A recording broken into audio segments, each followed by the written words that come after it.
A Christian and she asked me what the fuck do I believe in. She said, can she pray for me? I said it depends.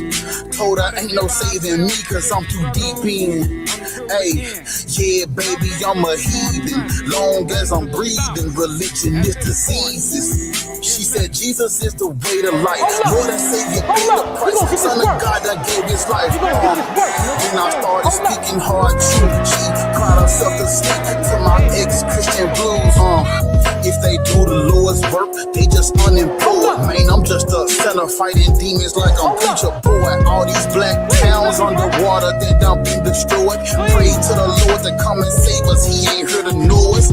I'm so fed up with the lies in these fucking books. In the name of God, all the lives they done fucking took. Man, the clergy full of crooks. Need to get this understood. God's plan ain't nothing good. Pray for me, I wish you would.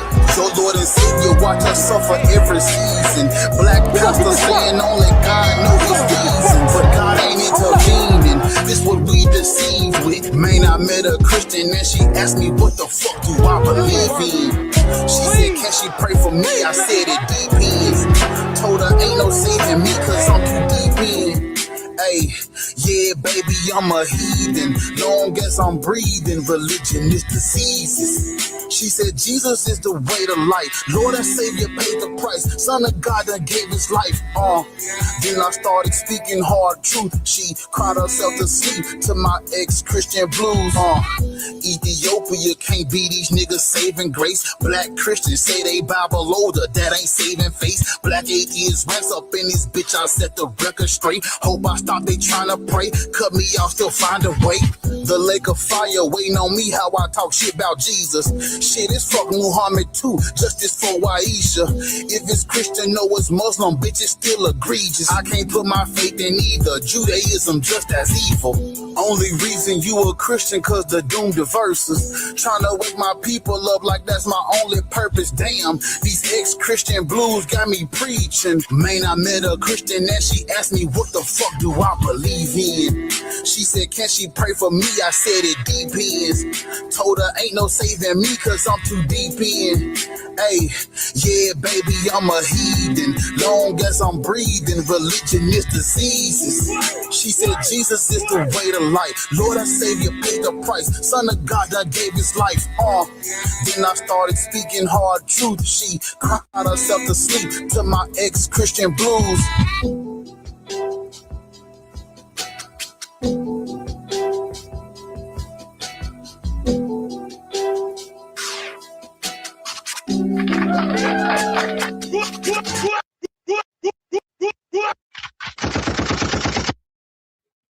YouTube, what it do? It's your boy Black Atheist Rants. This is episode 4 of Your God Is Not Real. The goal for the video, I want to try to get to 100 thumbs up on the video, on the live stream on YouTube. TikTok, we yesterday we hit a 200K tap, so we're gonna try to get 200K again today, and we get straight into it. Bitter, you can come off mute now. Hey, you hear me? How old are you? 36. You believe in God? Yes, of course. Okay, so I'm claiming that your God is not real, but you're going to have to give me some information because it is case by case. So does your God have a name? So in the Bible, he's called the I Am. He's also referred to as Yahweh, the Most High. Yeah. You know, Yahweh is a fictional character from the Southern Levant. They made it up, and it evolved over time. Okay, so you making a claim? Yeah, so according to what source did this? Because a lot of people also say that Yahweh descend from the Canaanites, but there is a source that states that's not true. At least you could say that, but a lot of people you say, "Oh, Yahweh is a Canaanite god," or he's part of the pantheon. But at least you're admitting that that's not true. But yeah. Well, he was a part of the pantheon, but it happens in stages, right? So he wasn't a part of the Canaanite pantheon at first, but if you but I have a source which says he was never like part of it. Yeah, if you look into the ancestry of these Israelites, they descend from the land of Canaan or Canaanites. The Israelites are not the Bible talks about the Israelites as if they're some separate group, mutually exclusive from the Canaanites that come in and take over the land of Canaan. But there's a few scholars, or not even a few scholars, but majority scholars, and really anyone who does work on this, and it all comes back as they are descendants of Canaanites. There's a great book that I read. It's called The Bible Unearthed, and I think the scholar's name is Israel Finkelstein or something like that. And I mean, the author, it's actually multiple authors that wrote the book, but they do a great job of breaking down what archaeological evidence we do have, what we don't have, where it comes from, which parts they're basing solely on scriptures out the Bible, which parts actually line up with history. It's a great book, but it was one of the books that I read, and it talks about these people are descendants of Canaanites, but the deity Yahweh predates Israel or the Israelites branching off from the Canaanites. The earliest inscription or the earliest mention of Yahweh, it dates to the 14th century BCE, and it has nothing to do with the Torah, the Pentateuch, the Bible, Jesus, none of that. It's talking about the Shasu people. And if you look up who the Shasu people are, they are nomadic desert dwellers from the southern Levant. So the deity was associated with a separate group of people before it had anything to do with Israel and the Bible. Yeah, I think I understand what you're saying, because when you read about Abraham, he could have descended from, one of these other nations before he became Israel. But you have to remember, you had Ham, Shem, and Japheth, and the nations fell away from God, but God chose Abraham because even though he was still, like you said, praying to other gods or worshiping them, he saw something in Abraham. He worked on Abraham. Like, Abraham wasn't always, perfect. Like you said, they was worshiping other gods. And I think if you read the Bible, it does point to that, because they forgot the true God. Like, once Adam and Eve fell, they started worshiping all these gods. So he chose Abraham, and he promised Abraham through you. So he reached out to Abraham. That's why Abraham was willing to, sacrifice his son, because that's something he's seen and done. Probably, he knew before. But God said, you know what? I'm not like the gods you worship. Stop right here, Abraham. I am the true God that the nations forgot. And God chose you, Abraham, because you have something in you that I can work on. So he chose Abraham, even though he was in a state where, he knew other gods. But yes, I'm not denying you're right. I mean, incorrect. Yeah. Abraham probably did worship other gods before, focus on the true God before God called him out. I'm familiar with the literature, the story, but I think we may have skipped some steps, because we have to get an understanding of the God before we start talking about Abraham, Isaac, Jacob, Ham, Shem, and all that. So the God of the Bible was not originally the God of the universe, the supreme creator. It wasn't any of that at first. That comes later as the mythology evolves over time. But initially, this was a deity associated with the Shasu people. Now, where the whole Canaanite pantheon thing comes from is, as we modulate in history, these Shasu people, I guess they come in contact with the Canaanites or Israelites, the whatever, but they are from Midian. And so you see inscriptions, as time progressed, you see inscriptions of Yahweh the Blessed and his Asherah. The Kuntalit Adrud inscriptions, they call them. Hey, who had these inscriptions? What people had these inscriptions? Well, so okay, just hold up for a minute before just hold up. So, because I'm trying to make a point before you. That's a great question, but just give me a second. So, we have the inscriptions of Yahweh and the Shasu people first. And then as time goes on, you start to see inscriptions of Yahweh and his Asherah, because I guess he was absorbed into the Canaanite pantheon at this time, and then he gets a consort or whatever. Because when Yahweh is introduced to the Canaanite pantheon, he begins to absorb traits of El, because this group that comes out of the Canaanites begins to worship him exclusively. They call it Yahwism. You ever heard of that term? No, I haven't heard that term, but I'm not discrediting anything you're saying. Yeah, like, yeah. So, bringing out, yeah. So Yahwism would be like, they call it henotheism, where you worship one main God, but you understand other gods exist. That is what the these Israelites were doing at first, and so it's basically yeah. So that's also with Abraham. Like when he picked Abraham was worshiping one like the other gods. I'm trying to go in order because you keep bringing up Abraham and we ain't got that yet.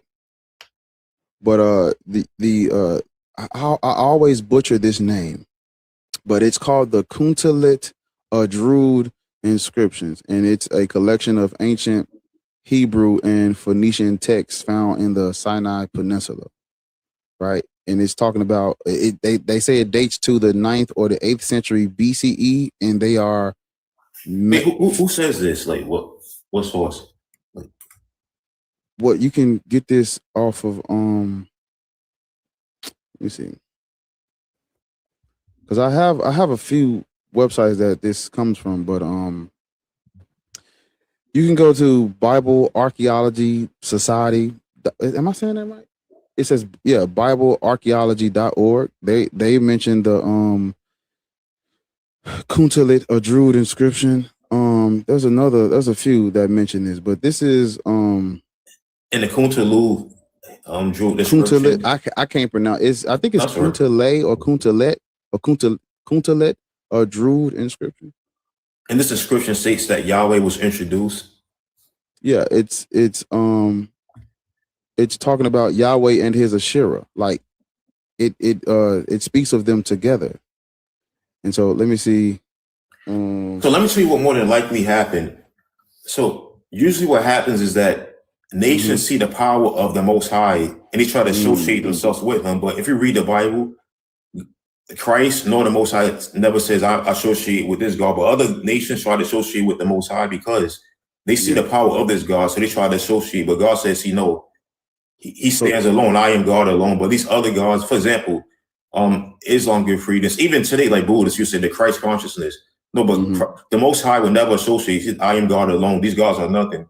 But these gods are trying to associate themselves with the Most High to give themselves more power, or to heighten themselves. That's probably what happened. They saw the power of this God. They say, you know what, this God is part of our God. Okay, and then this other nation say, well, this God is powerful. Let's add him to ours, or let's associate, this God with us. But the Most High told you, the Yahweh, I have nothing to do with these gods. I am the Most High. Like he can easily destroy these gods. But yeah, you will never see him associate himself with these gods. But these nations that include the Most High with them, at times, they'll try to. So there's a difference. There's a difference between religious literature and actual historical fact and evidence. So the Bible or the story can say whatever they want it to say, but we should be able to look outside the scripture and see that as a fact, and we don't. What you just said is not a fact based on history. It's a fact based on the Bible, the biblical understanding of this stuff. But that's just not true. The Bible is not a history book, right? No, it definitely is. It's definitely a historical book. The Bible begins with Adam and Eve, Noah's Ark. Yeah, those people was real. It's like Darius. You can trace Darius from the Bible. He was a real person. Nebuchadnezzar, he's in the Bible, a real person. Sennacherib. Yeah, all these people in Noah, no one in the Bible is made up. Not one person. Yes. Because we have no evidence for the upright ones, the patriarchs. There's no evidence of because if the story says that there were Israelites in captivity in ancient Egypt and they were, led out by Moses, we should see some evidence of that. We don't.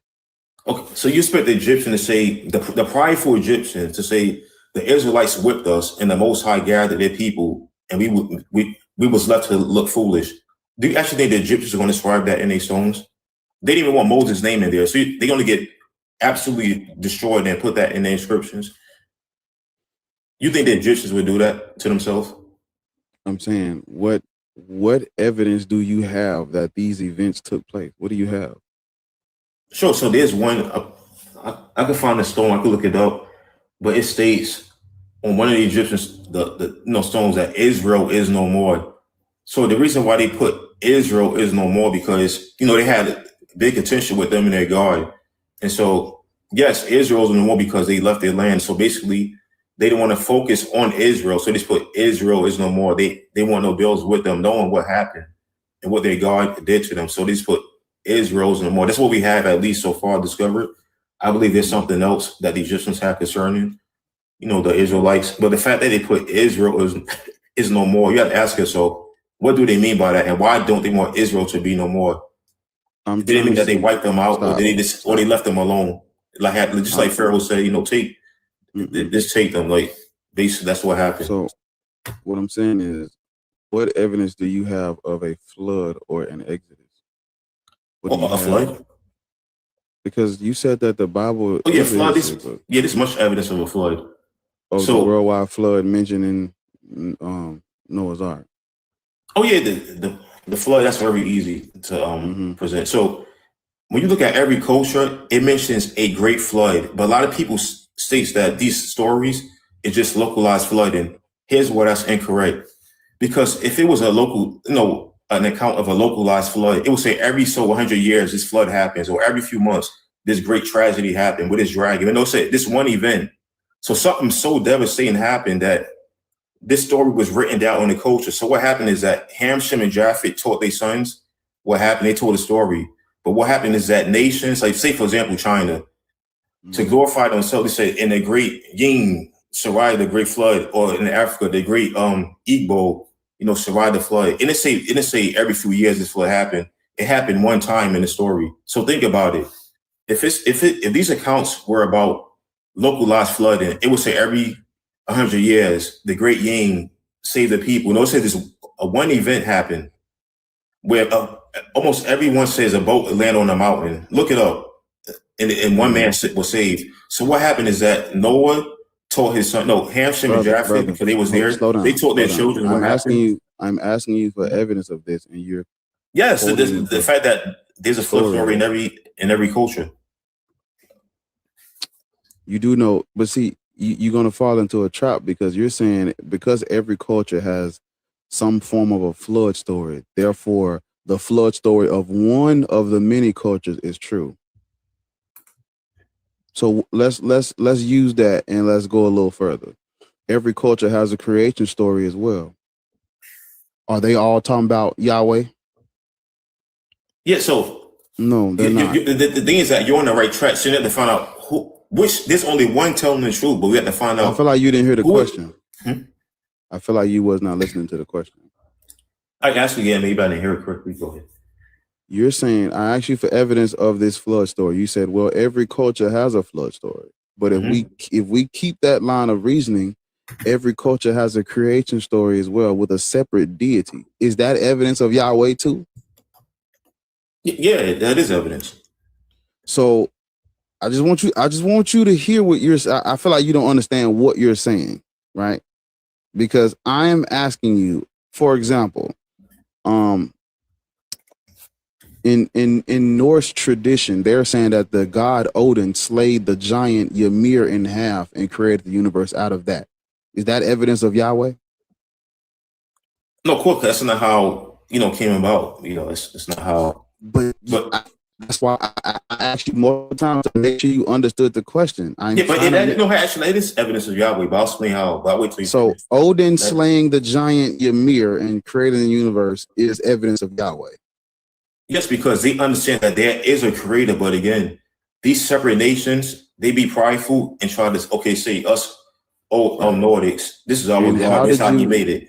Us Asian, this is our God. This is how But they are deviating from the actual God that made it. So you have to ask yourself, who's telling the truth here? So one of these nations are telling the truth, but who?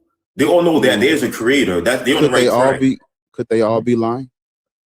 No, definitely You not. know, No. you think there's a chance that the god Odin slayed the giant Ymir? Well, I Before know he Ymir? didn't. Yeah, I know he didn't. How do you But- know he didn't? No, stay right there. How do you know he didn't? Okay, how do I know that God Odin didn't slay the dragon? Or you said giant Ymir? The giant Ymir. How Yeah, do you so- know that? So here's how I know it. Right. So how do I know this? The first way I know this is that I asked myself, like, which of these God's words is powerful? That's in the name of every man, even though they deny him of other religions. Let me examine these religions. Which God is powerful? Christ and Christ this, Christ that, Christ consciousness, Islam, Christ. Even if you don't believe it's okay, this name is not normal, okay? His father, okay, let's see what other, okay, Yahweh, right? Wow, this is not a normal God. Like this God is more powerful than others, okay? This is God now. So let me read the Bible, okay? And do look at depictions of the world before. Like when I mention this, people always drop me when I say that the earth is not like, I don't know why. It's like they have a script. If anybody disagrees that the earth is a giant ball floating into space. But when we look at every map that of the old maps, it matches what the Bible says. Exactly. And again, just the name of God, like Christ is powerful. Sure. And these other gods are nothing. I'm These asking gods are you, nothing, right? So that's how I know you're not that answering this the God question. is a true God. You're not answering it. You didn't answer the question. I just want you to know that. Yeah. Okay. Ask again. I'll tell you how I answer. I'm asking you for because you said you know that these other creation stories are not true, but the one in the Bible is. And I'm trying to see how you know that. Okay, yeah. So for example, the God Odin, right? The way he describes it, and then if I like who's this God? And like that's how I know he is nothing. A true God, his name will be spoken without him even saying to do it. For example, you don't realize that even you are being used by the power of God. His name is so great, you are compelled to speak about him. But now this God Odin, who is he? You have to look him up. Okay, I never heard about this God Odin. You've never heard about. Okay, let me Google Odin. I've heard about him, but I forgot about Odin. Who is this? You never heard about Odin because you were not. No, that's I heard about him, but I forgot. That's how little he is to the God, the Most High. Like Odin, the chief deity. Are you familiar with? Oh, that's who he was. I forgot about him. Brother. Yeah, hey, relax. It's way too early. Please, just relax. Relax. We on 2. Let's keep it on 2. All right, let me slow down. Do you know why the name of Yahweh is so widespread and known everywhere? Do you know why? Sure. Can I answer? Okay. Yeah. So here's why it's widespread. Let's think about the question before you answer it. I feel like you ain't even listened to the question. No. Why is the God Yahweh widespread? Christ. When we talking about Jesus. Yeah. Okay. Why do you think Christ's name is so widespread, mentioned everywhere? Why do you think that is?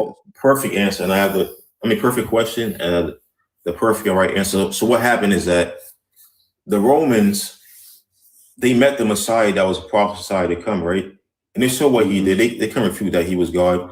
So once the Son of God, the Israelites had him crucified, they said, you know what? We're not going to hide this God, but yet we're going to take his image and say, when you worship this God, you're going to see us. Paint Cesare Borgia as Christ. We're going to blaspheme this God's name while teaching people that we are him so that we will have power. So basically, by using Christ, they try to get power unto Rome. The Romans were crafty because they're Satan is God. So say, you know what? Don't try to get rid of this God. Here's how we could take over the world. See, you are Christ. All right. And then also you're going to blaspheme his name so people turn from him. The Catholic Church, say you're the Holy Father. When people go to you, say you're the Holy Father, have them worship idols and graven images. We will become Christ. And saying we are Christ, we will gain great power in the earth. When they see God, they will see us. That's how it was spread. You could have answered through the craftiness of Rome. Through the craftiness of Rome. But see, that's the thing, that God is so great that even when the Romans tried to make God look bad or, make themselves as God, his word was still spread. That's the power and greatness of this God. And I'm asking you, how did his word spread? Yes, through the bloodshed of Rome by saying, worship us or fall. Mm-hmm. We are Christ now. Yeah, that's what they did. Mm-hmm. You believe that this dude, this Yahweh Jesus Christ relationship is so powerful and great but they spread it with violence. Yeah, Without that violence, you wouldn't even be talking no, but about who spread it with violence? Who spread it with violence? the mother church. Exactly. The Romans, that descent from the Romans, right? That say, okay, now we will be Christ, this image of Christ. And through bloodshed, they will have people bow to this image, our image, which is Rome. Because when you see the image of Christ, modern day Christ, that is Rome. You've seen Serge Bozier. When you see the Catholic Church saying we're the Holy Father, blasphemy. They're saying I am the Father. Think about it. Bro. So through hatred of the Father, the Most High. You got to learn how to put a period on it when you talk. Go. I'm just passionate about it. Go ahead. I know. The Savior has always been a white dude. Okay, and who told you that? You just got to follow. You just got to use the discipline of history. See, that is the where New Testament. The New Testament was written. The New Testament was written in Greek. In Greek, the Savior means they call the Savior soter in Greek. Okay, so because if you follow the image of the soter, it has always been a white man. Okay. So because when you see this whole Caesar Borgia thing, they're not doing anything new. This is what they've been doing. No. White Jesus, that has always been the image of this deity. Yes, after the true Christ was crucified, then Rome said, no, we're going to use... Jesus wasn't a real person, sir. Oh, my goodness. Okay, so this is fiction. But I'm trying to talk about I want to talk about the God before, because we kept jumping to the stories in the Bible and we didn't really clear up the God part, because I was asking you about the God and you kept going to the Bible. And so I had to just tell you that those characters in the Bible never walked this earth. But your God is a myth. Yahweh is a mythological creature. Even if you don't accept that he was first worshipped by the Shasu, using the discipline of history and looking at the evolution of this deity, you can see that as time progresses, it gets an upgrade and mythology gets added to the name. That is the telltale sign of. Yes. So I gave you the Soul of Egyptian inscription. Then I gave you the Kuntalit or Druid inscription. And then after that, I gave you what's known in history as Yahwism. And then I was trying to get to where this Babylonian exile happened. And then they came in contact with the Persians and Zoroastrianism. Zoroastrianism is where your cosmic good versus cosmic evil, heaven, hell, devils, demons, that's where that's pulled from, because the earliest forms of worship of Yahweh did not have a heaven, a hell, demons, angels, none of that. That comes a little bit later after the Babylonian. They always had a hell and demons, and that was always a known concept. Do you know what Zoroastrianism is? I have no idea. To be honest, I've read a little bit about it before. So you've not heard of this term, but you're telling me this is incorrect. No, you said demons. One of us has studied. That's why I'm saying I disagree with you. Said demons and hell wasn't known. Remember, the worship of Yahweh predates the scripture. There was no scripture when they were first worshiping this deity. The scripture comes later. That's what I was trying to explain. The Bible has not always existed. The Torah, the Pentateuch, the Sefer HaTorah literature did not always exist. Yes, God spoke to his shows like Adam and Eve. He was communicating. That comes out of the Bible. Sir, listen to I'm talking to you and you're not listening. What you are reading comes out of the Torah. The Torah did not exist in the beginning when Yahweh was worshipped. That's what I'm trying to explain to you. So when I tell you that you can't quote the scripture that comes after the worship to disprove what I'm saying, you would have to give me something that predates the Soul of Egyptian inscription, and we don't have anything. Okay, so basically what the Soul of Egyptian inscription is stating is that, okay, it's mentioning gods, right? Mm-hmm. And people groups. Okay, it's mentioning gods and people groups, and it's mentioning a God named Yahweh, right? Yes. And what is this God Yahweh doing amongst their religion? It's talking about the reference is talking about the Shasu of Yahweh. Okay, and what? So did they ever mention this God? How do they know about the God Yahweh? Because the Shasu people worshipped him. Apparently, I can't listen. Exactly. I can't. You still, no matter But what. the Shasu people are not. The Shasu people are not Israelites. The Shasu are not Israelites. No, I know that. Before, again, the Israelites come from Abraham. I'm not denying that Abraham actually worshipped, other gods. He did more than likely, and God chose him. Abraham wasn't a real person. I'm not denying anything you're saying. Like, none people turned away from God. Abraham wasn't a real person. The Israelites come from the Canaanites, not Abraham. Okay, let's listen to the Shasu people and their gods. I can still refute you even with that. Okay, you're saying that they knew a pantheon of gods, but focus on Yahweh. And you're claiming that Yahweh was speaking. You weren't even listening. Oh my God. No, but stop and listen. Stop and listen. The Shasu people and the Israelites are two separate groups. The Israelites were polytheistic. They were the ones that worshiped the El, Baal, Asherah, and the 70 sons. Because that is the Canaanite pantheon of deities that they worship prior to adopting Yahweh. The Israelites did not worship Yahweh at first. That's what I was trying to tell you. They were polytheistic. Majority of cultures during the time of antiquity were polytheistic. Are you familiar with what's called anthropology, cultural anthropology, comparative religion, the discipline of history? You have to use these things to understand what I'm saying. But who told you this is like incorrect? I'm not sure who. And they're incorrect because the Bible says differently, right? No, they're because they just making up things. Yeah, the Bible, the Bible has stories in it that come from this earlier mythology. This is the caveat I tend to leave out on purpose. But y'all are saying that these earlier myths and these earlier historical findings are made up because the Bible says something different. And if you actually look into the history of the Bible outside of reading the Bible, you'll learn that the stories in the Bible are also pulled from this earlier mythology. But it's not true. So what happened is that, but what you're saying is that it's not really true. It's 100% true. No, it's because I have like a source stating verbatim that what's the source? Yahweh did not donate from the Canaanites. I agree with you. I remember that's the first thing I said. Yahweh does not come from the Canaanite pantheon. Okay, so you say he absorbed into the Shasu? Yahweh does not come from the Canaanite pantheon. He gets absorbed into it later because the Israelites begin to worship him. Okay, so where did Yahweh first originate from?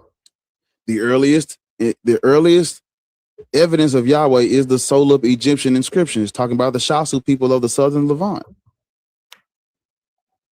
Okay, so can't go no earlier than that. A people at Shasu, right? The Egyptians are referring to people known as Shasu. Yeah, that's what the inscription says. Okay, of the southern Levant. So you're saying that the Egyptians were referring to a separate group of people that have nothing to do with Israel? Yes. Okay, I'm not saying that the Shasu were Israelites, but how do you know for sure that the Shasu weren't Israelites? Because that's not the same group of people. I mean, it's not the same. But what makes you say that? Because I don't know for sure, but I was wondering, like, what makes you say that for sure that they weren't Israelites? Because when I looked into the ancestry and the archaeological evidence of these Israelite people, they come out of the land of Canaan. They are descendants of Canaanites.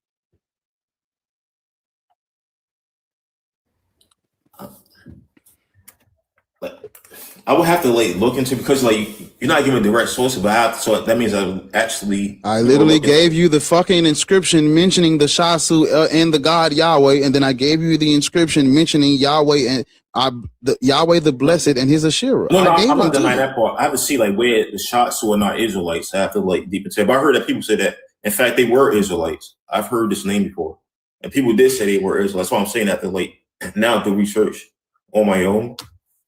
To see if but based on what I see, they more than likely were the Israelites because they mentioned Yahweh and they give a great reverence to Yahweh, this one God.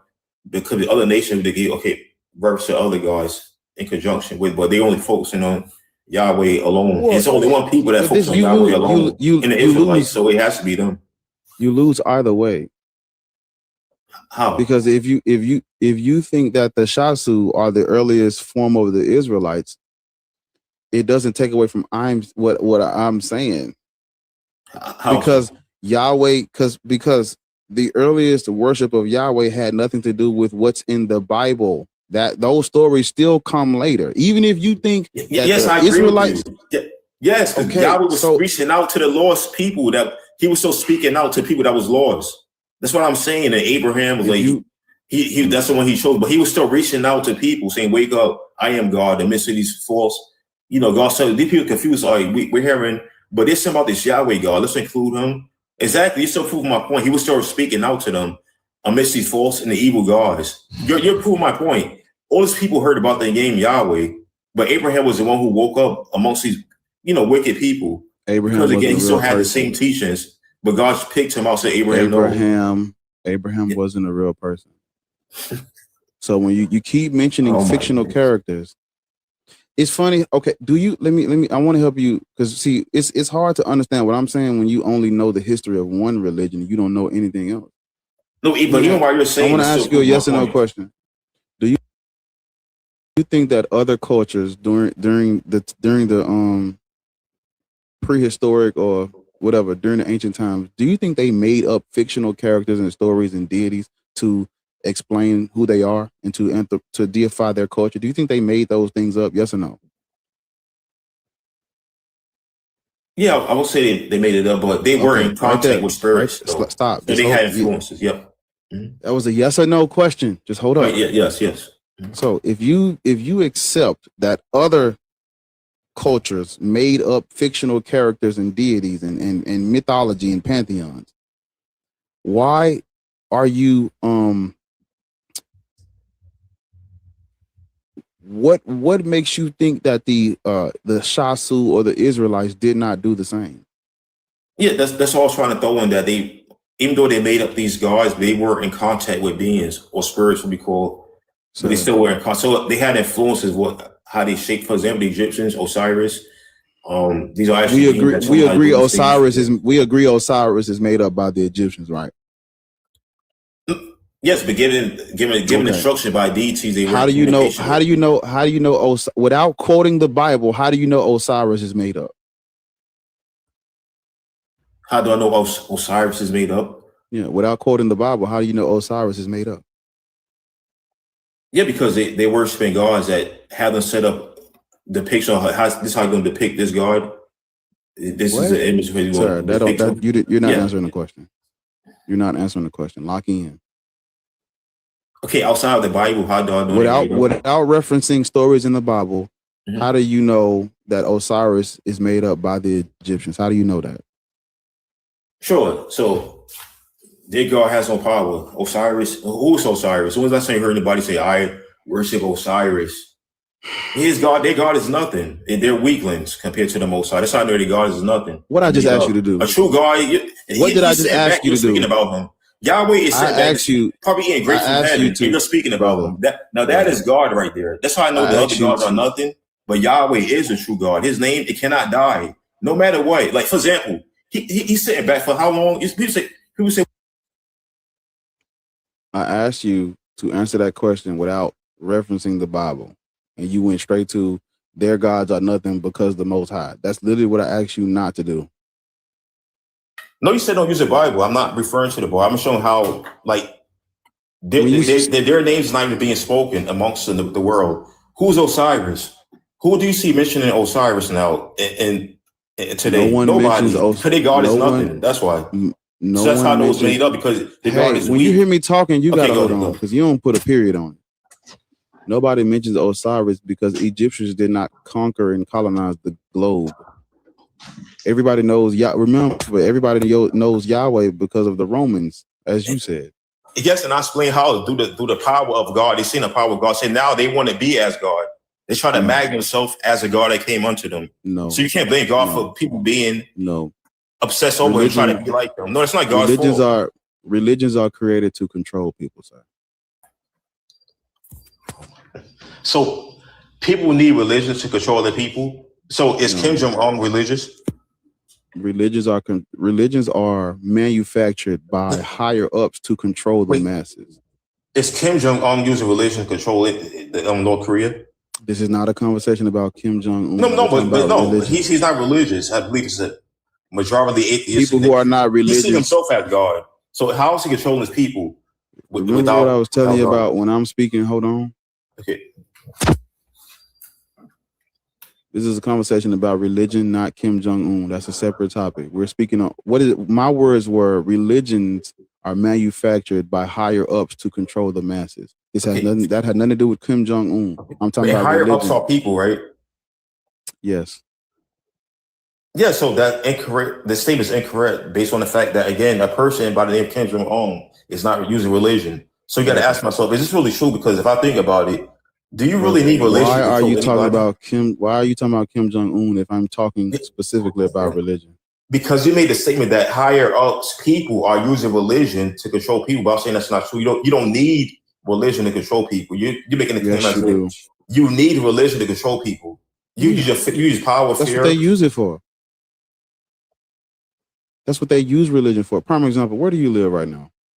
America. But I can see why they use religion. Are you African descent? I would say so. Yeah. You don't think you're black or African descent? So the reason why I said it because these terms, but yeah, for the argument's sake, yes. Are your people from the other continent? Yeah. E1B1 haplogroup. Yes. Cool. Okay. Religion was used to control you and your people. That's why you believe it today. They used it on you to control us. I mean, they used it on us to control us. That's the only reason why you're even talking about this right now. No, but it's not. It's used to blaspheme and mock their God or mock God. That's why. To literally mock and blaspheme God. Literally. That's the whole purpose. That's the whole point of the conquest. To block. All right. Let me get back to the main topic. Your God is not real. Yahweh is not real, sir. There is no symmetry breaker between Yahweh and all of the other deities that people have claimed to worship.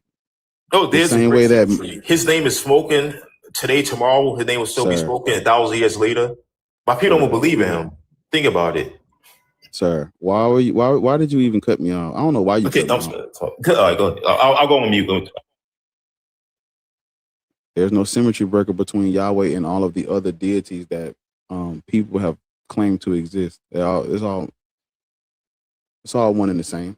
If we can dismiss Marduk slaying the god Tiamat in half and create the universe, if we can dismiss Odin slaying the giant Ymir, nigga, if you cut me off, if we can dismiss the god Marduk slaying Tiamat in half, if we can dismiss Odin slaying the giant Ymir in half, then we can dismiss Yahweh blowing bad breath and creating the universe as well. If we can dismiss those, we can dismiss this.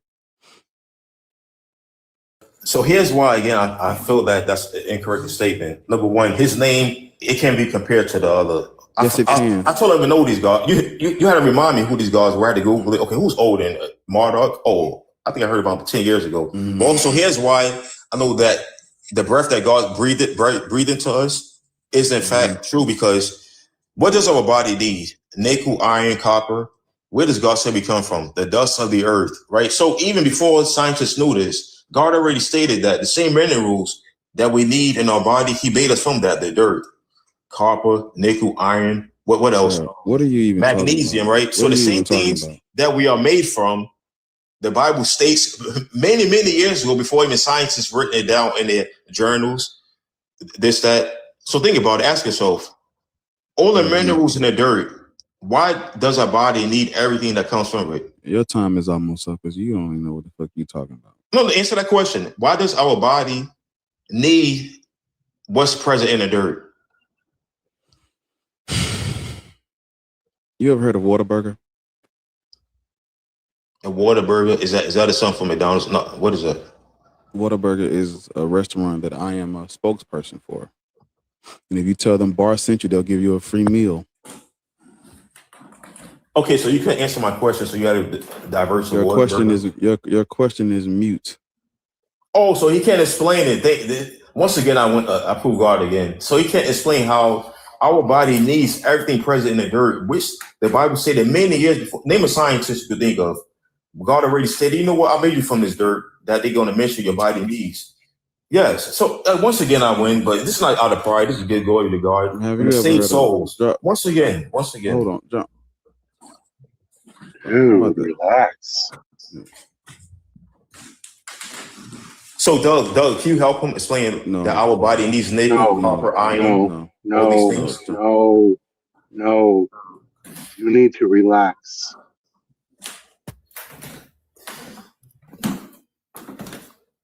You're just up here talking and talking and talking. You ain't hearing anything he's saying.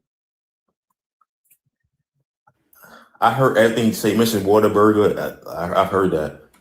He mentioned Whataburger. I am Because listening. he thinks you need a meal because you I'm finna being alive. move on from him. I'm finna move on from him. Don't No, even. think about it. His response was Whataburger, but I was his time is up, dude. I'm about to move on. He asked me to prove God. I We're proved done. it. Mission. Sir, we're done.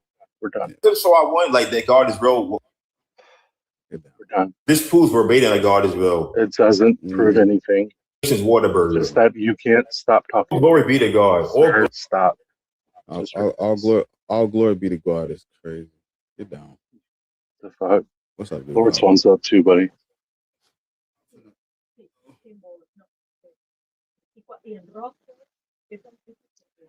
Oh boy, he was on 100. Yeah. Lord says ask him to if you want her up. I'm trying to do some one-on-ones for a minute. I got you. I'm gonna open it up in a minute. What time is it? It's only been. I'll give you like a. I say about like 30 more minutes. All right. And I'll stay here on mute. I'll try to get like an hour and a half of it. It's only been like 40 minutes. Yeah. All right. I'll stay on mute. Let you do your thing. Yeah. Well, I'm gonna drop you down because I don't want them to. All right. I got you. They see all us up here. They be niggas be spooked to come up.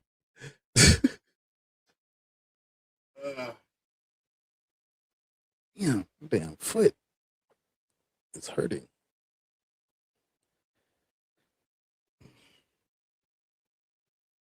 That was a sad case, wasn't it? Jesus, namaste. Namaste.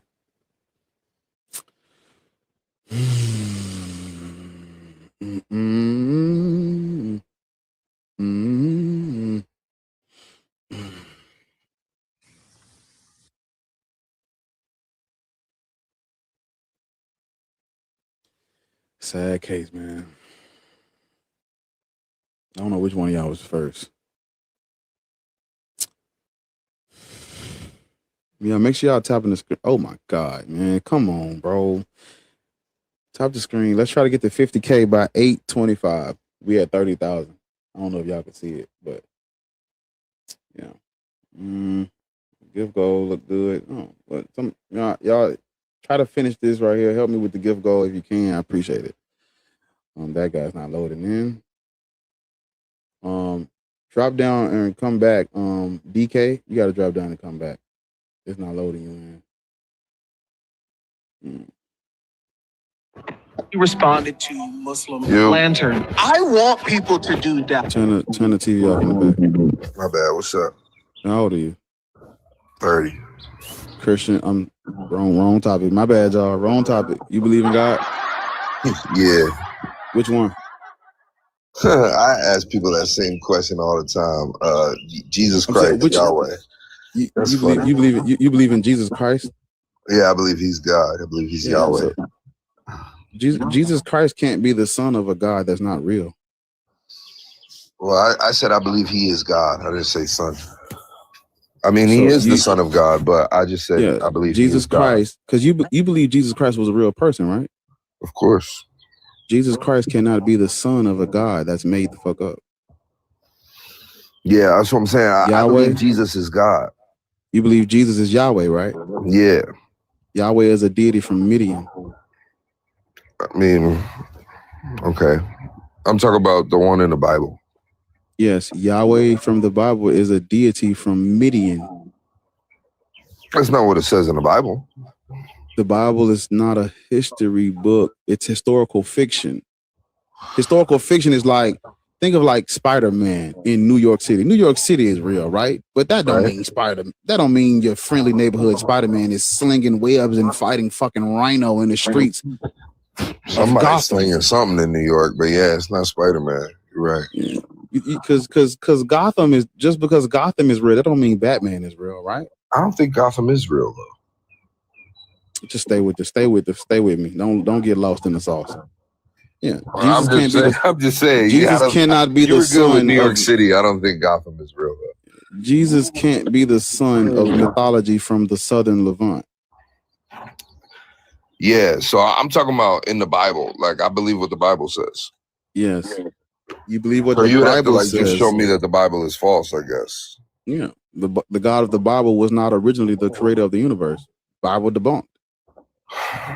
I mean, but when you read the Bible, right? When you read the Bible, it says that, you know, Yahweh, the triune God, is the creator.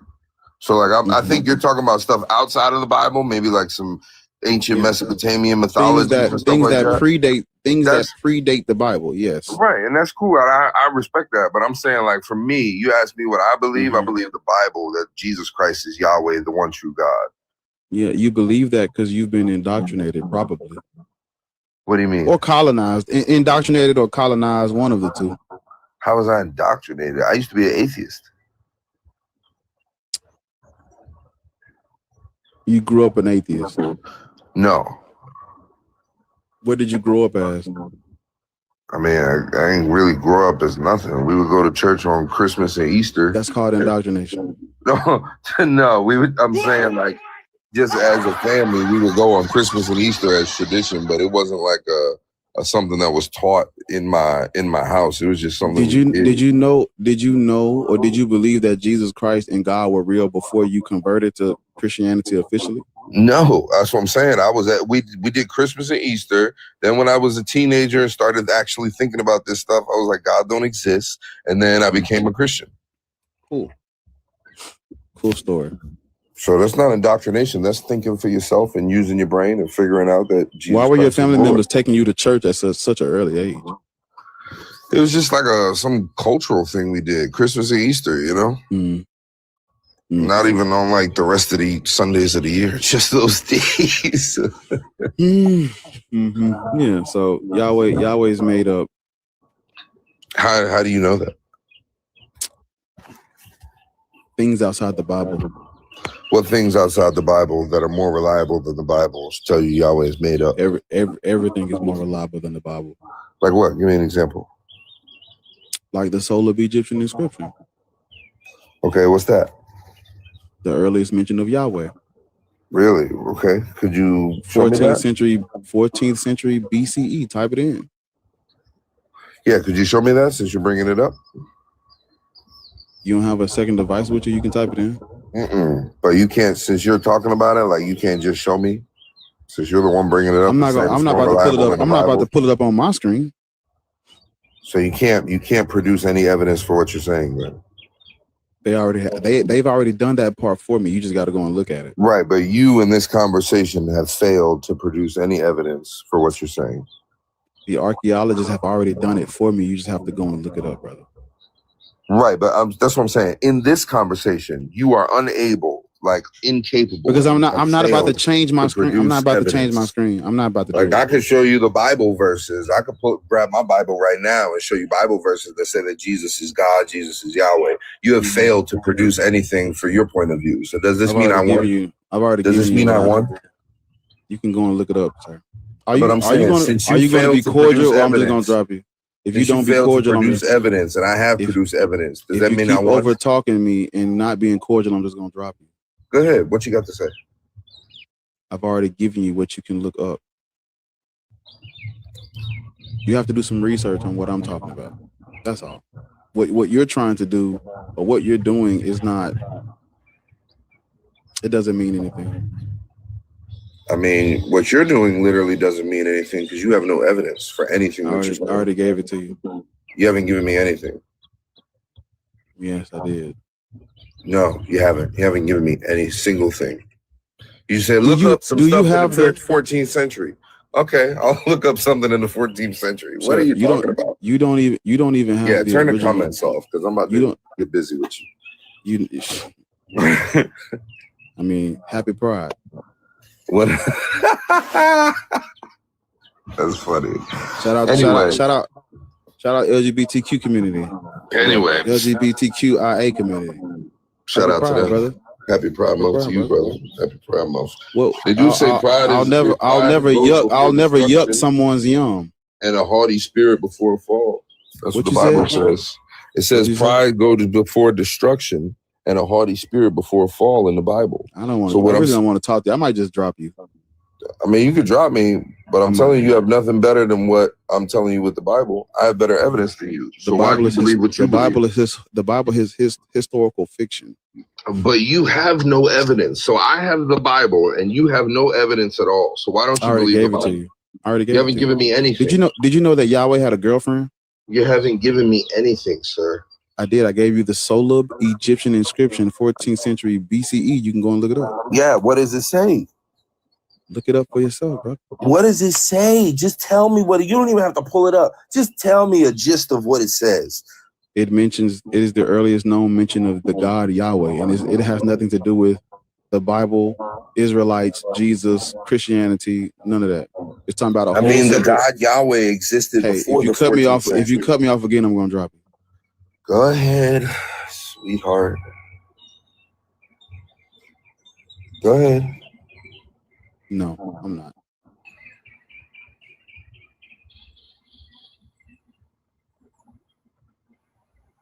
You know,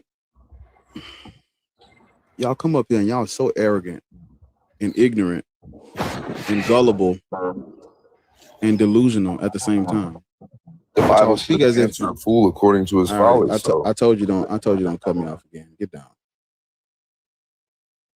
Yeah, get down. That's what you wanted. I gave you what you wanted.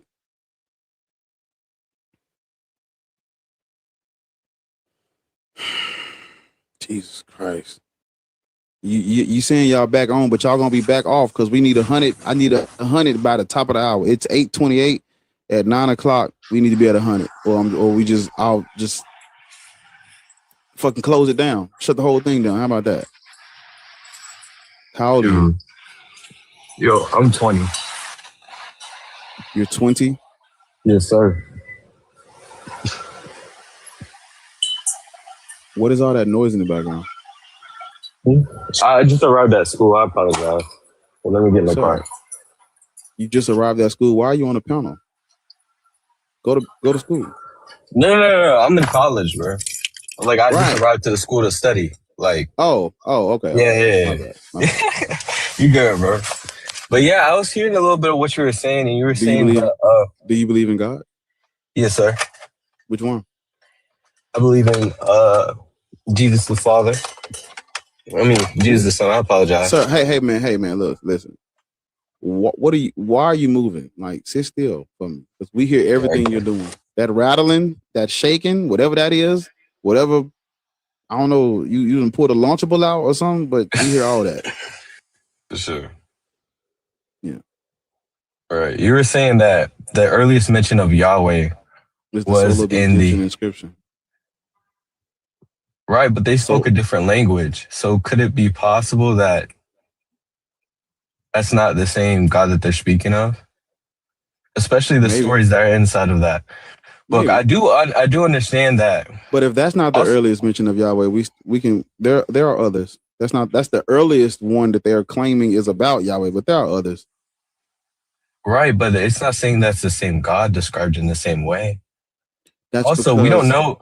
Also, in the Bible, right? You made a point. Yeah, you made a point. It's not the same God as described in the Bible because the mythology in the book comes later. You understand? I don't, because the God in the Bible was specifically not given a name, right? History goes in chronological order. You know that, right? Right. Of course. So if something happens in 14th century BCE, and then you get literature that comes about between 7th through the 1st century BCE, it's like a 1,000-year gap, brother. if we're going to, because as a Exactly. college student, you should understand chronological order. Of course. Yeah, don't put the cart before the horse. But I also understand sources. And the source that you're quoting is not as reliable as the source that I'm quoting and that I believe in. The Bible comes from generations of people telling stories. That's how stories were passed on. That's how history started. Not everybody wrote everything down. We didn't have computers or phones or anything like that that would, justify or give us as much proof as we would like. But using our brains and using the most logical thing that we can say that, hey, this book comes from the most reliable source that we can get, which is people talking to people in the most reliable way that they can. Do you know what Jesus did before he became who he became? Why he started at 30? He had to go to a school where he had, right? Jesus wasn't a real person. But let's talk Where about are you the getting Father. that info? Okay, yeah, I got you. Yeah, it's. I've been doing this. I've been studying this shit for years. I didn't just wake up one day and say Jesus didn't exist. It took a long time. Shout out, Be Easy. Took a long time. But yeah. So I've pulled up the because there's actually another inscription that mentions the Shasu of Yahweh, and it's like 100 years out. They dated to 100 years after the other one. So we have two. The first one is called the Solub Temple inscription, and the other one is called the Amara West inscription, and it dates to the 13th century, and it's talking about Shasu of Yahweh again. So we have two mentions of the name Yahweh, but in the Bible, the Shasu people. In the Bible, they specifically leave out the vowels in that name. We say Yahweh because that is the best. All of this Let me do something for you. Let me do something. That is the best guess of what we can say the word actually was. Hold up. Give me a second. Okay. So I'm just giving you so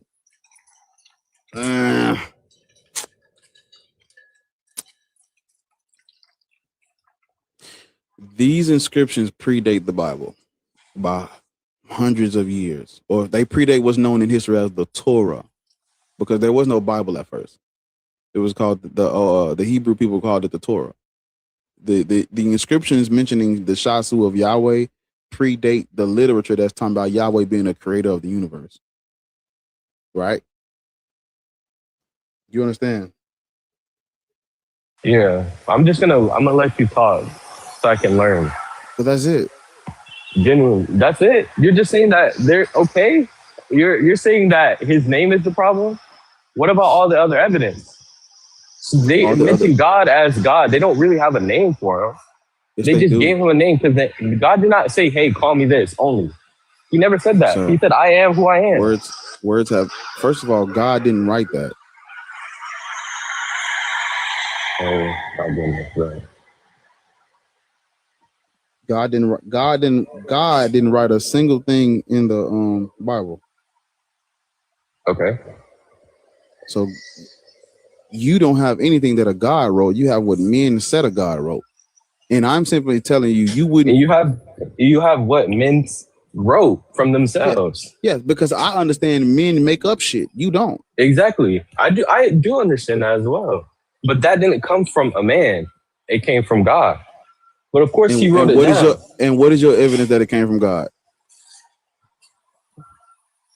The Bible that men wrote is your evidence that it came from God. I don't have any evidence at all. That's what faith is, sir. And I'm saying that the evidence. You can put your faith in anything. Are you asking what my faith is to believe in? I know what your faith is. You're a black kid living in America. I know what your faith is. You're a descendant of people who've been enslaved and colonized. Okay. I'll pray for you, brother. Why? Because it seems that your mind is blocked. Why would you pray for me? Because I would pray for you. I wish the best for you. I don't wish anything worse. Go ahead. Go ahead. Okay. Like right now. Pray for you? You said you would. Okay. God, I hope that this man has a long and successful life. especially while he's on TikTok. I hope that he is able to find what the true meaning is of life. And I hope that you are able to reach him, if it is your will, Lord God. In Jesus' name, amen.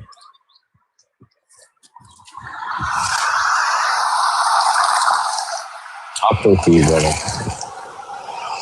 I'll look into all the information that you have and I'll come back.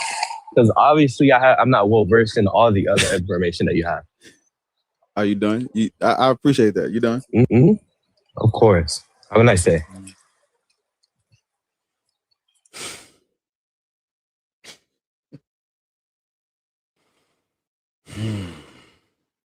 Well, because he prayed for me, let the Lord's will be done, right?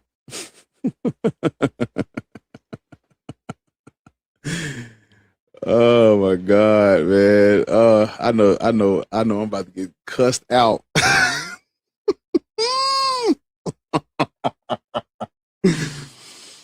Oh Lord, don't cuss me out, please. I'm sorry. I know. Oh, they're gonna get me cussed out. How old are you?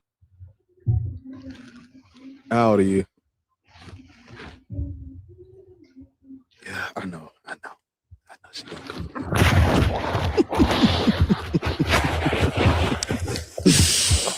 Lord, I'm sorry. I love you too. Listen, I love you, but when a motherfucker have a prayer, let me tell you something. I know some prayer warriors. You understand what the fuck I'm telling you? And none of their prayers include, I hope, if it's your will. None of their prayers include that. All of their prayers be demands from the Lord that they believe in. I keep telling y'all that these people do not believe this.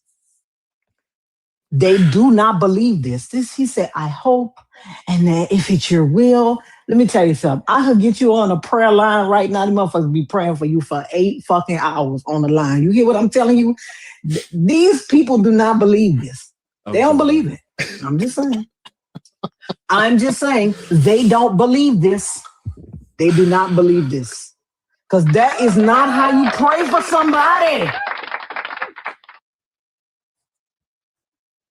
That is not how you pray for somebody. Listen, God, it's me, Margaret. Dear God, it's me, Margaret. I know you're a little busy, but I hope that you can get to this prayer on this day. Free to be. I told you how I know. Because every one of my friends is a fucking prayer. I could call a motherfucker right now. That motherfucker will be like, she'll be praying for you the whole time. She'll call everybody on the line to pray for you. That's how I know free to be. I just said it. Y'all don't be listening. Maybe God be whispering in y'all. Yeah, I don't know. Y'all don't be listening. Free to be. Free to be said, if you don't believe, who cares? Why are you here? If you don't care, why are you here? If you don't care, free to be, why are you here? People can do what they want, and you cannot stop them. Period. If you're not too busy, Lord, I'm just saying, that's what he sounded like. There is a book. Nigga voice cracking up and shit. Yes, there is a book called Dear God, It's Me, Margaret. That's how he sound. Yeah. That's how he sounded. Dear God, it's me, Margaret. If you have just a teensy bit of time, right? Ma'am, I'm not mad. I don't even know you. I mean, I'm apathetic. I'm just saying, if you don't care, then why are you here? I'm not mad. Y'all always calling black women mad. But I'm not mad. I'm apathetic. I don't care one way or the other about you, free to be. I'm just saying, it's me, Margaret, and please just, if you can, if it's your will, I hope, I hope. So if you're a black woman, then why would you call me mad? I'm not mad. I'm just asking you why you're here. Something is wrong with God's children. I'm telling you, Lil Zoloft, Lil Vivance will get y'all together. Right. Who is mad? People crazy. I'm telling you. So just I hope that if you hear this, maybe you could possibly whatever. No, you move on. And I'm gonna help you, free to be, because I'm tired of looking at that wig.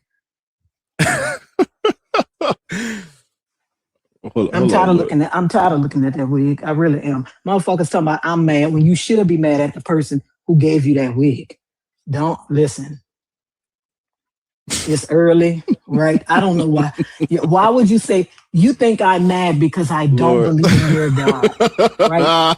You think I'm mad when you should be mad at the person who gave you that wig. Don't be mad at me. I don't wear wigs. I got a low cut Caesar with a deep wave because fuck what a bitch think.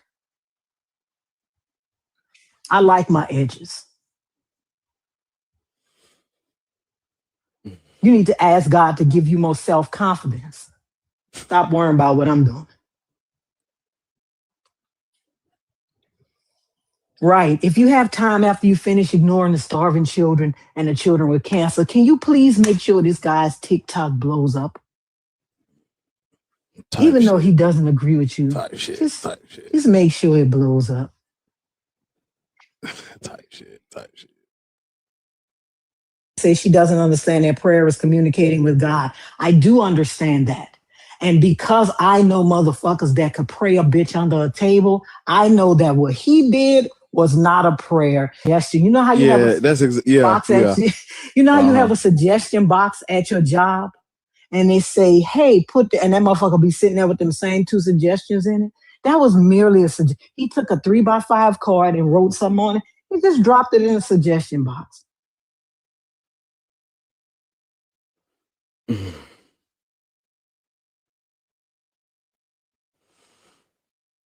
I'm also here too. I'm just not trying to interrupt. I'm just listening. Yeah, I know. Hold on. Twan, how old are you? I'm 32, boss. You believe in God? Yes, sir. And before you question, I am questioning a lot of things in my life right now. So, but I want to have this conversation with you because I had a talk with my therapist. So, I love having these conversations. So, yeah. So, what's your God's name? I recently converted to Islam about a year ago, over a year ago. Yeah. You recently converted to about a year ago. Are you in some cornfield? What's all that noise, brother? No, bro, I'm sitting on the couch. My bad. I got on headphones, so it may be because so Islam. Yes, Islam is false. It's made up. It comes out of what's known in history as monophysite Christianity. The Arabs practiced Christianity before Islam was ever a thing. And when the Roman Empire persecuted those Arabs because they didn't accept the Council of Chalcedon, those Arab armies, they banded together after the Roman-Persian wars and took over all that shit. And then when they came to the black people's town, it was convert or die. And so there was like 50 years of war where the Arabs, huh?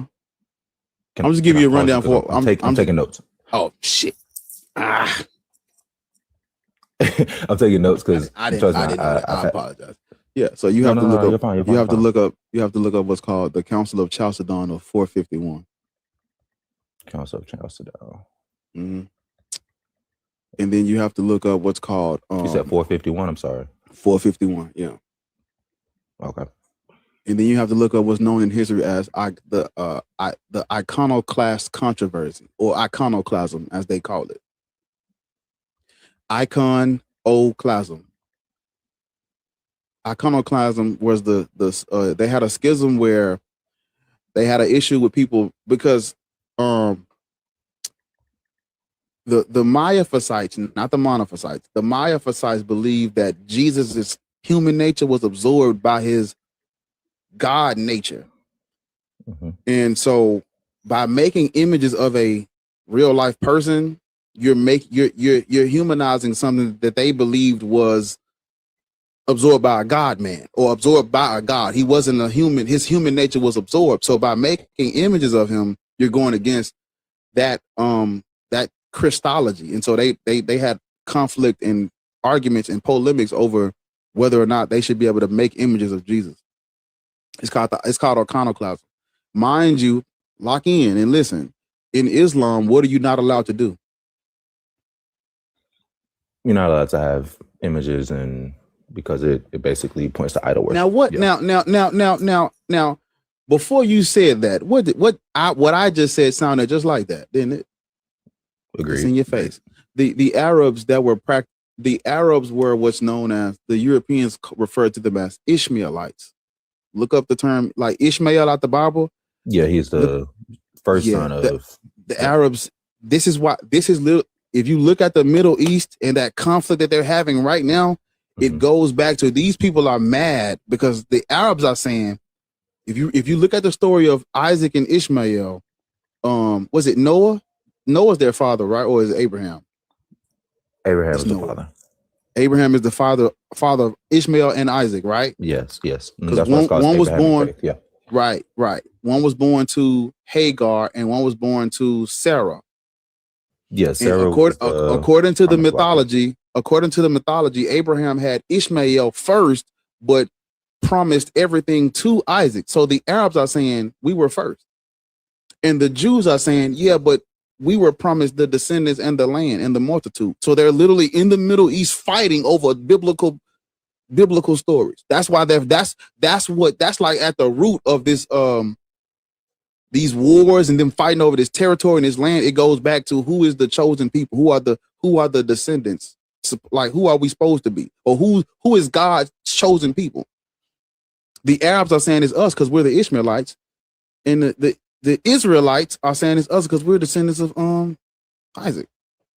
Yeah, but no, Arabs are not. Arabs, yeah, Arabs are not. Arabs practiced. They were polytheistic as well, right? I'm aware. They practice all type of shit. Yeah, before Muhammad, I'm aware. Mm-hmm. Yeah.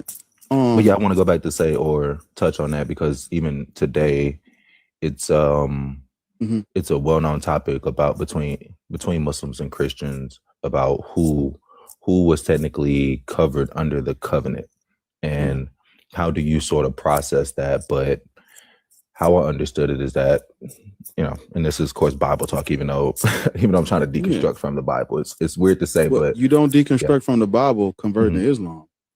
I agree. And it's funny, my therapist told me that because my therapist told also, me that. Do you have children? No, nope. Because the prophet, we know about him, don't it? I'm learning about that too. Trust me. Like I said, I'm learning and I'm questioning a lot of things. And so like he married a 6-year-old. I'm aware. And consummated their marriage when she was 9. Yep, I'm aware. And you're okay with that? No, I'm not. And okay, so stop right there. Hold up. Wait. No, yes, sir. I just want you to hear what you said. You said you're not okay with that, but you're following a religion made up by this man. Understood. Can I elaborate on my answer? I just want you to think. I just want you to think about what you just said. I want you to think about what you're saying. So repeat back to me like, hey, my name is Twan. I don't agree with old ass men marrying 6-year-olds, but I'm going to follow the religion of an old ass man marrying a 6-year-old. That is what you're claiming, right? That's valid, right? So if you're not okay with that, what's taking so long for you to drop this shit? Like I said at the beginning of the conversation, I'm questioning, and I'm still learning, and I'm getting there. I would say I'm getting. How long does it take you? Yeah. Hold on, y'all. How long does it take you to understand what I just told you and drop this shit? How long is it gonna take you? You need a week to understand that 40 and 50-year-old men shouldn't marry 6-year-old. You need a week? How long do you need? No, absolutely not. No, absolutely not. How long do you need? How long do you need, bro?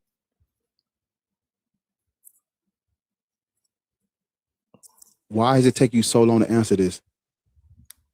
So you just want me to drop it right now? Here, say right now, drop it.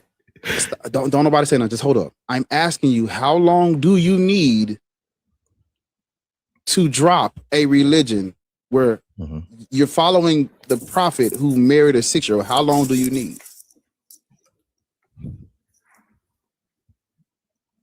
I just shouldn't need no time. Okay, so what are you waiting on?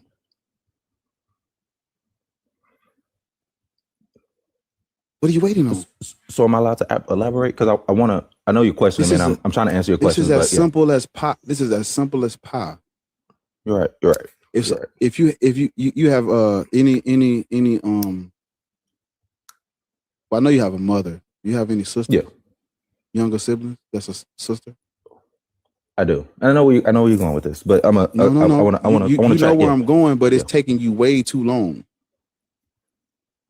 If someone broke into your home and your sister spent the night, somebody broke into your home, kidnapped her, you'll never see her again. And this person, you know the person's name, his image, you know everything about the person, but he done moved overseas. He done came up with a religion. And the religion get back to where you from. Is you gonna follow this nigga's religion? No, hell no. Why are you laughing? Why won't you follow it? Just work with the logic. Why won't you follow it? Why won't you follow it? Well, repeat what you said again, because I maybe didn't. If someone comes into your home, and I hate to use this example, but it's taking you way too long, so I have to make it as personal as possible so you can understand how you look in front of all these people. Mute too. Also, I don't want to interrupt you or act like I'm interrupting. I'm gonna mute. Yeah. I need you to understand how you look in front of all these people. If you're a younger, I don't care about them. I'm having a conversation with you. I care about you. So yeah, I don't care about them. Yeah. If a man runs into your home and kidnaps your younger sister, and he takes her across to whatever land, and he comes up with a religion, and the religion gets back to you, you know everything about the man, you know who he is. Are you gonna practice his religion? Would you even consider converting to his religion?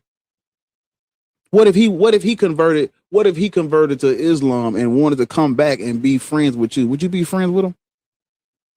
No, I wouldn't. Why not?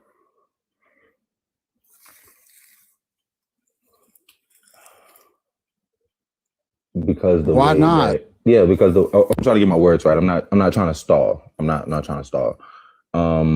Because of course you want to be seen kind of loud. You want to be seen in a certain light, and you want to carry yourself. And so for people to follow you. No. What are you talking about? Can I jump in? I need him to. No, I'm gonna go. He's already dead. He don't even know it. But what is this answer? Okay. What is this answer, brother? I said no. I will follow him. Why wouldn't you follow him? How about because this is my fucking sister, and I don't agree with men kidnapping and trafficking women? I would never be friends with a man that did that. I would never follow a prophet that married a 6-year-old. Because what the fuck, right? Because what the fuck, right? Right, you're right. But that wasn't hard for me to say. Why is it so hard for you to say? It wasn't hard for me to say. I said at the front, and you're saying, but you're asking me. So you're asking me, and I'm like I said, I'm following, and I'm trying to be amicable. Is what I'm trying to say. I'm trying to be amicable because I'm trying to listen. Why? Because I want to be amicable to a child rapist. I don't understand. It don't even, that's exactly what I didn't want to use the word. That's exactly what we're talking about. We're talking about child rape, sir. What are you talking about? I agree. You're right, and I agree. This is not so okay. So what are you waiting on? I know you don't agree with that. So what the fuck are you waiting on? Drop it now. Go ahead. Okay, it's dropped. Say it. Okay, it's dropped. So what do you want? Fuck, what do you want me to say? Allah, fuck Allah, fuck Muhammad. I don't agree with child rape. Go ahead. I'm not going to say F those people, but I don't agree with child rape. So you want me to disrespect? I'm done with you. Huh? Okay, no. Let him, no. I have a question. Let him finish. You want me to do what? No, No, finish that sentence, nigga. What was you about to say to me? You want me to what? I want you to do what? Come on. brother, calm, like, Okay, nah, nigga. Say it, but you. All right, bro. What were you about to say? Finish that sentence. I'm gonna let you finish that sentence. Then I'm done with you. Go ahead. Say so it. you want me to come out and disrespect what someone else believes because I don't believe it? Who says? Can I ask you a question? No.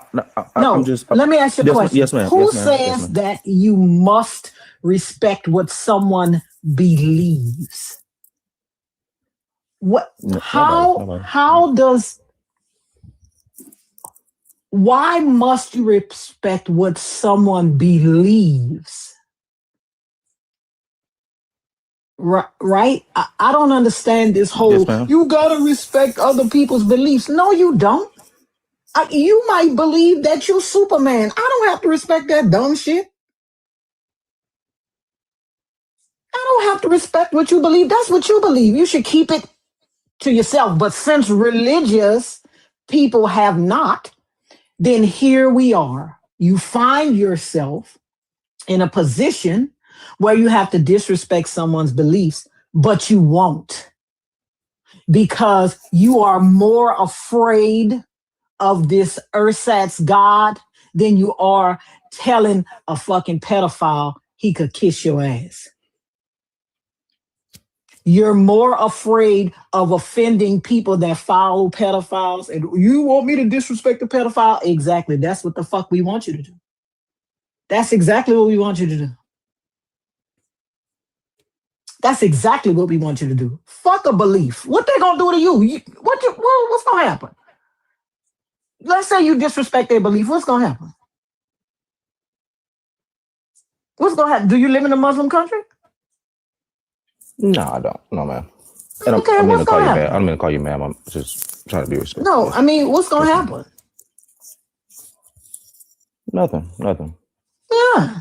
So what if you disrespect their beliefs? Since when we got to worry about what a bitch believe?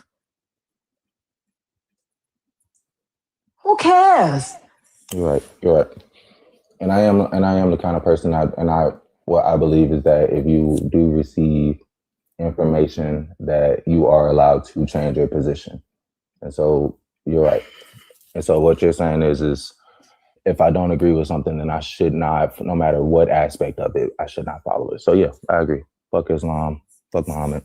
Is that what you wanted? Fuck Allah, because I heard you not say it. Say it. Fuck Allah too. Yeah, fuck Allah too. What you mean? Is that what you want? No, it's what I want. Number one, because I wanted to have a dialogue, and I came up here to learn. Right, I came up here to learn. I'm not. That's why I'm literally taking notes. I literally have my notepad out, and I'm taking notes because the question is, Bar asked you, is that what you want? And the reason he's asking you that is you're having trouble saying, I condemn a P3DO, right? Blah blah blah blah. Like this was done against your will. So is this what you want? Do you want to be the type of person or have the position where you are open and free and happy to say, F this P3DO POS or not? Bar is asking you to say it, and he's trying to make you say it. He's not trying to make you say it. He's trying to see if you have the humanity to say something like that. That's a prerequisite. If you're a decent human being, you wouldn't need to be prompted to say it. You'd be like, yo, a P3DO, fuck that mother. That's the immediate visceral reaction most of us, the rest of us here would have, right?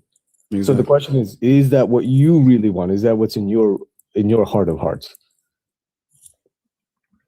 And Bar wasn't trying to like force you to say this or blah blah. Like this is not a.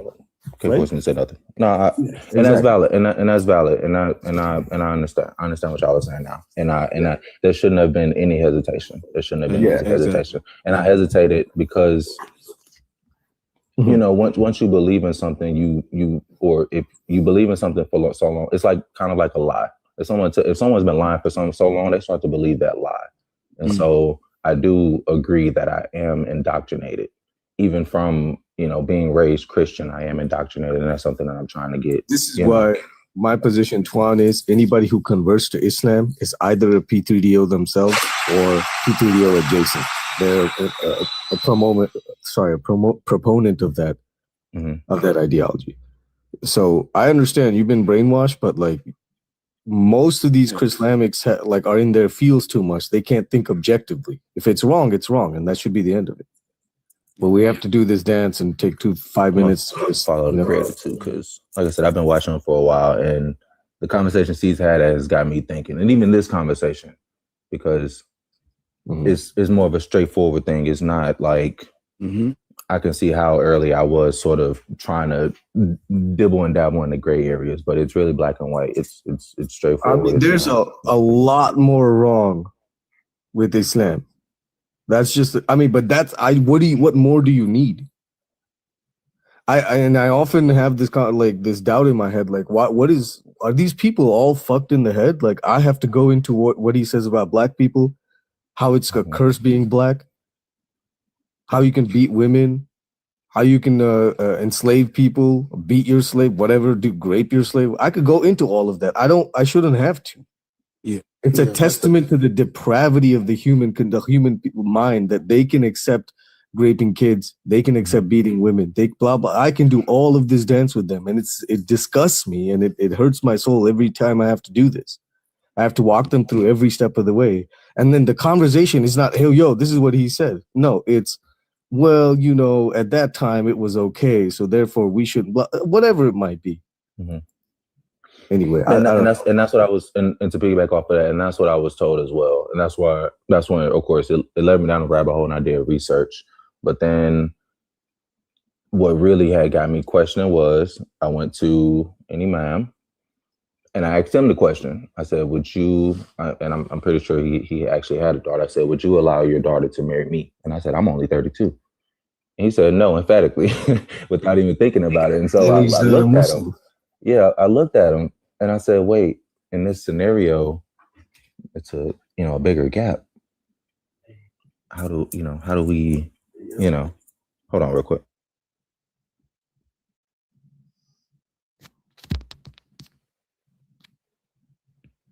I'm sorry, I was getting loud, getting passionate. But yeah, I asked him that question and he said no. And so that's what led to me questioning. And the reason why I was hesitant to say it at first, I actually had to talk lower, but I was hesitant at first because yes, I am indoctrinated. And so there is this, you can say. By the way, fun fact, Muhammad himself, whilst he married Abu Bakr's 6-year-old Aisha, when he went to Abu Bakr, or when Abu Bakr came to him and said, "Let me marry your daughter Fatima," and she was 16, Muhammad said, "No, she's too young." They knew. He knew what he was doing was fucked up. He knew he was a disgusting subhuman. He knew, but he didn't want that to happen to his own daughter. Yep, Mom. And like I said, when I had a conversation with my cousin this past weekend, he brought this up to me and I was unaware of it. And so, again, like I said, I'm still questioning, I'm still learning. There's nothing more to question. By the way, the moment you convert to Islam, you have to cut all ties. Yeah, nothing to question. You have to cut all ties with your family. Are you ready to do that? Or nobody in my family is Muslim. They're not. That's what I'm saying. That's why you have to cut all ties to your family. Surah At-Tawbah, ayah 23. That's chapter 9, verse 23. Do not keep your own brother and sister and father, etc., as family, as allies, as friends, if they are disbelievers. Those of you whom do are indeed the evildoers themselves. So the moment you're in this, remember, it's a cult, right? So what cults do is they encapsulate you within the group setting. So now it's an in-group versus out-group. And the in-group is not, well, family, this and that. The in-group is only one thing. Do you believe what I believe? Are you aligned exactly to our singular goal and our singular central figure, in this case, Muhammad? Great. Because your personhood has to be removed, your community, your network, all of that has to be removed.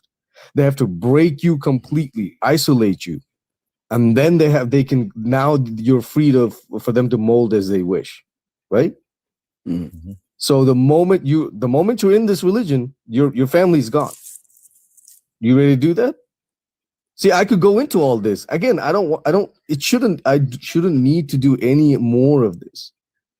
I can tell you when you put into your when you go to the bathroom, you got to walk in there with your left foot. You can't walk in there with your right foot. Why? Because Muhammad walked in there with his left foot. And you have to do a prayer before you walk in there. Why? Because otherwise Iblis will play with your anus. When you're having schmacks with your wife, you have to do a prayer. Why? Because if you don't, the third person involved is Satan. And your child will come out deformed.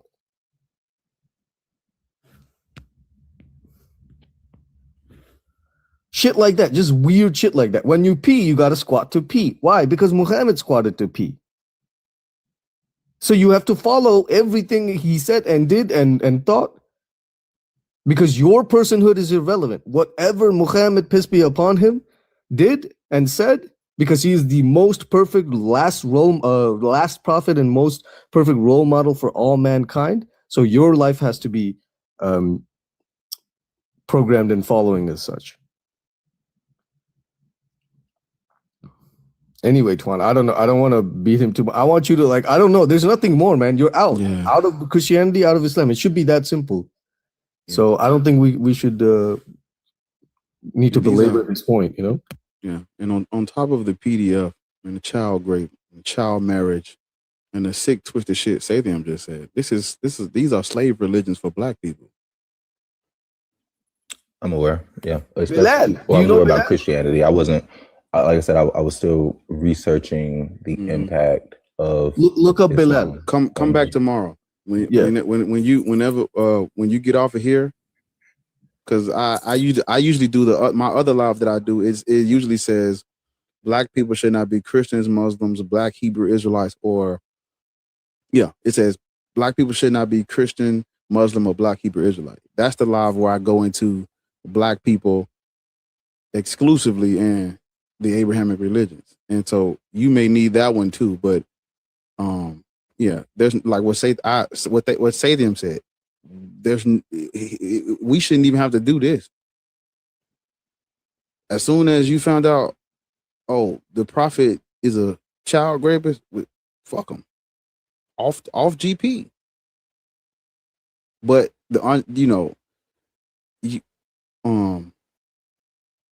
you just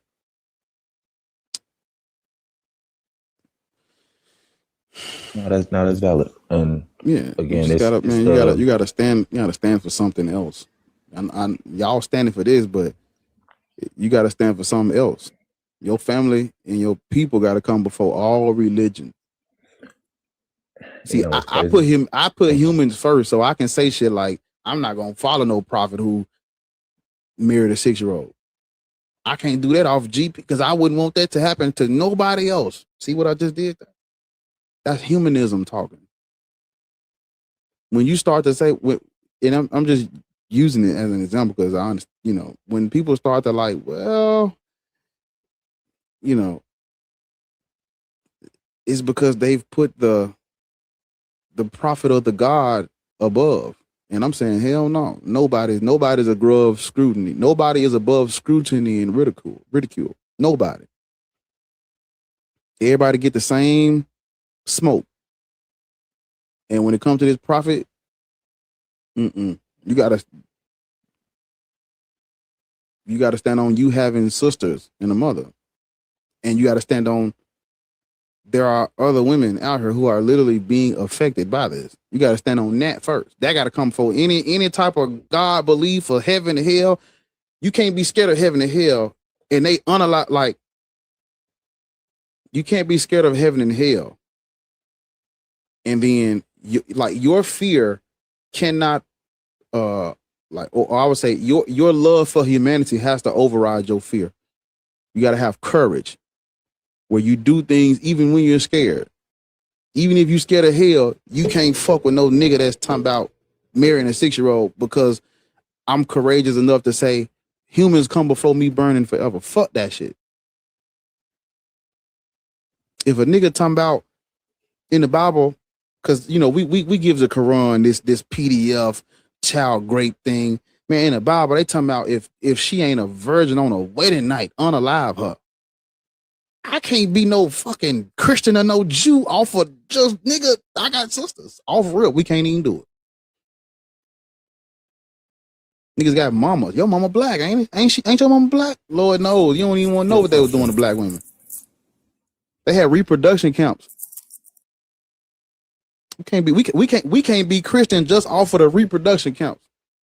Cause they had stopped the trafficking of black people. They just started breeding niggas. Get the tallest nigga you can find. I don't give a fuck if it's your mama, your sister, little cousin, TT. Line them up. So we can't be Christian just off of what they did to a nigga. Straight up. That's how you gotta be.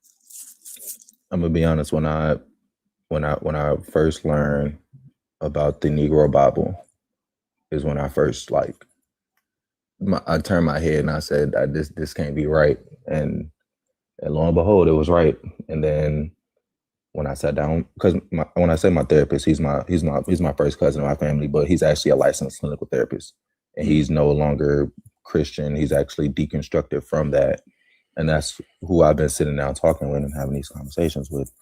And this past weekend, he was like, think about it. He said, in the Bible, you got 10 commandments.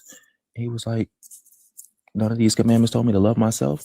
He said, it told me to love my neighbor before it told me to love me. And he was like, how am I supposed to how can I even begin to love somebody else if I don't love myself? And so when he said that, he was like, think about it in Islam terms. He was like, does Islam tell you this? He's like, does it preach you this? He was like, does your core values line up with it? And he was like, I know you, of course, but he was like, and I know you're still learning. There's things that you might not know. He said, but continue to learn and never stop learning. He said, because he was like, there are good things about the religion. He said, there are bad things about religion. He said, but you got to understand that you side with both. He said, you can't just focus on the good, this, that, and the third, all the things that helps. But then you don't look at the other side and take that into consideration as well, because you are aligning yourself with both sides. And so what religion, what religion that is based on the teachings of a man? How could a religion that's based on the teachings of a man that would sleep with a 9-year-old help anybody? What could he say? What could he say that will make you be like, you know what, fuck that. He's, that's profound. I mean, I know he slept with a child, but that's profound. It's more so what BA said. I'm sorry, brother, I know your name, so I said BA. They call me Bar. It's more so what Bar said. I'm gonna be honest, it's fear, and it's indoctrination, because, like I said, growing up, they tell you life, they give you the whole spiel, life is a test, or you're here to praise God and things like that, and you're going to be judged at the end of it. So it is the fear of, once you die, you go to heaven and go to heaven, go to hell. But I think, Bar, you said something and you said something probably, like I said, I've been watching you for about a year now. And I scroll. Of course, I sit and listen, and I keep scrolling because I try not to doom scroll. But you said something. You said, what did you say? You said you got to be courageous.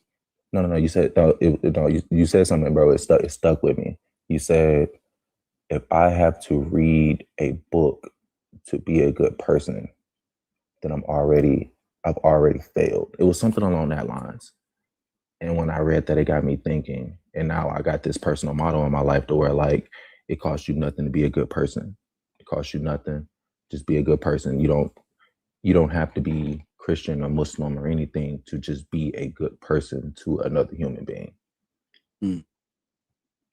And that stuck with me. And I promise you, bro, since you said that, I've been in this rabbit hole about what I want in my life and what life I want to lead. And me being indoctrinated, me thinking like, oh, I don't follow Christianity. Well, I need to be tied to some religion in order to ground myself.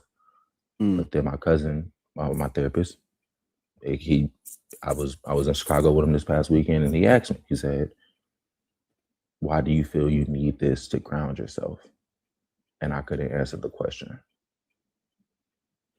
And I mean, even just personally in my personal life, I mean, probably don't care, but like, man, I stopped praying. I stopped reading the stuff. And I think Cat Williams, he said something in the stand-up, be in tune with your star player. So I'm trying to become more in tune with myself and really figure out what I want in this life and the kind of life I want to lead. And I would say it's a weird road. I would just say that. But again, like I said, I'm questioning. I'm still learning. I'm still trying to grow and be just be a person. So, yeah, you can't. It's gonna be hard to be scared of.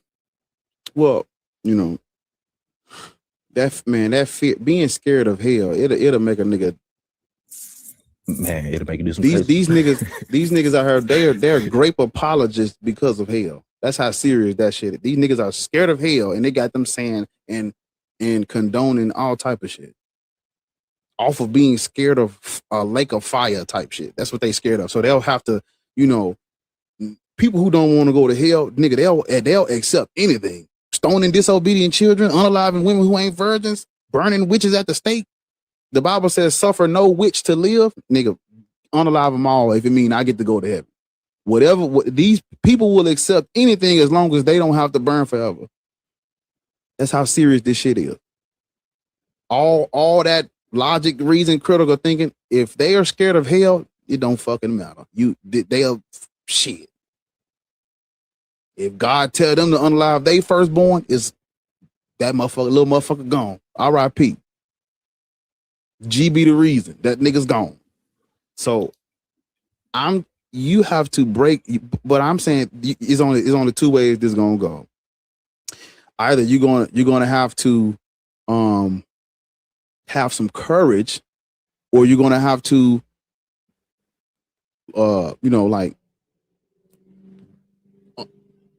or I'll say, well, you need to do both. You got to have, because see, even though I understand hell is not real, there's still the fear of the unknown that we all may have a little piece of. But even though I may have a fear of the unknown, I got to be courageous enough to put humanity first. So you have to deconstruct hell, learn about the history of hell and how they made it up, and how you don't really get this fiery pit until like the medieval period. You got to learn that.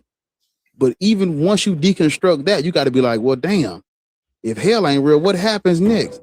That question, that ignorant, hold on, take it. That question, and that, God damn it. Why the fuck is this nigga mic not turning off? Can I try it too? Well, shit, I forgot what I was saying. You were saying it's the damn, you back. I got it. I had to drop you say that. You were saying fuck. I forgot what I was saying, gang. You were saying that you were saying I have to have the courage because once I lose the fear of hell because I have a fear of hell being real, and once I lose that, is then I ask myself what comes next. And since we all have the fear of the unknown, we still have to have the courage to, walk forward and be human, be humans first. 100%.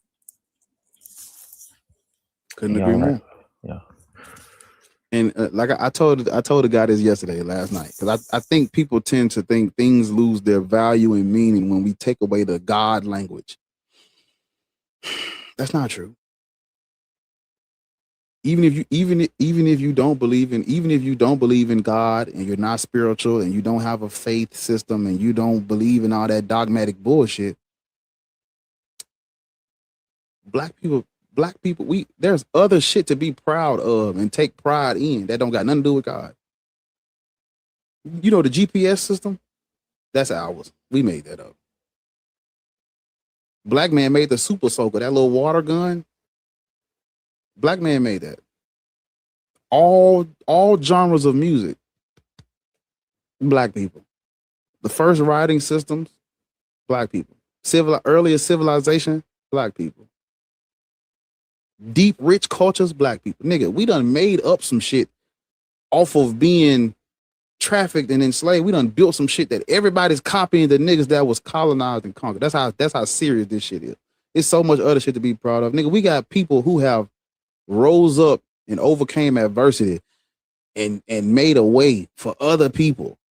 Other people that come into this country is benefiting off the shit that black people did. It's all type of shit to be proud of. That don't have nothing to do with no God. Because niggas really want something to believe in. They want something to stand on. They want something to be proud of, to fulfill them. I'm like, nigga, look around. Do some research. Look at the history of your people. We've been doing this shit so long, gang.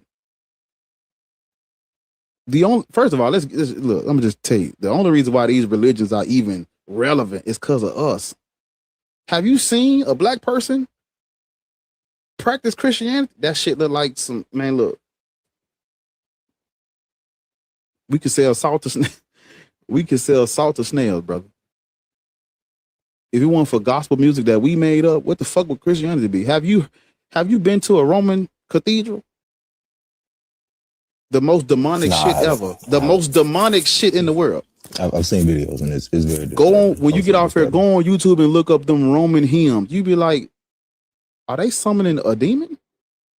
No, I've seen it. It's and in come black folk with all that moving and grooving and drum playing and shit. That's our shit, nigga. We make that shit look what good. have you heard Sandra's song "Nobody Loved You" like we did? Yeah. Bar. No, that's the lyrics. Nigga, you lying. We drape you.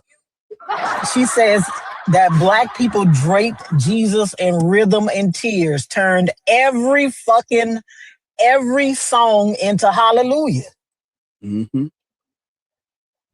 That's why, like, listen, if black people weren't Christian, like Christianity would have been, because like they're closing down Catholic churches.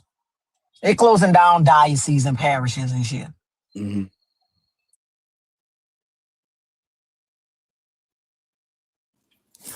No, that's valid. And again, something else, Bar, I want to remind you something. I heard you also say, you were saying that like before these religions, African people connected with you know whether it be a higher power or whatever, like, or how Africans practice spirituality before these religions came to be.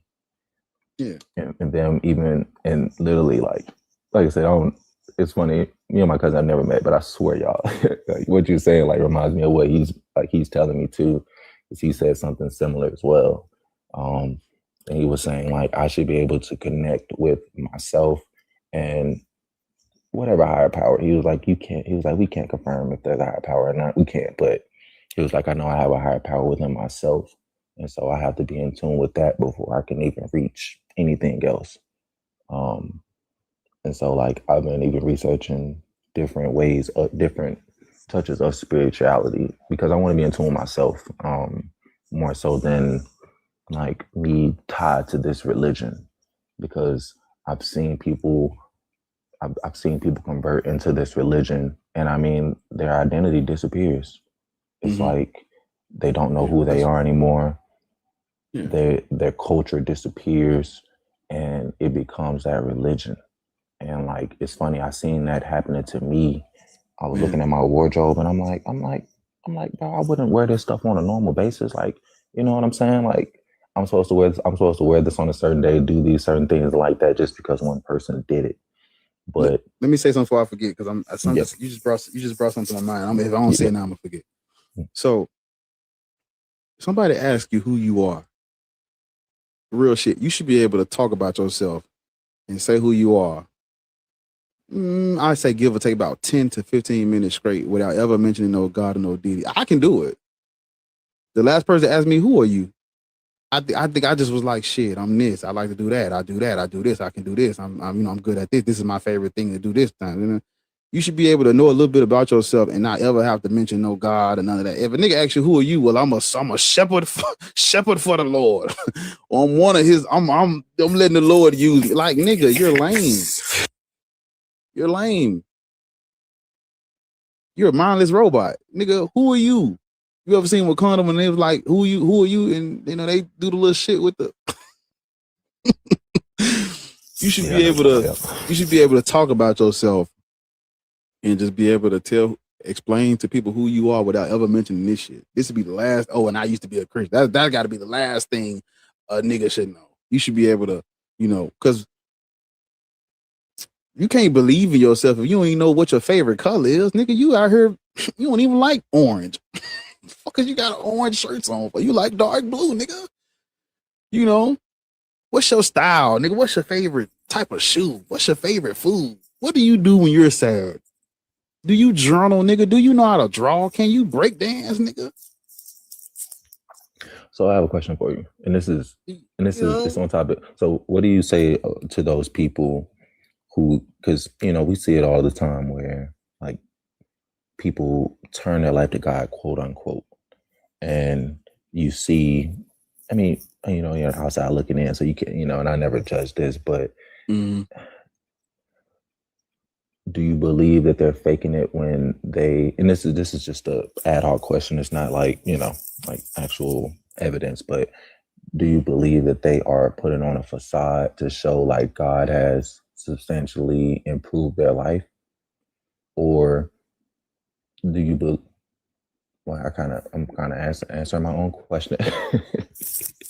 Do you believe they could have got there without that? People who attribute personal experience to gods are selfish people. That's what I'm learning. And I used to say this on my YouTube channel, but I'm bringing it back. I used to do, I stopped doing internal critiques, but I'm working my way back up to it. I got a little prompt I'm working on some fire shit. Actually, it's so fucking hard. But people who give credit to God are selfish. Because you got to be a selfish person to think God is helping you in watching kids starve. You got to be a selfish person. There is no other rationale. Because why would you believe that a God is helping you and not them? Why would you believe that? Well, God picks favorites. That's called being selfish. Well, God helps us all just at different times. God, that's picking favorites too. Because if both of y'all need a car or both of y'all need a mode of transportation, that nigga done got a horse and you out here crawling because you ain't got no transportation. Or he get a car, you walking. If he's saying thank God, he's selfish. If you and the guy next to you are hungry, but y'all on opposite ends of the fucking earth, and y'all praying to the same God because of colonialism, and he gets fed and you starve to death, did God pick him as a favorite? It's selfishness. That's what listen, God is not real. These persons, because listen, when I was a Christian, they used to lay hands. I went to a church where they laid hands on you. Every time they laid hands on me, I had a dream about that white man with the white robe with the white wings. Every fucking time. And I would lay there at the fucking altar because we would lay there. Like, they lay hands on us and we'd lay there. I'd lay there at the fucking altar and this nigga's talking to me. The white man, white Jesus was talking to me. I'm fucking 15. They done laid hands and put the blanket over me. This nigga's talking to me in my fucking dream. And why the fuck was he doing that? When he could be saving the fucking world from bone cancer. Why was he talking to me? He wasn't talking to me. He never talked to me. I was hallucinating, delusional, religious psychosis. That's the answer. But it's selfish to think that a God is helping you in a world like this. As you and as us, as we speak right now, there's a little girl tied up in duct tape in the back of a fucking white van going nowhere fast to fucking the bottom half of South America. She is never going to be seen again. How the fuck am I going to say, God, help me wake up? Like, nigga, y'all, come on, man. It goes back to that thing I was telling you. Off of GP, general principle, off of me being a human, I can't worship no God, praise no God, give thanks to no God. Because what the fuck, what is my answer when I think about that girl that's in the back of that van right now and I can't do shit? What am I supposed to do? Turn a blind eye? Well, God is personal. It's a personal relationship. No, the fuck it ain't, because all of us believe in the same motherfucker. How is it personal? You see, niggas who thanking God that they woke up this morning, they don't think about that girl in the back of that van. They don't think about the boy in the back of the van. They don't think about the children being fucking mutilated at the genital. This will never cross their mind. They BOMB the church with 4 little black girls in it. What the fuck am I gonna say? If I was a Christian, what could I say, bro? Will God take his time when he's never late? This God's timing is.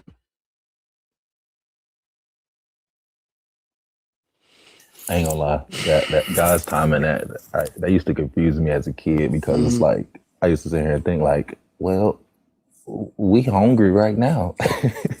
Nigga, Like, I was hungry. I'm hungry right now. I'm not trying to. What time was he planning to show up? Because it's like we need it right now. Man, I remember growing up, hot water got cut off. Man, we had to boil pots of water on the stove just to take a bath.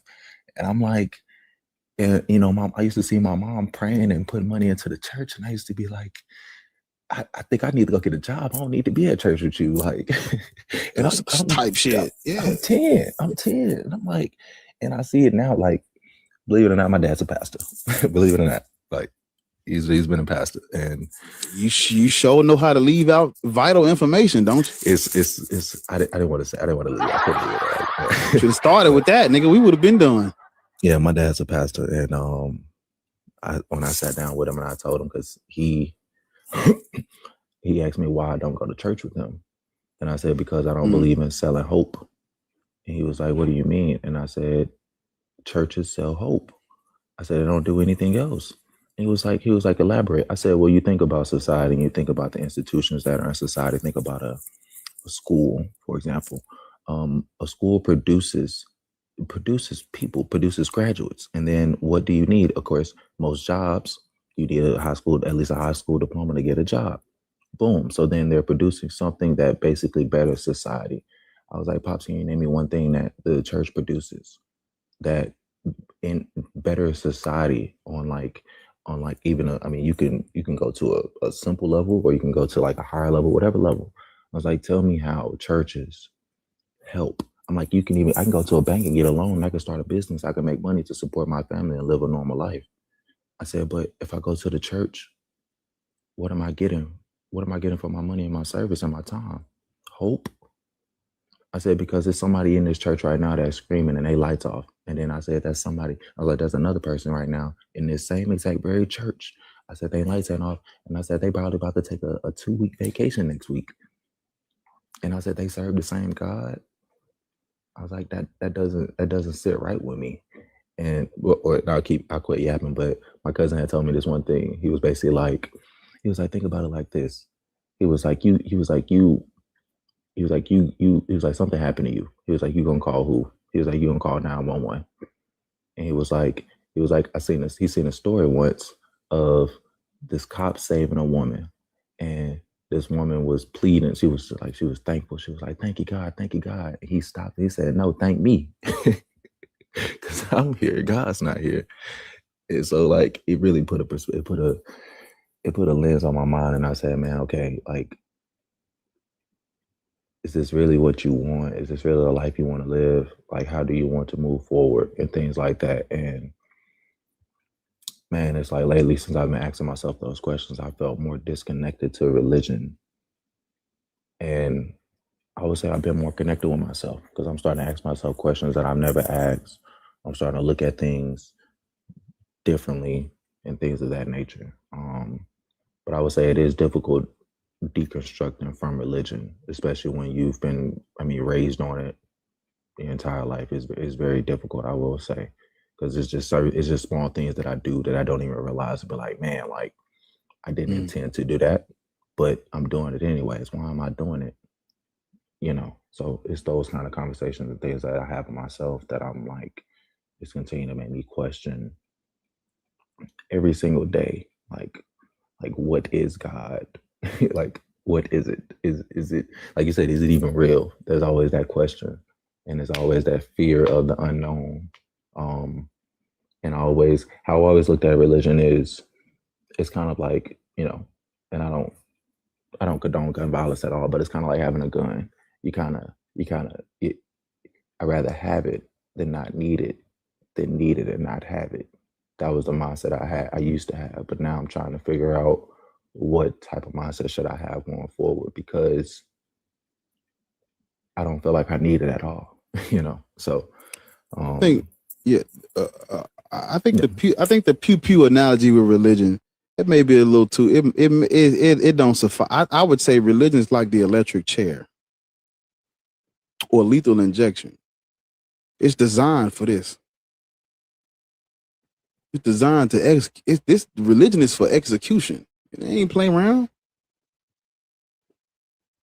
Like no Abraham, these Abrahamic religions, because that's really what we talking about. Like, we ain't gotta lie. These niggas have conquered the world. When they went and they forced religion, you think they was playing? You think this was hey, here's a suggestion, everyone. Hell, nigga, it's converter. Get your fucking head chopped off. Real. What we doing? Them niggas was not playing. But you know, but see, deconstruction, man, look, you got to do this off of.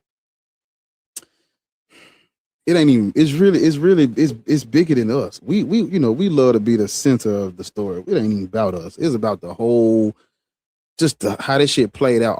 It's about the whole enterprise. It is my duty to fucking deconstruct and curse this shit because of what they've done to niggas, what they've done to people. Period. That's why I'm so hard. Damn, bro, why the fuck is you so hard on religion? Man, bro, so much nigga. See, people don't know this because the Europeans, they gonna lie to you. They'll tell y'all anything. Not y'all. They'll tell us anything. People don't know that all of these major conflicts and wars, this shit about religion for real.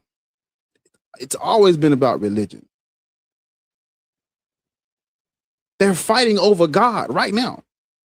Yeah, the politics and the government and the money and the paper bill, the dollar bills and the currency. That is just because back when they didn't have none of that shit, what were they arguing over? God. You start building your infrastructure. Now your infrastructure is a part of your God argument. This is stuff. All this shit. They arguing and fighting over God, bro. Literally, all this shit is about religion. Everything. Every major conflict, God is in it. Literally, all this shit about the Middle East and all this shit. We wouldn't even be having this conversation if the Christians didn't persecute other Christians, and then the Arabs didn't create Islam, and then the snowball. All this shit. See, when niggas studying history, they want to start in 2026. How is being a black Christian affecting us today if we all can be choosing what we want to? That's because you don't know fucking history, nigga. But yeah, it's literally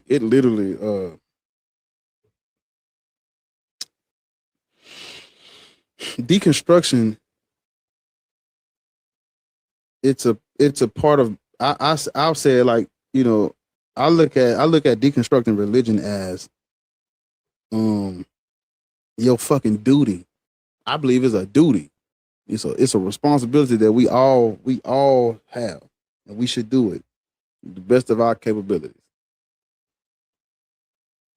I'm so thankful for shit like nigga. If I was a Christian when this platform hit and all these motherfucking black people on here talking about this, man, look, put me on record right now. If I was a Christian and I ran into a nigga like B-Eazy, it would have been over with.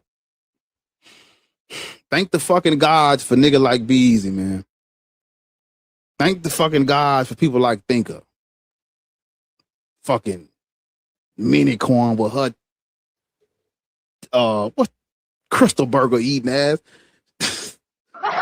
Fucking Birdie's awake. Born Again, Christina, Zena, fucking Mac. All these people, I'm just thinking about niggas' names and shit. Mama Bash, fucking nigga. This shit wouldn't have stood a chance if I met these people. If I was a Christian right now, running into these niggas, Lord have mercy, it would have been rough. I feel for y'all. Cause y'all black Muslims and Christians running into me. Lord, let the fruits of the spirit be with you, because I'm coming for the fucking head. I'm coming for the jugular.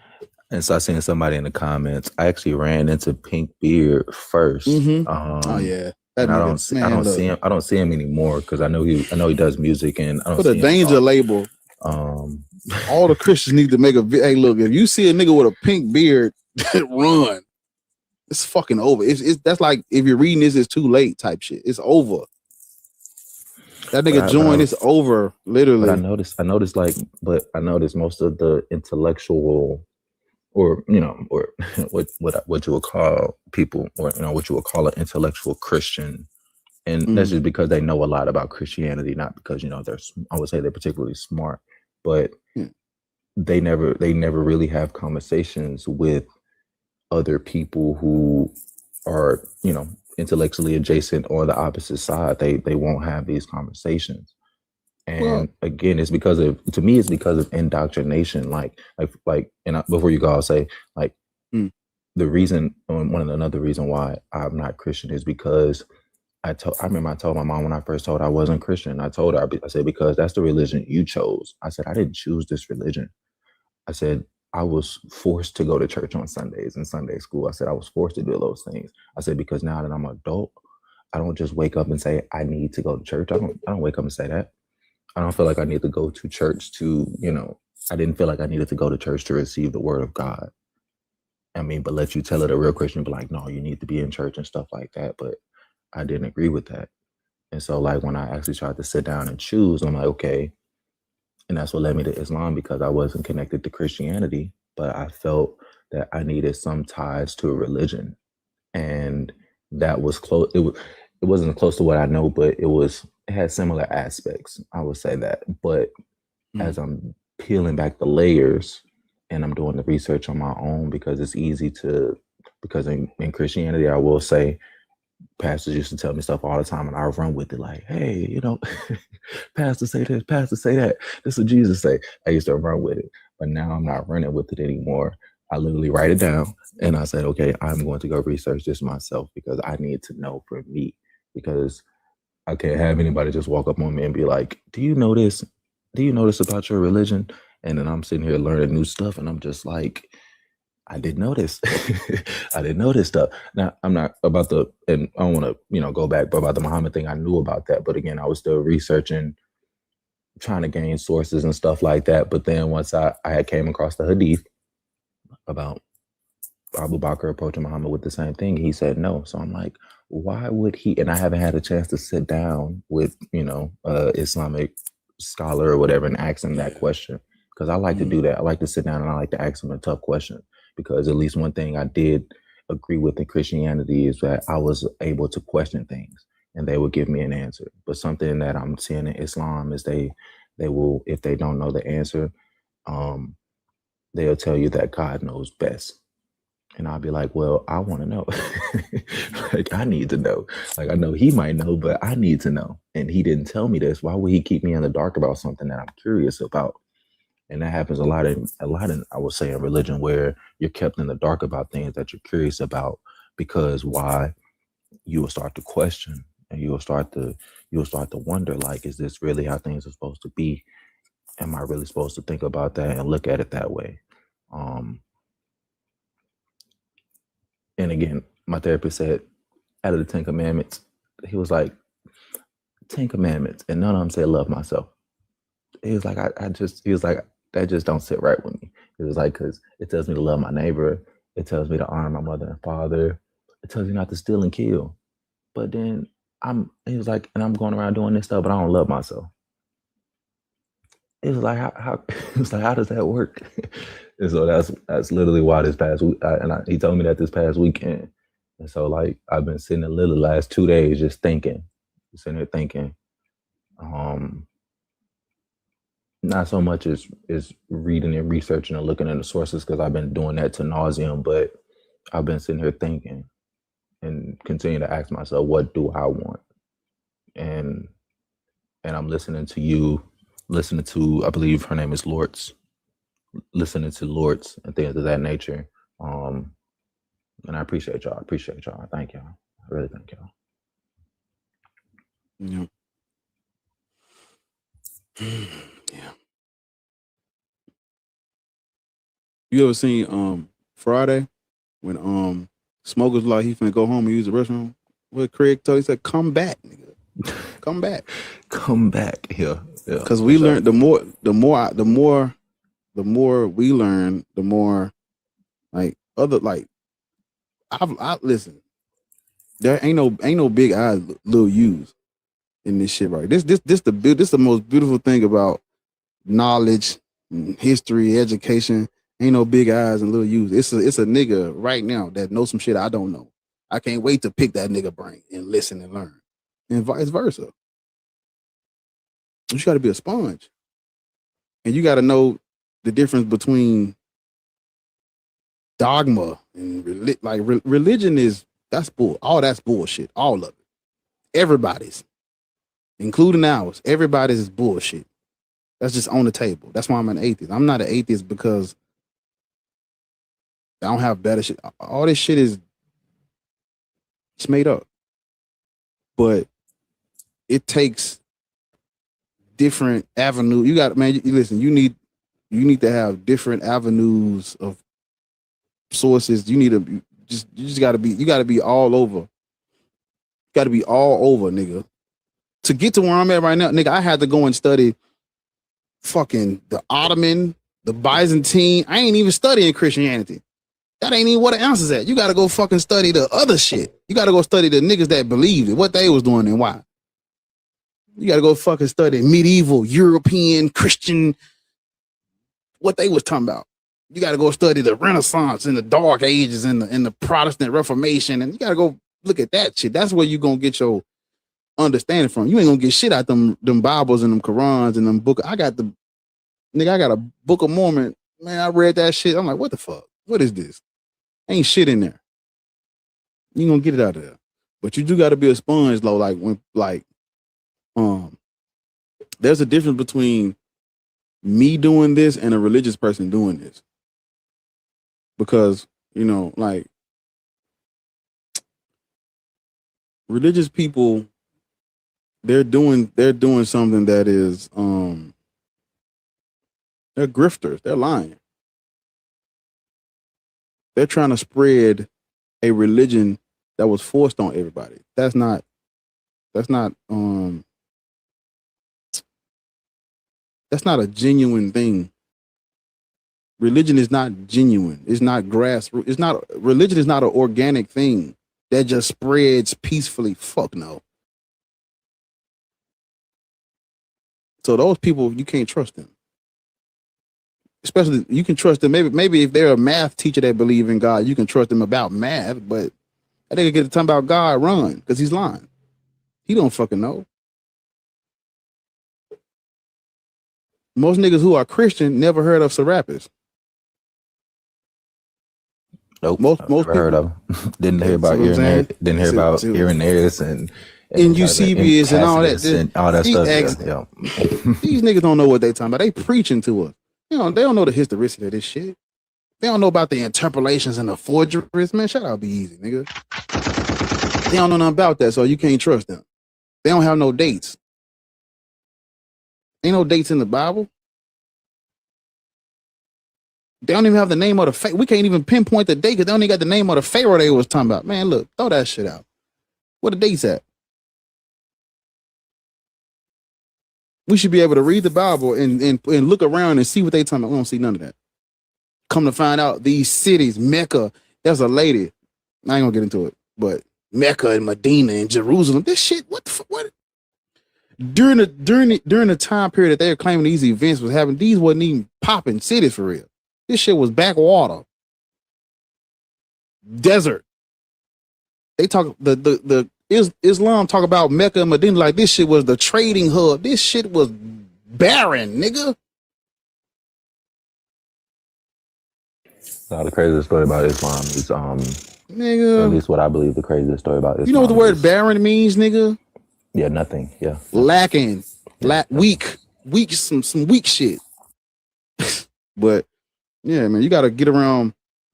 Nick. Like, bro, if I ever get on this bitch and say some shit that's incorrect, my niggas gonna tell me that's wrong. They gonna give me the answer. Them type of niggas you want to be around.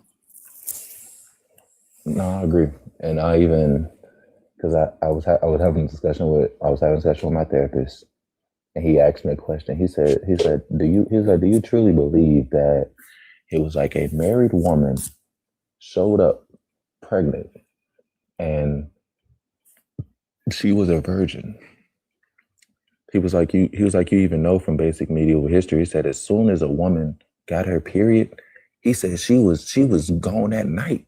He said chastity was broken at night. He was like, it was serious back in medieval times. He said, so the likelihood of that woman being married and a virgin, he was like, really think about that. And like that had me thinking about Christianity and things like that, because why?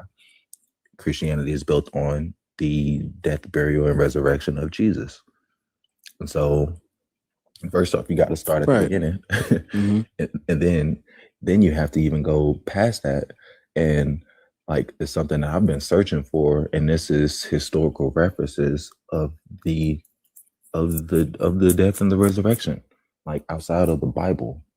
Like I've been unable to find historical documents or historical references of the crucifixion and the resurrection. Why? Because crucifixion, I think at that time, was widespread, number one. Number two, the only source that I was able to find was it speaks of what was the governor's name? I forgot the governor's name that, the Bible says that I want to say it starts with Pontius Pilate. Like that. Pontius Pilate, yeah. And it basically led to say that there was another Jesus. So I'm like, dang, are the Christians or people getting the two Jesus stories mixed up?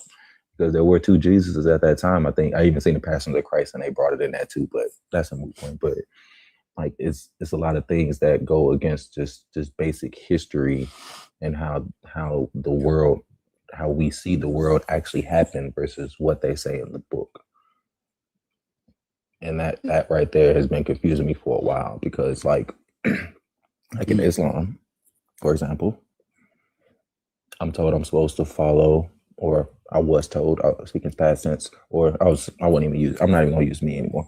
You are to follow the Quran and the Hadiths.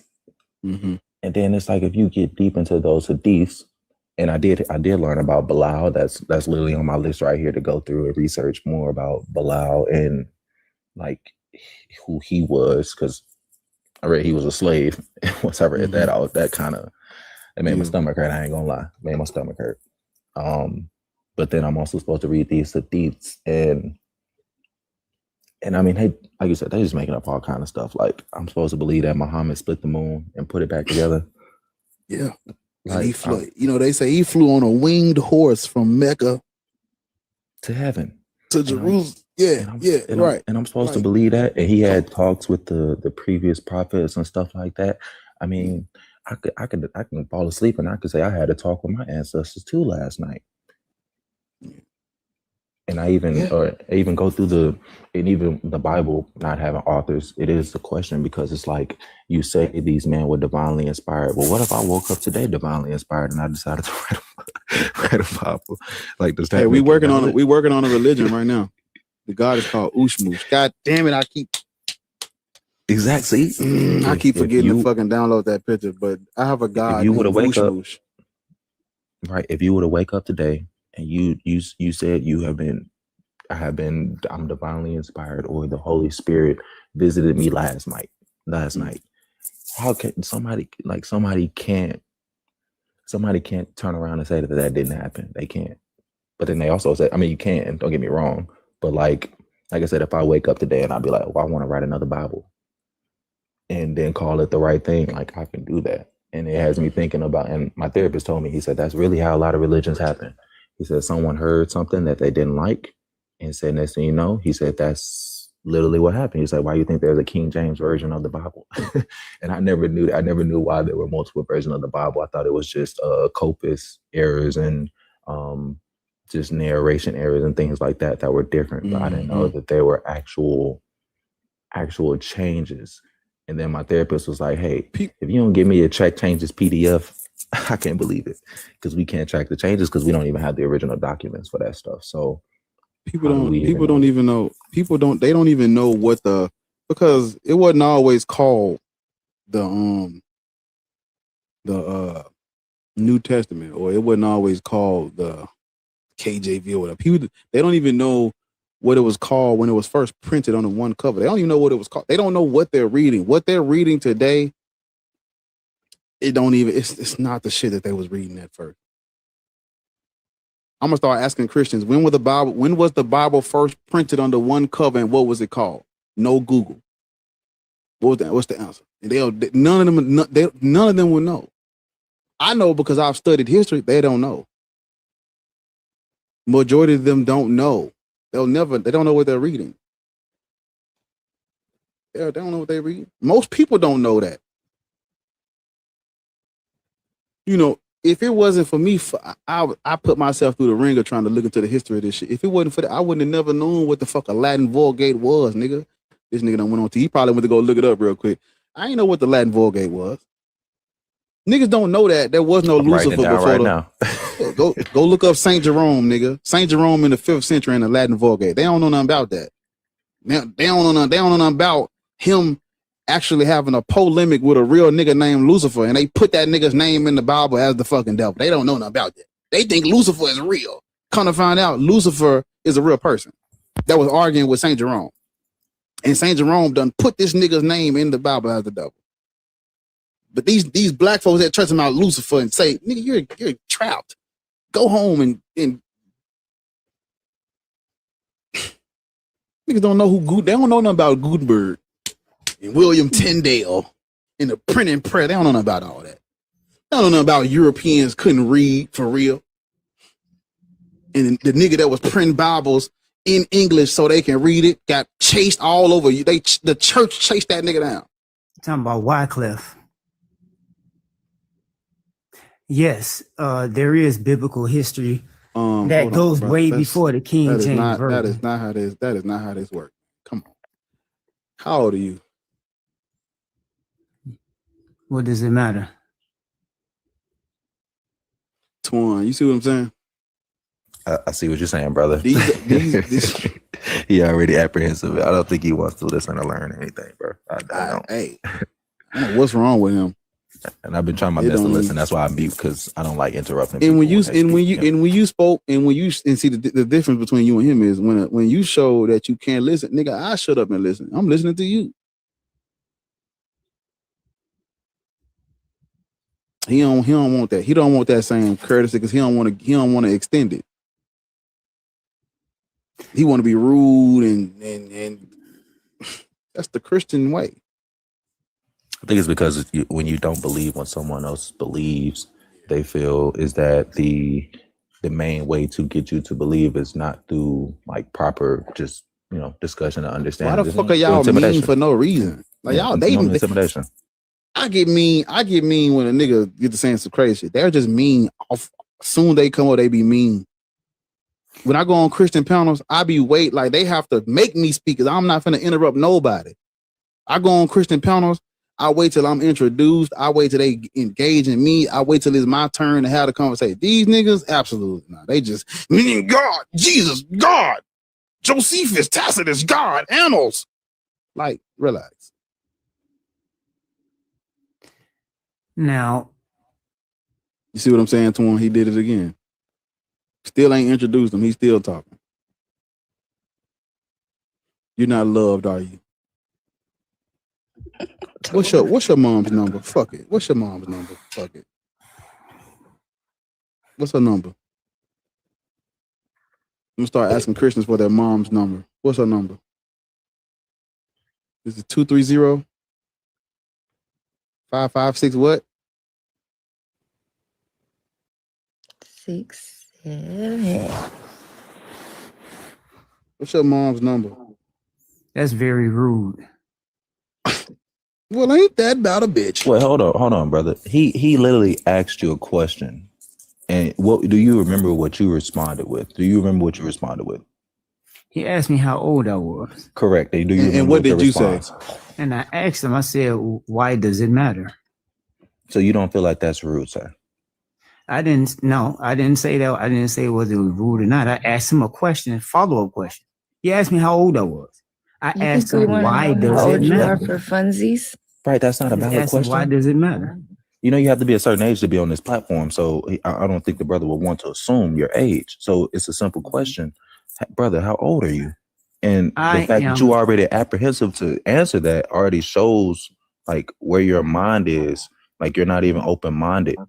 Like that's all the brother's saying. Like he asked you a question and you immediately got apprehensive. You're assuming I wasn't apprehensive. I was just asking a question. I simply asked, why does it matter? Now, if he would explain to me why it matters and why he's asking, I could simply answer it. Don't assume that I'm being apprehensive. I just asked a simple question. Let's try it again then. How old are you? I am 49. I'm 56. Are you really? You look good for 56. I'm trying to tell you. Fountain of youth. You believe in the fountain of youth. Do you believe in God? Yes, I do. Mm-hmm. Does your God have a name? He goes by many names. I am that I am, Most High, El Shaddai, Elohim, Yahweh, Yod-Heh, Vahweh, Yehovah, Yeshua as his son. We know. Which one is it? Spin the bottle. Hashem. Niggas said Hashem is crazy. What the fuck does that mean? Because I was watching a TV show. And they mentioned that name, and I never went and looked up what that means. Let me go look and see what that. Because I meant to look up what that word means. I heard a nigga say it, and I'm like, oh, okay. So Hashem would be the Hebrew term for God, which literally translates to the name.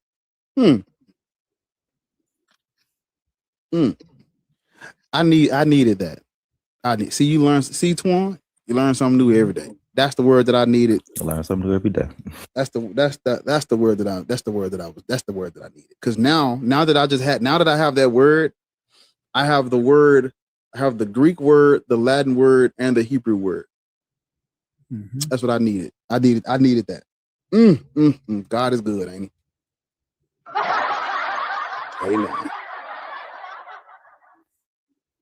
I need to do some research on that word. Yeah. Because if I'm not mistaken, they don't say the name Yahweh. They don't say his name. They just use this.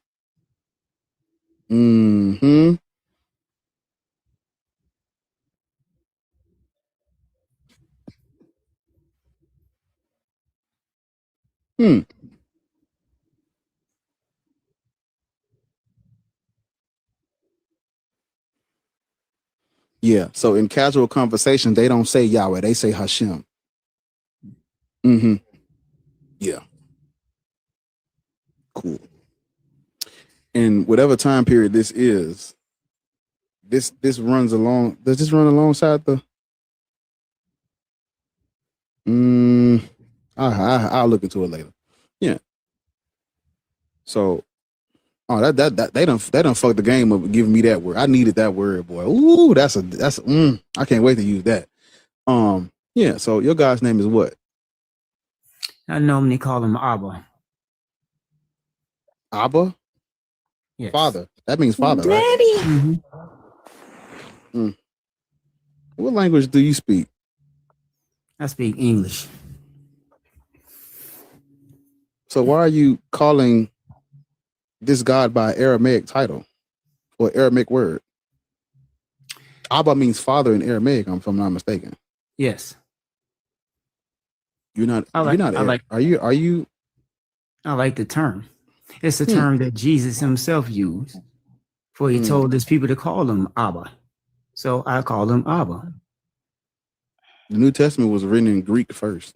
So he wouldn't have used that word. Jesus spoke in multiple languages. Jesus. Why would he tell them to call him Father? Yeah, weird.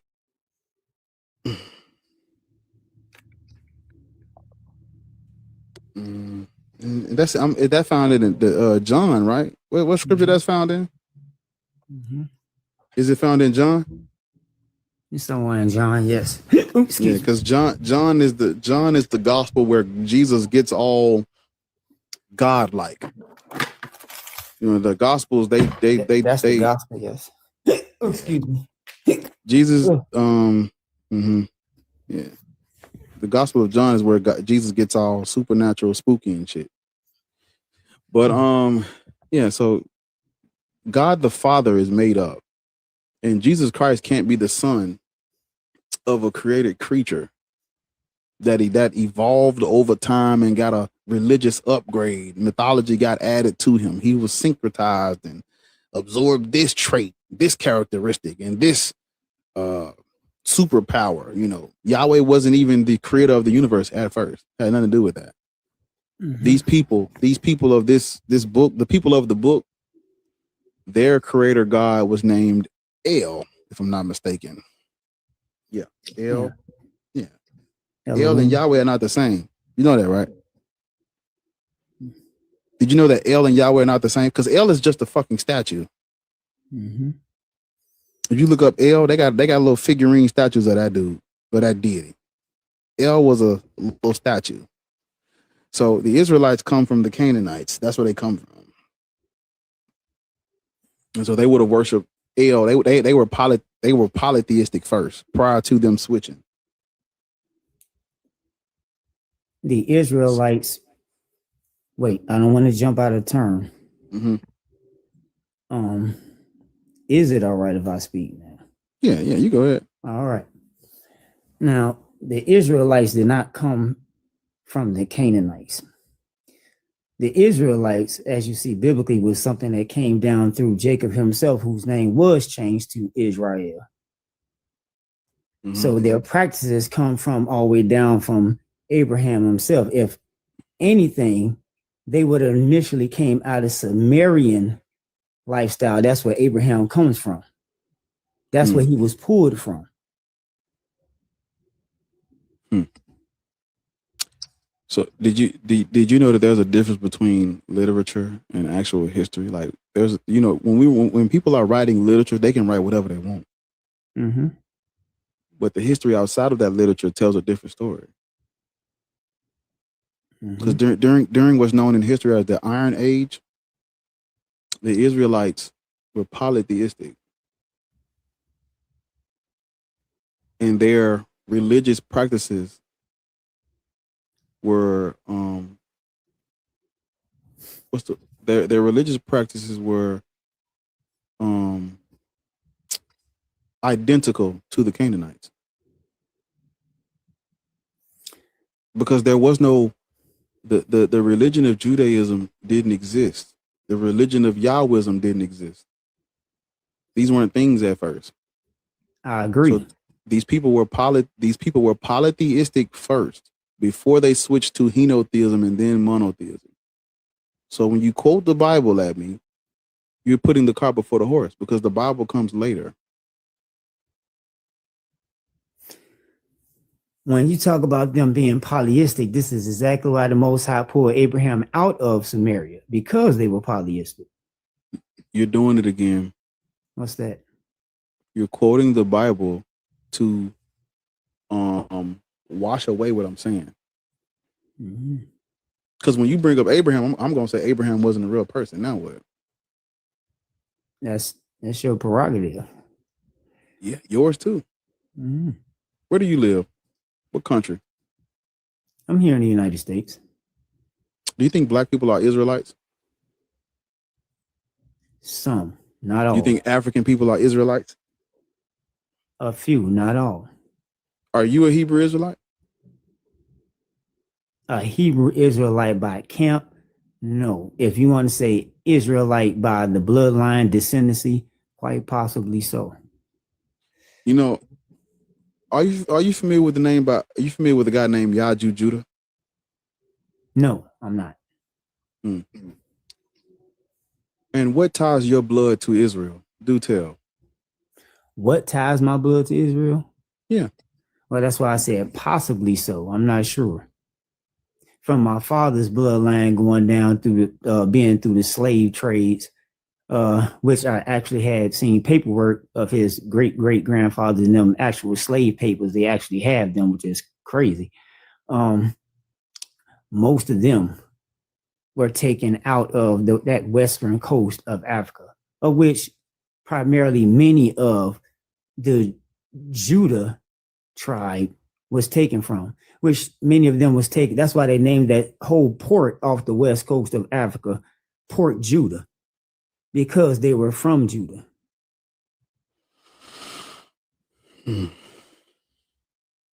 And this is actually known by them over there. This is not something that I just so happen to read, but me being in the military and having been on that side and asking those questions, this is what was given to me. Port Judah was a real place. So the spelling is similar, but it's not actually Judah. Mm-hmm. Like not the spelling. Well, I will say the spelling is similar to the word Judah, but it's not actually spelled the same. Mm-hmm. That the sound is not exclusive to Israel. So although those people's title sounds similar to the word Judah or the Judah, whatever tribe of Judah thing, it's not the same thing. That would be the same argument as people saying that we were taking on the good ship Jesus, when even in the spelling, it was actually the good ship Jesus, because it was a ship that was owned by the Spaniards. Trust So me. Sorry. We know all about that. Yeah. Did you say it was called Jesus just because it was owned by the Spanish? Well, Jesus was the translated name, which that's what they called it. But you keeps. It's okay. I don't think you understand. It's okay.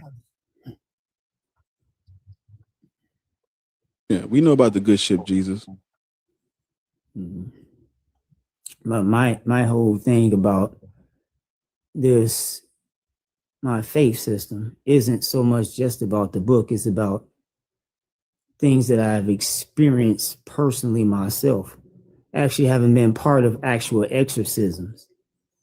Actually having been part of being actually lifted off the ground with scars on me from being in these battles. It's not just as you would say, a belief. It was something that was experienced. Mm-hmm. Here in Gary, we've had an influx in Gary, Indiana, an influx of demonic activity. That's why there was a famous movie made out of one of the buildings that had high demonic activity called the Demon House here. You got lifted up off the ground, Joseph? Huh? Yes, I was. By what? By what? A demonic entity, yes. But like it wasn't no actual hands or nothing. You just levitated. There was no actual physical hands, no. Y'all ever seen Monsters Inc? Remember in the restaurant? Then the little girl came in there and it was a whole thing. And then that man was on the news and said, she picked me up and shook me like a dog. What are you talking about, Joseph? I know that would be hard for anybody to actually want to have to believe, but these things are actually real and they were actually documented by the newspapers. That we actually had the newspapers got you picked up. They got a picture of you levitating.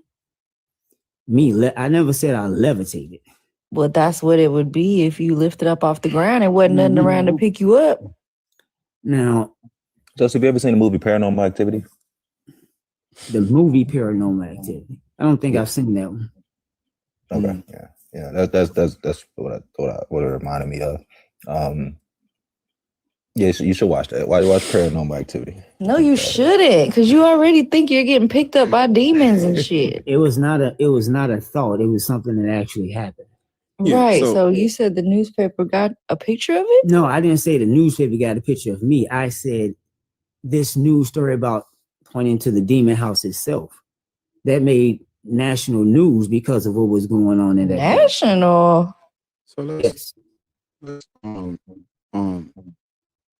you have to understand two things. The first thing is that those people that you mentioned are not the tribe of Judah. Mm-hmm. It's a misspelling or it's a grammatical error of those white Europeans who made the maps of that area. It's on them. But what you're talking about comes from the Black Hebrew Israelites in the 19th century, 19th century. See, Twan, this is why it's good. You gotta look into the dates of this stuff so you can know who the fuck and why the fuck. Man, I got the nigga name. Hold up, because I put it in my thing. Shit. Some Cherry something. Damn, what's that nigga name? Right. Yeah. That's it. Him. I just gotta go to the fucking thing where I had it. Cause I got so many damn tabs open. But yeah, these people, Frank Cherry. These people came up with this Black Hebrew Israelite shit in the 19th, 20th century. Mm-hmm. It wasn't a thing before then. And so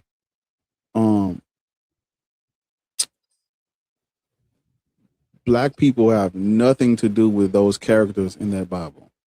We are not them at all. That's first. You got to understand that first. And then second, you got to understand that this God is created by a group of people. And, you know, they call it the Levant region, but that's not us either. So you're dealing with someone else's fan fiction from another part of the world. Abraham, Isaac, Jacob, Moses, none of those people were Black. None of those people were African. If you read the Bible, it'll actually tell you what race or ethnicity that they said they were, and they're like wandering Arameans, Edomites. They're actually actually not Edomites, not in the scriptures. Sorry to cut you off, but no, that's not true. I don't know. Yeah. Wandering Arameans. I can't think of the other word. They're Canaanites. Outside of the Bible, they're just Canaanites who had an identity crisis and branched off. That's what they are outside of the Bible. Inside of the Bible, they're this separate group that descend from Jacob. He wrestled with God and got the name Israel. First of all, like, brother, think about what you believe. You believe that a nigga wrestled with God and won and got the name Israel. Like, come on, bro. It's too much. It's just too much going on. So we'll say I just because I was curious about this demon house. And like I'm going through various threads. And so something I did find that said it says landlord Charles Reed at the time, he was a landlord, stated he had never experienced anything supernatural events at the home. His prior tenants also claimed to never had such experience. At the time, Amons, which I think the young lady's name that was living there was Latoya Amons, it said that she was behind on lease and used the claim paranormal activities to avoid payments. The tenant who moved in after Amons had not noticed any paranormal events either. We believe the events were a hoax. So the landlord said that. And of course, they said the house was demolished after some like, what do they call those people, like Ghostbusters? Or yeah, he was a Ghostbuster. He basically bought the house, and I think he did some movie in it, or a documentary, and then he had the house destroyed. And they said a psychologist actually interviewed one of her kids and said the children were acted deceptively and in accordance with their mother's beliefs. The youngest son acted possessed whenever he was challenged or was asked questions that he did not wish to answer. That's just what I've come across. So now, of course, the psychologists would do that because the psychologists don't want to acknowledge the truth.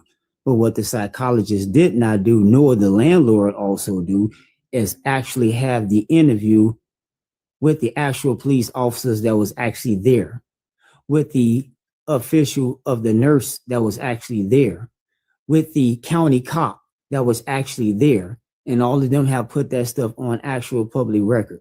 See, I expect a psychologist, especially one who might not believe in the scriptures and want to get rid of it, would say something like that and will also put something out like that.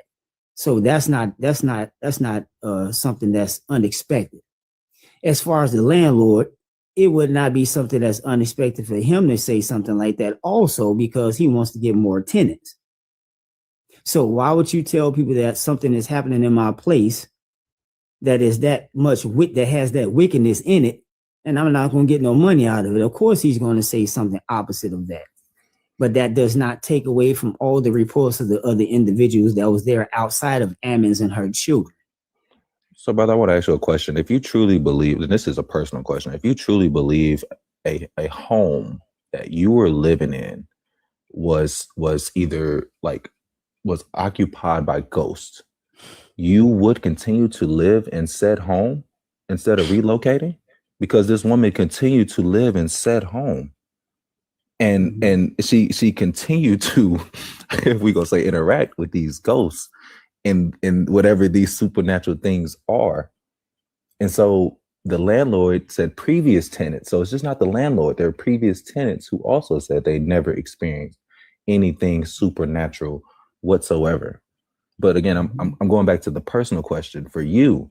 If you believed your home was possessed or was occupied by spirits and they were causing all of these supernatural things, would you continue to live there? Because this woman did continue to live in that home with all of these things happening with her children. So like, I want to get your take on that, because you're saying, oh, of course the landlord would say this. You know, I guess that's a good point, I guess. But I want to ask you, would you continue to live somewhere that you believe was demonically possessed? Because again, I will reiterate for a third time, this woman continued to live there for an extended period of time with all of this going on, with her children in the home experiencing this. Now, most people with a reasonable mind and ample opportunity to be able to leave and the money to leave would want to leave that situation. I mean, that would sound crazy. But what I do also know is in this life, there are a lot of people who do stay in situations that are unfathomable to most people. Brother, you're saying most people, right? Yes. And I asked you. Like I said no. Telling me no, I would not. Right. And so okay, we're gonna stay right there. You said you would not. And then you're saying now you went to say this woman did not have the money. Brother. No, I didn't say she didn't have the money. You said something of the nature that she probably didn't have the funds, or she could not. No, that's not what I said. So okay, so I apologize. What did you say? What I said was, I'm gonna repeat it again. Mm-hmm. Most people with a reasonable mind. You said something before that. You said something before that, sir. Sorry. No. I said most people with a reasonable mind.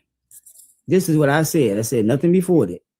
I said most people with a reasonable mind and an ample opportunity and option to be able to leave would leave this place. So this woman did not have the ample opportunity. I guess you're not hearing me, brother.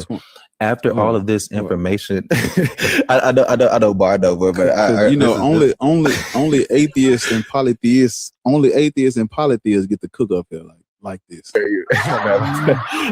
that just blew my mind. I'm sorry.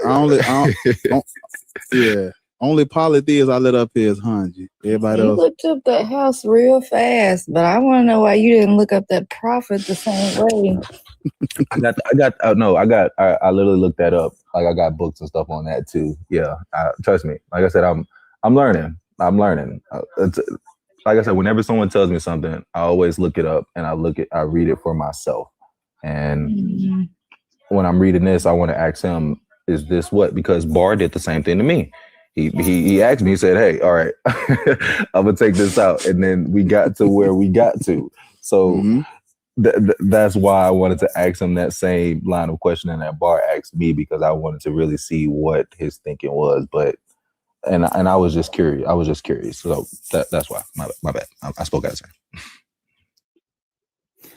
It's good to see though, but look at this nigga. Now you see how it feels to be on the other side of that, Twan. Like, damn, this what these people sound like? It's crazy, bro. I can't lie. Yeah. You're right, bro. You're right. I mean, what's so crazy? It gets worse because tomorrow I'm gonna do Black people shouldn't be Christian, Muslim, and Black Hebrew Israelite, and I'm gonna add EHI. EHI is the Ethiopians, because I found some new shit about the Ethiopians. So I'll be here. I'll be here. Yeah, you gotta buckle in for that one, because they get rough. They get rough up there. But Twan, Joseph, I'm gonna drop y'all down, because yes sir. Have a blessing, brother. But man, look, man, what conversation? My God. Yeah. You said have a what, Twan? Blessed. I mean, so I can't say, oh, dang, you're right. Dang. See, that's that indoctrination. I'm just. That's something. When someone asks me, like, I don't normally tie that to being blessed. I don't normally tie that, even though it is tied to religious meanings. me, I don't, I say blessed as being, I'm in good, I'm doing good, I'm content, I'm happy with my life and stuff like that. So that's why I say that, but instead of indoctrination, I guess I got to come up with another word. I may have to come up with another word. Have a good day. Have a great day, right? Yeah, have a great day. Great day. Y'all have a great day. Have a great day. All right, yes, sir. Yes, sir. Man. Dreadful, what's up, man? I see you. What's good with you, my boy? What's her name? Sorry, just waiting for my turn. I just didn't want to butt Yeah, I in know. or anything. I got you. I'm chitlin shot, man. It won't Imagine take a penny eating motherfucker coming up here and only speaking in a bar. That's crazy. What's Don't up? ever What's up, come to my Dreadful? live again, nigga. Dreadful, what's up? What's good with you, boy? Hey, friend. Hey, Ariel. Mm-hmm. Hey, bestie. What you got for me? What's today's mathematics, Dreadful? Talk to me. We gonna see. We're gonna see as the day goes on. I ain't figured it out yet. I'm still working. Got the whiteboard out. What's her name? Camille? That's Camille. Camille Key. Yes, How old are you? I'm 29. 29. Yes. Cool. You believe in God? Yes, I do believe in the Christian God. Jesus Christ, your Lord and Savior, or do you call him something else? No, simply Jesus God, my Lord and Savior. Because all of the black Hebrew Israelites, they call him Yeshua, and they call God Yahuwah. They don't really go by the white man's terminology. I don't know why they do that. I wish I would tell them to just call Jesus Jesus, right? I understand there's a lot of. I wish y'all would tell them. I'm one of those people that I will tell you there's a lot of history and a lot of science and a lot of culture and things that all go into it. Mm-hmm. For sure. What is your do you know your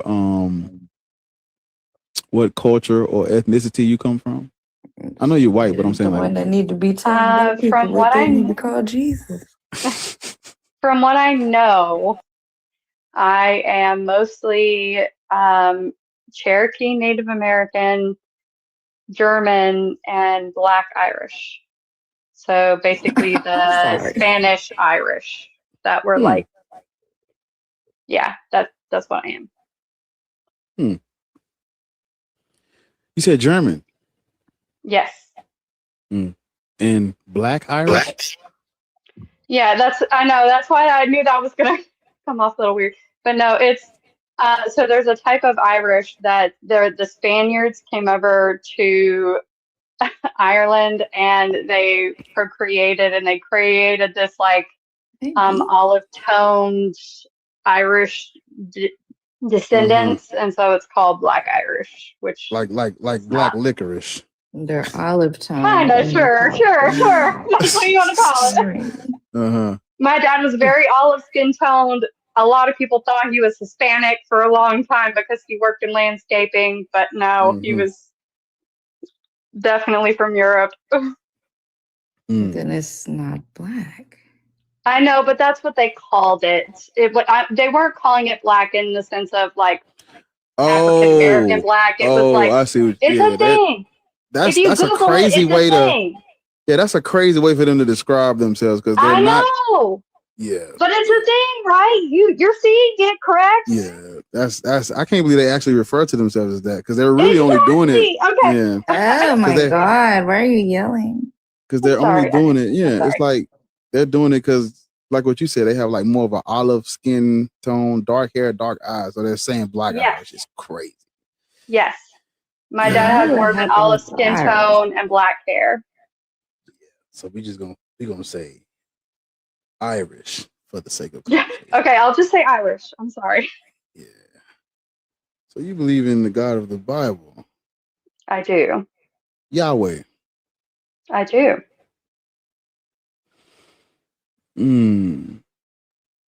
Because did you know, or I don't want to say did you know, but so your God would fall. There's three labels how we label deities, right? Either your God is a title given to things we can understand, We refer to those as just call it a label, right? You using the word God. For example, like when people say God is love, God is consciousness, God is the universe. A dude told me yesterday, and I quote, I asked him, can a hamburger be God? He said yes. I get that. I can understand that. It's like God within everything. He is everything. Yeah, they're within using God and as a around title. us. Right. Yes. They're using God as a title. Right. The other one is the gap. And this is one of everybody's favorites. The gap is the God of the gaps. Well, I don't know how we got here, therefore God. I can't explain consciousness, therefore God. I don't understand. I don't know what did XYZ, therefore God. I don't know how I woke up this morning, therefore God. Those people, they don't really believe in God, but they're calling ignorance or their lack of yes, he said burger. Yeah, poison, apple. They are calling a gap of information or human ignorance God. That's not a God either, but they're calling it that because they lack knowledge or information. Yeah. There's a guy last night, he was saying that we are the generator, operator, dispenser. But he's calling something God, but he really meant that we should just believe in ourselves. But he called it God. For like lack of, maybe he didn't know the terms or he didn't have better wording. People tend to, it's like a gap of knowledge, or they don't know the words. They can't explain it in a way. But I tend to ask people, if you can explain it without God, without calling it God, should you? And I would say yes. Because if I can explain what a cat is without calling a cat God, I'm narrowing down what a God is so that we can pinpoint and be able to differentiate from what is a God versus what isn't. Because if God means everything, then God means nothing. So we have to be able to understand what a God isn't. Yeah. Well, so for me, within the Christian religion, and I'm someone who I can tell you, the stuff that I say is probably not going to anywhere near come to what you think a Christian is going to think. I believe that before Jesus Christ, there was God who created everything from nothing. So they created everything from nothing, right? Then they decided to create the earth. They decided to create the star that we call our sun. He created the animals and the earth and humans and whatever it may be. But I also think that while he can be his own creative self, he doesn't understand the consequences that come with the actions of creating those things. If I think within the Christian God specifically, before the humans were created, there were the angels. He had created the angels. And even the angels were imperfect. We had Lucifer, who, while he created them, he also gave them free will. And Lucifer had his free will to become what he decided was, I want to be God, because he saw his beauty. And he fell to earth, and that is where evil was created, and that is where the evil really lies, in the earth. A lot of people like to blame a lot of the things on this earth, the bad things that happen to people, on God. And maybe in the very back part of his sense of it, yes, because he created all of those things. But in reality, he gave free will to those things. He gave free will to Satan. He gave free will to us. And when Satan fell and was sent to hell, and was basically given a lot of power here on earth, he has been able to create a lot of evil here on earth. And humans were given free will, and we already followed the free will to eat the apple from the tree, or the fruit from the tree. And now we are given free will to follow whatever we may follow. Camille. Yes. You said nothing different than other everybody else that believes. I understand a lot of it can sound like I don't, but I Mhm. can tell you that I understand and give a lot of forgiveness and understanding to more people than others do. You know, I have a friend of mine, and he and I we're gonna do a joint live. I don't know. I forgot to hit that nigga back. I forgot. But we're gonna do a joint live. And the live is black and white people should not be Christians, Muslims, black Hebrew Israelites, white Hebrew Israelites, Jews, etc. I think you should come to that live because you know you have to deconstruct this religion as well. But just to address all the stuff you're saying. So I was a Christian for 30. I'm 56. Right? I was a Christian for 30 years. And My dad was 56 when he just passed away, so I'm sorry. I'm sorry to hear that. I'm sorry, I didn't even mean to make it that kind of thing, so you can just ignore that and bypass it. Strength and power. Strength and power. I know that nigga watching. That's why I did it. Strength and power. Yeah. So, God, ma'am, your God would fall under this category right here. Your God is a myth, right? Because your God has a name, and I'm claiming if it has a name, we can just trace it back to who made it up. We can trace it back to the earliest known mention of that God, and figure out the anthropology of it, the cultural relevance of that deity, going back as far as we can. In anthropology, what anthropology is like, it's basically the study of like ancient people's cultures and gods and God beliefs and things of that nature. They're able to. I took a couple anthropology classes in college. Right. So you would understand that Yahweh falls on the list of other deities as well, right? Yes, I completely understand that. I understand that there's a lot of history that comes before Jesus was born, and I believe that there's a lot of because prior to that there was still sin, there was still all those things, but there was still God. And hold on, Camille. I almost called you Catherine. I'm sorry, Camille. You can call me Cam if that helps. Cam. Okay, Cam. You're doing what I call putting the cart before the horse, right? So I'm having a conversation about something that comes before the Bible, and then you're talking about sin from the Bible. You understand? Sin came before the Bible. And where did you get that came information before the from? Bible. And where did you get that information from? That's just knowledge in general. Whether you're looking at the Bible or you're looking at humanity in general, where the light and the dark came, the good and the evil came. All of that was already there. Well, where outside of the Bible can I read about sin entering the world?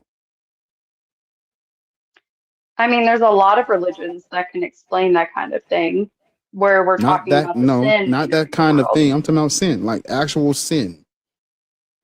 Well, let me see what the Hebrew. There's Hebrews. Yeah, obviously there was the Hebrews before the Bible, and then I'm sure there were plenty of religions that predates the Judaism that all not.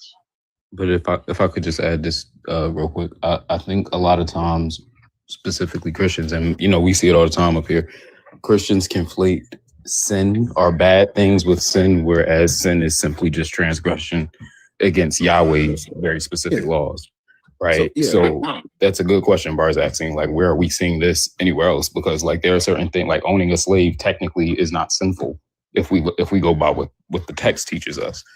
It's just something we consider bad and evil, but it's not a sin. It's not against God's law. Well, yes, because that's against just simply morality. I mean, obviously there are going to be some things that are not obviously implicated in the Bible of whether it's good or evil or not. Right, right. I There's don't a lot want of to. I don't want things to shift that the I conversation don't. too far off. I'm just trying to get you to understand what we mean by sin. Like, where are we seeing this Yes, at? I get that. Yeah, that's a question though. Where are we seeing it at? I mean, everybody has the concept of morality, correct? That came from even the creation of humans in general, probably. That we could all sit there and say we know what the difference is between what's wrong and what's right, what's good and what's evil, It especially when we evolved. came to be some sort of society. We were never just an individual person. Right. It evolved over time. But what I'm saying is you cannot reduce things that predate the Bible, to a biblical understanding, because it's not. That would be like, imagine if somebody told you, they do say this actually. The Muslims say that the Bible prophesies Muhammad. I don't know. Well, Listen, predating hey, the listen. I don't know how they put that shit together, but there are a few of them that will tell you that the Bible prophesies Muhammad in the Old Testament, and a person like you is gonna say, what? predating the Bible, obviously God maybe did exist, but obviously there was no specific religion that consistently lined up with him. But humans created their own stories of what they thought Jesus or God should be, or what they Well, saw within the world that they were experiencing clearly. What I'm saying And is this then right here. I'm sorry. when we're talking about the Bible specifically, we're talking about people who predated it, who predicted the coming of Jesus. And then we're talking about Jesus being here, having a lot of people who actually documented that he did exist. He did do a lot of the things that he did. And he did sacrifice himself on the cross. I know a lot of people want to sit here and say that that was a myth, but that's not the case. There's a lot of eyewitnesses that actually saw it happen, that documented that it actually happened. And so that's not like, oh, we can sit there and say, oh, it didn't happen. But it did. It didn't. He was a real person. Just like Muhammad may have been a real person. Slow down. But hold on. Sorry. Hold on. Yeah. So I think there's one verse in the New Testament that talks about these 500 witnesses. There's only one verse. We don't get a name. We don't get no paper trail on them at all. Paul just says 500 people saw this shit, and we got to just go off what that person wrote. If I'm not mistaken, Muhammad actually has a similar claim about splitting the moon. People saw him fly up there and split the moon. Yeah, the things about listen. I'm gonna say it, and I don't need nobody to. Don't go crazy. Just relax when I say this shit, because I know I'm finna say some shit that niggas be like, "Hold up, boy."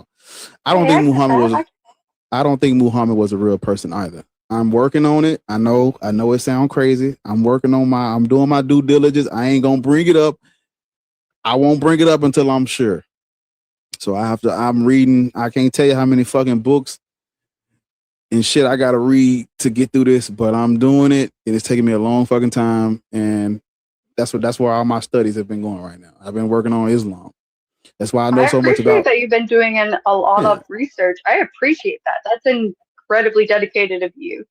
Yeah, but niggas, listen. Most people, you gotta understand. It's all this go together. Most people. Fuck. I knew they was gonna do that. That's why. Yeah. Most they gave me the shit for saying his name. But most people will never question the existence of Muhammad, because most people think Jesus Christ was a real person. And so if you believe Jesus Christ was a real person, you wouldn't dare touch Muhammad. But I don't accept that Jesus Christ was real. So I get to Muhammad was a real person. I never said Muhammad wasn't a real person. I will touch that. Hold on, Camille. I know I'm talking about. I was referring to the people who think Jesus was a real person. They would never challenge the historicity of Muhammad. I'm telling you that I don't believe Jesus Christ is real, so I don't have anything that would like hinder me from challenging the existence of Muhammad as well. I don't have anything stopping me. a person, for example, if a person like Wes Huff said he don't think Muhammad was real, or he don't think Muhammad was a real person, everybody be like, yeah, but there's more evidence for Muhammad than Jesus. That's where they're gonna catch you at right there.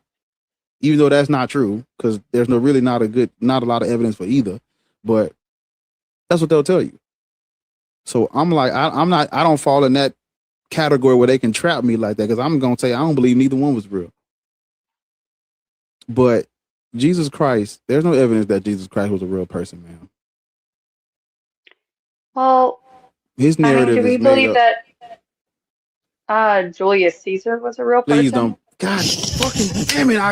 I was trying to beat you to that motherfucker. I was trying to beat you too, because I knew you was gonna bring up George Washington, Julius Caesar, or Alexander the Great. I knew you was gonna bring up one. Yeah. That's So farthest we know, back, so man. Listen, we know. No, it's not. versus George Washington, You said those are the farthest back people? that was the farthest back the people he said. Oh, I'm talking about all of them. Boo. Oh no, I wasn't talking about all of them. I meant the 3 examples he gave. Sorry. Yeah, people don't worship those people as Yeah. deities or make supernatural claims about them either. Well, that's because they didn't give supernatural things within their lifetime. There was a lot of people Right. who So why should I care about having more evidence for them than Jesus? Which we do, but Jesus is the one that y'all think is saving people's souls and shit. I don't give a fuck if Julius Caesar existed or not. Well, that's the thing, because you can give the comparison. Right. I Jesus, agree with you. We still know he existed, and we have more evidence for all 3 of those people than we do for Jesus, but I wouldn't care if they didn't exist because I don't worship them. Nobody does. Nobody's telling me I can't do certain things because Julius is going to get me when I die and he's going to send me to hell. because Julius Caesar was not the son of God. Right. Camille, Totally you different okay? thing. But if you, I think you want to talk more than you want to listen. Like, you're not listening. I'm sorry, I'm not trying to cut people off. You didn't cut genuinely me not. off. You're just not listening. I am trying to listen. I genuinely am. Look, Cam. She's simply saying that if people were going around, right? Let's say it's true. We don't have as much evidence. It's not true, but let's say it is. If people were going around taking people's lives in the name of Julius Caesar, or passing legislation against other people in the name of Julius Caesar, we would be having the same conversation. Like it would be just as important, right? But it is not. People take the lives in the names of God, specifically the Abrahamic God, which is why we're up here today.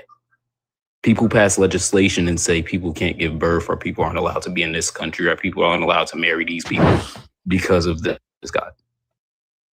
Right. Can I say something to that? God never wanted us to. Fuck.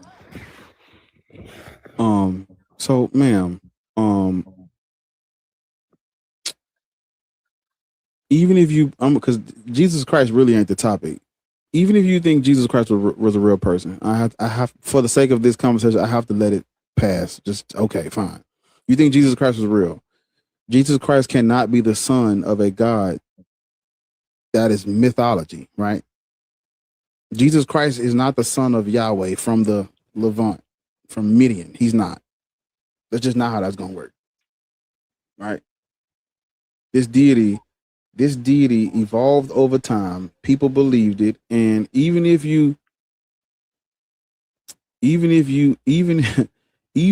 accept that Jesus Christ was a real person, he would have been a Torah observant Jew believing in Yahweh, a mythological creature, right? He would not have been the son. He would not have been the actual son of Yahweh, because Yahweh isn't real. And the reason why we say Yahweh isn't real is the same reason why we say Marduk did not slay the god Tiamat in half and create the universe. For the same reason why we say Odin did not slay the giant Ymir in half and create the universe. For the same reason why we say the Most High God El did not create this universe. That's for the exact same reasons we're going to give for why those are made up. I'm gonna tell you the same thing about Yahweh. The difference between those gods and Yahweh is colonialism. That's the only difference. Without colonialism, all of these gods look the same. You know, you said that you were Irish and German. Your people's cultures were usurped by Christians. Y'all don't supposed to be Christian either. There's a TV show you can go and watch. It's called The Last Kingdom. It's on Netflix. And it's about those Norse pagans and those Anglo-Saxons having conflict within a world turning Christian. Those Uhtred and his people, they believed in the gods. Those Vikings, they believed in the gods. The Anglo-Saxons, those were the European turned Christians. And so we see that even y'all wouldn't be Christian if it weren't for Rome forcing it on y'all, or the papacy, or the church, the clergy forcing it on y'all. Y'all wouldn't be Christian either. We wouldn't even be having this conversation. So the difference between the symmetry breaker between Yahweh and El is violence.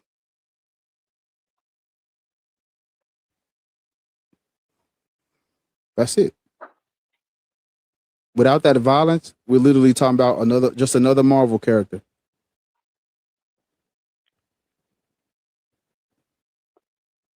I completely understand where you're coming from. Your great grandfather,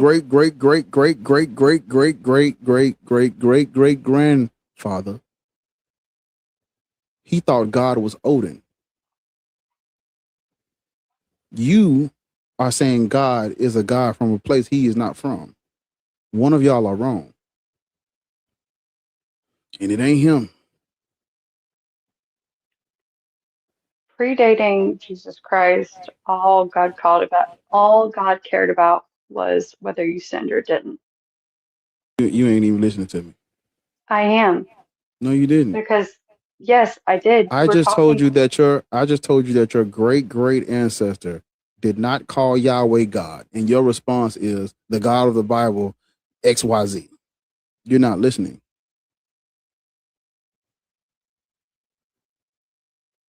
You are a descendant of Germanic people, yes? And Irish people, right? Yes. The days of the weeks are named after your people's deities.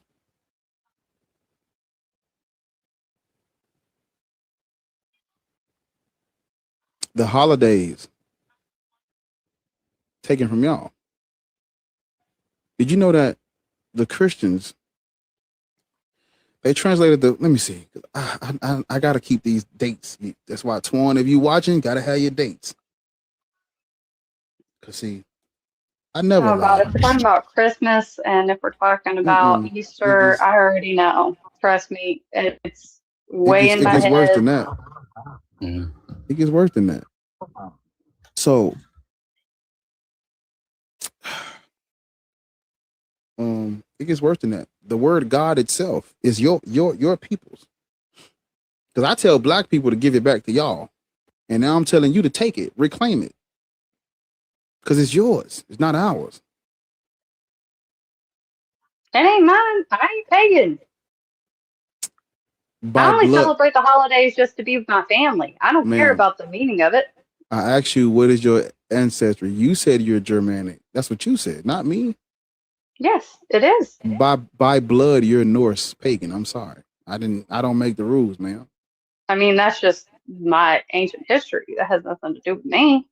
Yeah, those ancient people had a culture, right? Right? Yes.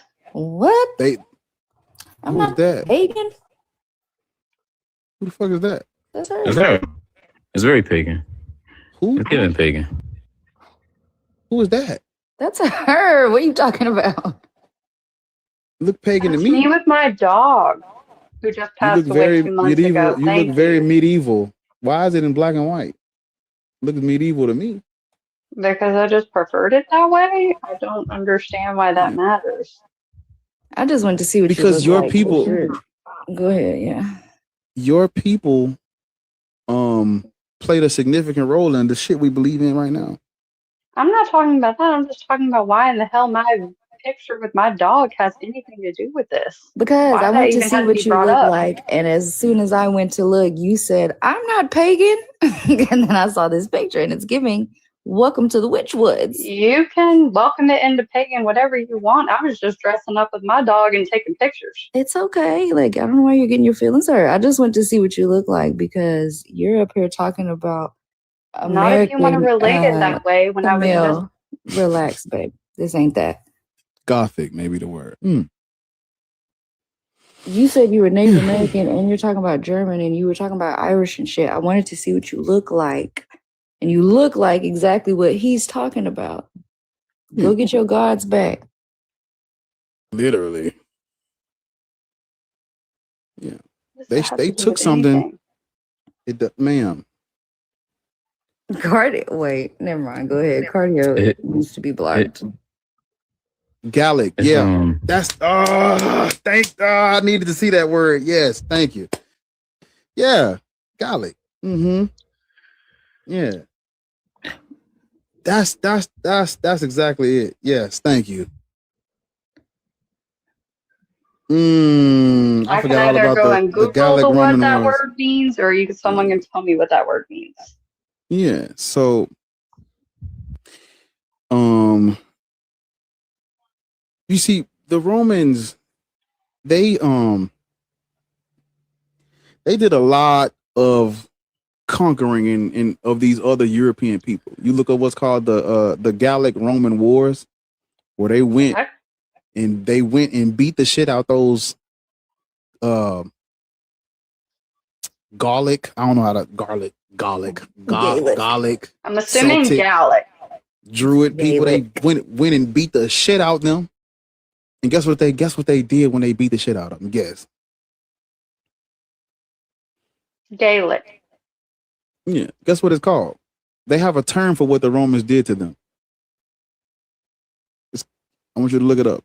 It's called Interpretatio Romana, where they beat your ass and usurp your culture and repurpose it and repackage it under a romantic lens. And when the Romans manufactured their Christianity, don't quote me, when the Romans manufacture their Christianity, they do the same thing under Christianity, but it's called Interpretatio Christiana, where they would go and beat your ass and usurp your culture under Christendom, repurpose your gods as angels and demons and shit. Yeah. Did you know God the Romans Father? the one beating the Christians up? Romans were beating up Jews or Israelites. Yeah, the original people prior to Jesus being born. Got it. Romans were persecuting Jews, not Christians. Exactly. Because Jews, Torah observant Jews, the ones that were waiting on their Mashiach, they would not have referred to themselves as Christians. I'll stay out of the comments. It's hindering your listening and conversational skills. I'm not in the comments. The Christians with an E would have been pagan to these Jews. It still is pagan to the Jews, just so you know. Right? Because the whole thing was, not remember, because you weren't here earlier. Earlier, I was talking about the Babylonian exile. These people's rationale for why they got their ass kicked was because they worship too many gods. So they overcorrected and they're saying, well, we're not going to worship anything but Yahweh. That's a fucking problem under the Roman Empire, because what do they require you to do? We don't go fuck what you worship, nigga. You're going to pay homage to this motherfucking statue of whatever Caesar we got up. And these niggas are like, no, we're not doing that. We just got our ass kicked for that, according to the Jews. We ain't doing that. So Rome beating the shit out them. That's where you get the Jewish Roman wars is Rome beating the shit out them for not playing ball, nigga. Rome didn't give a fuck about what you worship. They just want you to, nigga, conform, nigga. Give unto Caesar what is Caesar, little nigga. Please. And we gonna be, it's like a extortion. Yeah, that's all Rome was. That's right. what all Rome was They just wanted to extort you in peace, right? All that rebelling and fighting back, we can't have that. In comes the Jesus was around pacifist. in that time.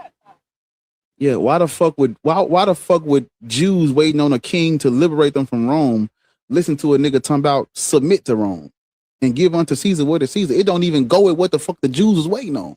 Because if you look up the Jewish Roman wars and the Bar Kokhba revolt, these niggas was not playing with the Romans. You look up what's called the Sicarii. The niggas weren't running around with the daggers and the cloaks and shit, stabbing Roman soldiers. They wasn't playing with Rome. They was getting their ass kicked, but they wasn't laying down. So why the fuck with niggas who done? We talking about every weekend. Every weekend a new nigga rolls up to my he's the Mashiach, and they put them niggas down every weekend. If you do some history on this shit, you look into the history of the Jewish Roman wars. Every other week, a new Jew talking about he's the Mashiach. Man, they had to put this shit to bed. Hold up, I got something for y'all. So the Romans like, why the fuck are they doing this?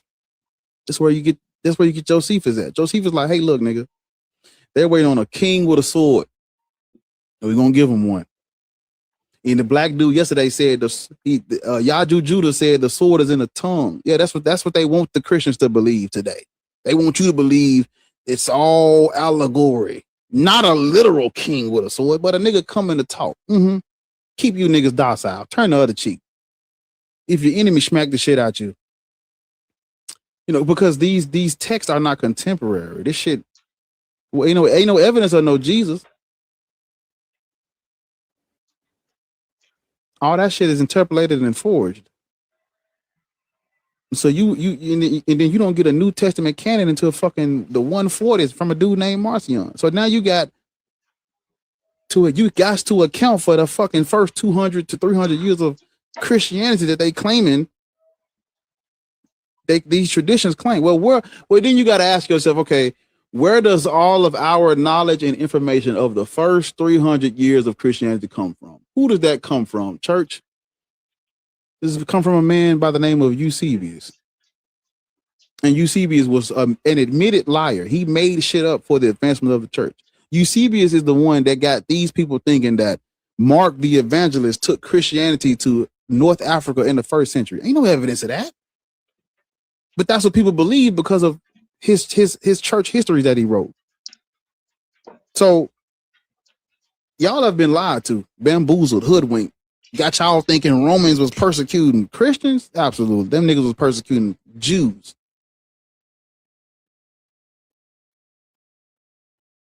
The Christos and the Christ, that's something different. The only reason why Jews would have referred to what they were waiting on as the Christ is because of Hellenization. These people were forced under a Hellenistic culture, under a Hellenistic empire, and the language, because language is cultural. If Alexander the Greek and his successors come and fucking, take over this shit, Greek becomes the language of commerce. Greek becomes the language of trade. Greek becomes the language of spirituality. We got to translate everything in Greek now. That's where you get the fucking Septuagint. Now you got people who are waiting on a king talking about the anointed one. Or you got people who waiting on a king with a sword. Well, we're going to give them a Christ. Air quotes. Yeah. Yeah, so, but. Like, I understand that this is never going to be a type of conversation where I can convince you that Christianity is real or God is real or anything like that. Yeah, because I'm black. A black man can't worship God. If that nigga came down, him and his son came down, black man can't worship no God now. All I wanted to express here, because there was a couple of opinions expressed where it was like God is the reason why evil is here. God is the reason why all of these bad things are happening on earth, when in reality that is not the case. And when we're talking about on earth, the evil that is happening here is Satan is more powerful here on earth if we're talking about the Christian religion, and the freedom that humans have. Humans Yeah, have you freedom, mentioned Satan. and You Satan is mentioned here. Satan And earlier. so I can only tell you that. Please, That's it. You mentioned Satan. You mentioned Satan earlier, and you called him Lucifer. Lucifer is not real. Lucifer is made up by the church. The church. Satan the is church also made made up- up by the church. All of it's made up. Yes. Yes, ma'am. To you. Hell is made up by the church. If you look at what's called Tartarus, I don't even know if I'm pronouncing it right. Wherever Hunch is at, she'll tell me. Tartarus and Hades is where your concepts of hell come from that y'all got today. It comes from Tartarus and Hades. And even That's Greek. Even in the Bible, if I'm not mistaken, the lake of fire that is mentioned is where they would burn actual bodies. There was no it's spiritual Tartarus. realm. Yeah. All the black. Sorry. Hold up, man. All the black people need to know what Tartarus is. Type in Tartarus and type in Now, mind you,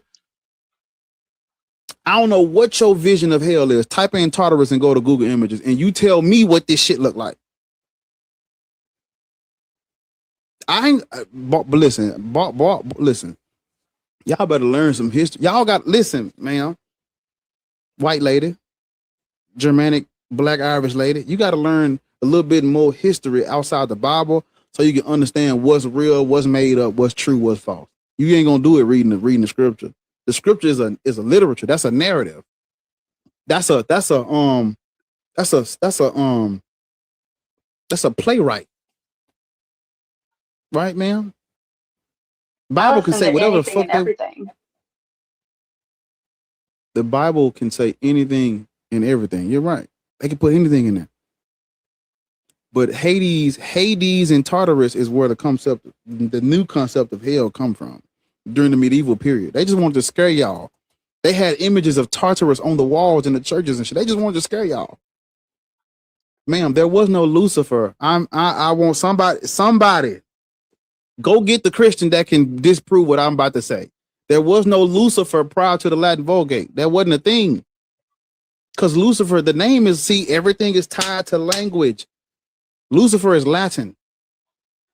When was the Latin Vulgate written?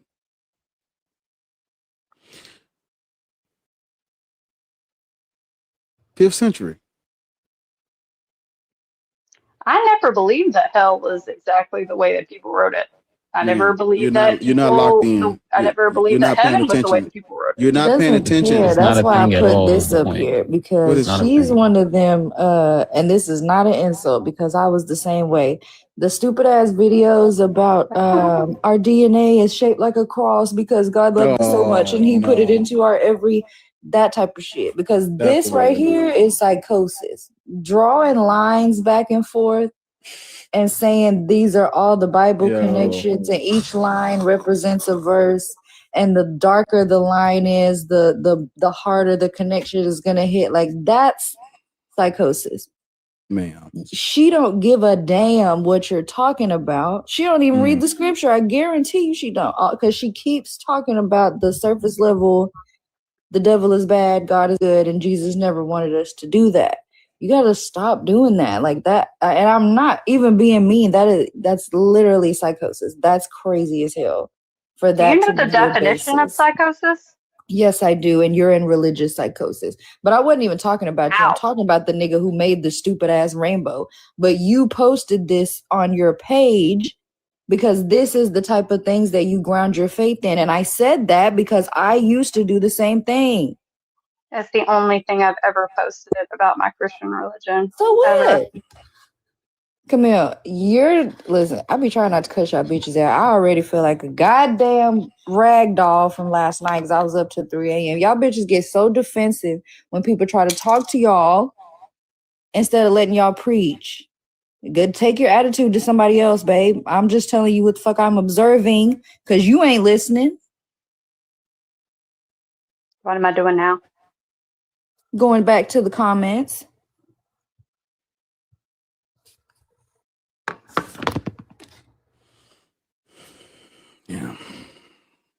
a rough crowd.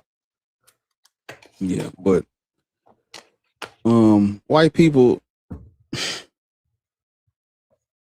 y'all need to man, look, just wait till me and Dugal get this shit together. Watch this.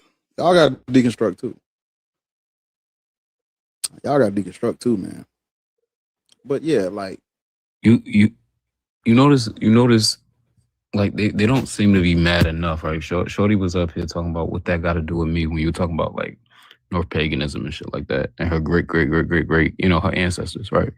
And I'm just like, y'all don't see, like, yeah, black people, absolutely, we got our culture stripped from us, right? We got our names taken, all these things, but y'all don't see how devastating Christian nationalism was for y'all as well. You don't know shit about your actual culture, which is why they cling to like this idea of whiteness and white culture, because they don't know shit about it.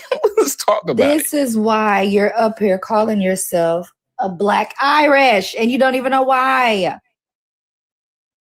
You don't even know why. Yes, you were being argumentative, and that's okay, but you can do that in the comments by yourself. I don't know why y'all think somebody want to sit up here and talk to y'all and give you a bunch of information just for you to turn around and say, but the devil is bad to us. He's trying to get us.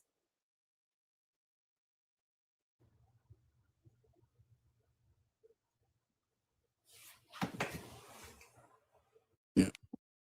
Lucifer there was a real guy named Lucifer. So y'all gotta y'all are scared of an enemy that was crafted and put together and made up.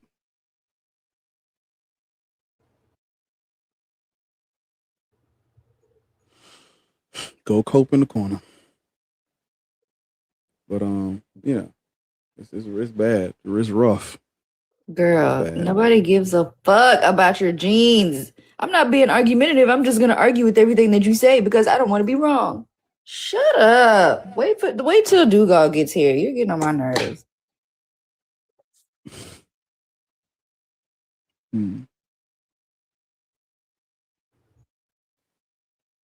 Yeah.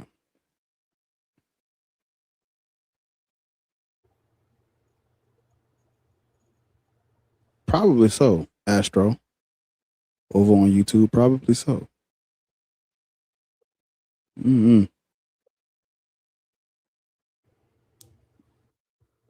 Camille, I promise if you respond to anything else that I say, I'm gonna mute you, okay, babe?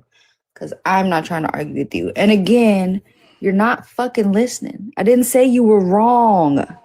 Damn, y'all gotta get Jesus sperm out your ears. I know he'll be on some freaky shit, but y'all gotta clean that shit up when you get done. I didn't say you were wrong. I said you don't even understand why, or you don't give a fuck. Because if you did, he wouldn't have to go so hard trying to give you the information on why we shouldn't be following the shit, because you would understand you shouldn't be either, Camille. That's why. Fucking bird. Y'all bitches, listen, it's okay. I'm not gonna cuss at you. I'm gonna just mute you. Because y'all don't like to be wrong. And y'all definitely don't like talking to women. Y'all worse than the men. Yeah, and the shit, like, if you look into why they even refer to y'all as that, y'all just, man, people gotta study history, man. Hello. How old are you? 18.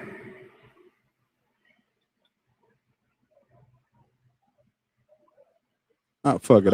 Don't worry about it. So, you believe in God? Hey, hold up. Wait. You don't supposed to be up here, so just please relax. All right.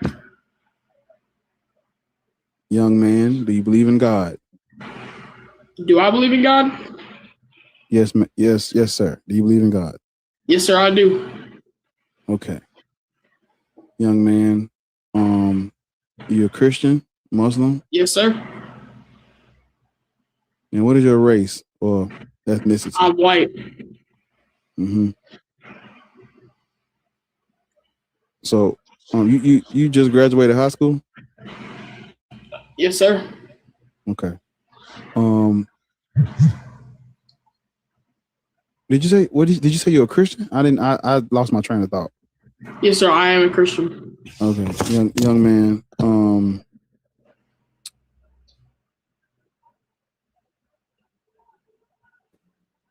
I don't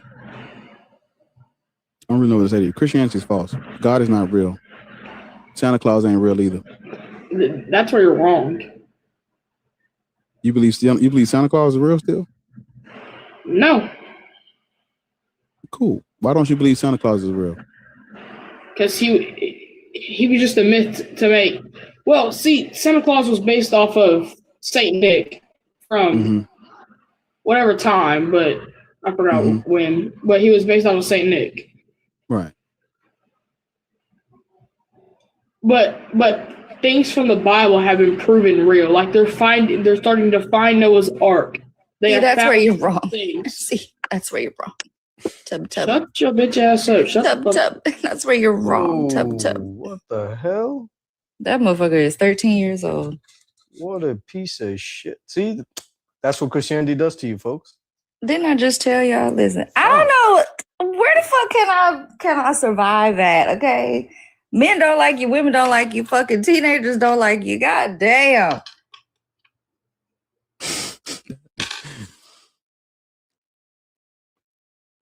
White man starting early, y'all. Somebody said that's Camille's son. Yo, chill the fuck out in the chat, bro.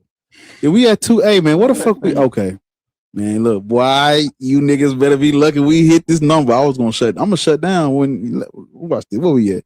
200, 300. B said he ain't sending you no more hats. People said you've been threatening us all morning. My bad, B. Man. I done shouted you out like 7 times, nigga. Please give me a break. Like, eventually somebody gonna be like, well, who the fuck is this Be Easy guy? Empty threats is crazy.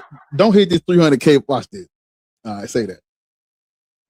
Empty, say that. 300K by 12. What we shutting down? Since you talking about empty, I'm finna come like dial Cletian. Watch this. 300K by 12. And what my gift goal? Like, we through with the gift goal? I didn't hit that motherfucker. Damn. We got one more. Come on, do one more hat. We can go to something else. Get this shit out of here. Put a little hat in the bucket, and we can go on get to something else. Let's do something else. I'm gonna give y'all a little break because it was like 2 a.m. There's a snake in my bed. God damn it! I said, get out of my bed. Good in the mall, up and down the escalator in the mall. I got a hanker for some taters in the mall. Appreciate it. Take notes. Yes, Lord.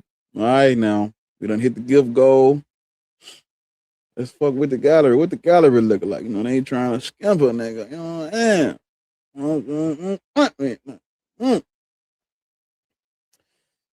mean? All right. Yeah, we ain't C2 yet. Shit. Let me go look. In C3. Top 10%. I gotta hurry up. Too far now. Now niggas asking for flying jets. I gotta hurry Meteor up. showers. Man. Motherfucker trying to catch up to my throne. Hey, I'm in the top 10% of C3, man. Look, I'm gonna put this up here. We're gonna do this together, right? We're gonna do it like this right here. Hold up. Yeah, we're gonna do like this. Get up some of them. We do 100 of these. Look, bro, just come on, man. Y'all, I ain't mean to press that. I ain't mean to press that. Fuck. It's regular ass shit. Come on, send me a little gift goal. Get us going, man. You know, y'all gotta support. Damn, why the fuck is my screen froze? Shit. Why the fuck? Damn. Don't worry about it. Fuck it. Do what you can. Send the hearts. Send the whatever pop up for you. Send it. How about that? And tap the screen. We trying to get to 300K taps by 12 or else. And niggas saying it's the empty threat. Say that. Ain't nothing like a little motivation to get the day going. Say that then. Just niggas think it's a game. I'll get off this bitch. Yeah, get your heart me's and shit. But for the people who just now tuning in, man, God is not real, and there's no reason to be agnostic. And the reason, well, boy, how can you say that? Because it's case by case, but you just have to have a conversation with people. People's deities or people's God, it falls under one of these categories right here behind my head. These are the only gods that people can believe in. There's no other option. It's either a label, a gap, or a myth. I'm calling it a label because I'm saying people are calling things like the universe God when the universe is not a God. I'm calling it a gap because people lack information and knowledge, therefore God. That's called the God of the gaps. That's not real either. Because once you learn new information, your gap disappears. Therefore, your God disappears. And the third one is a myth. Any deities that can be named can be traced back. You give me a name, we can trace it back because languages are tied to cultures. Cultures have beginnings. Cultures have, they're mutually exclusive. Shout out Breeze. They're mutually exclusive, and we can trace back the deities to who made them up. The same way we did with the name Lucifer. That's Latin. When does the name Lucifer get used in the Bible as the name for Satan? The Latin Vulgate. So, historically speaking, there was no Lucifer prior to the Latin Vulgate. That is not up for debate. That is an object of fact, of reality.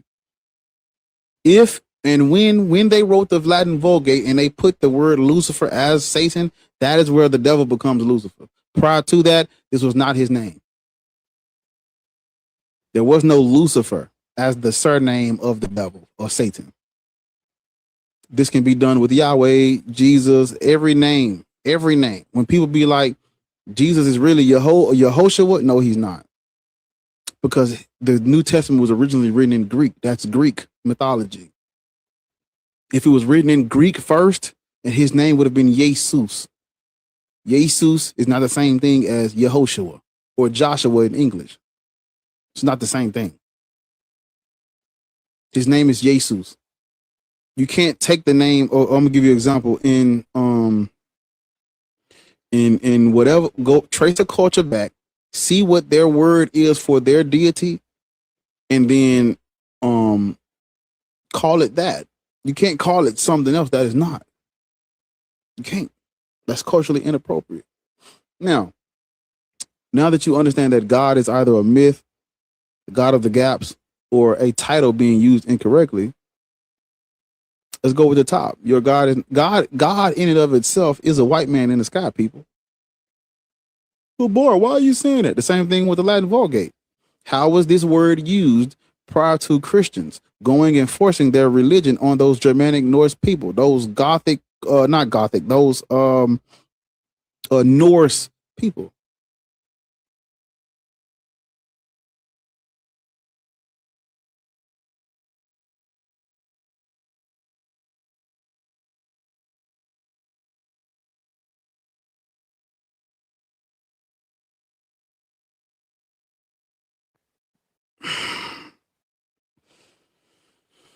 I just lost my whole train of thought. Yeah. What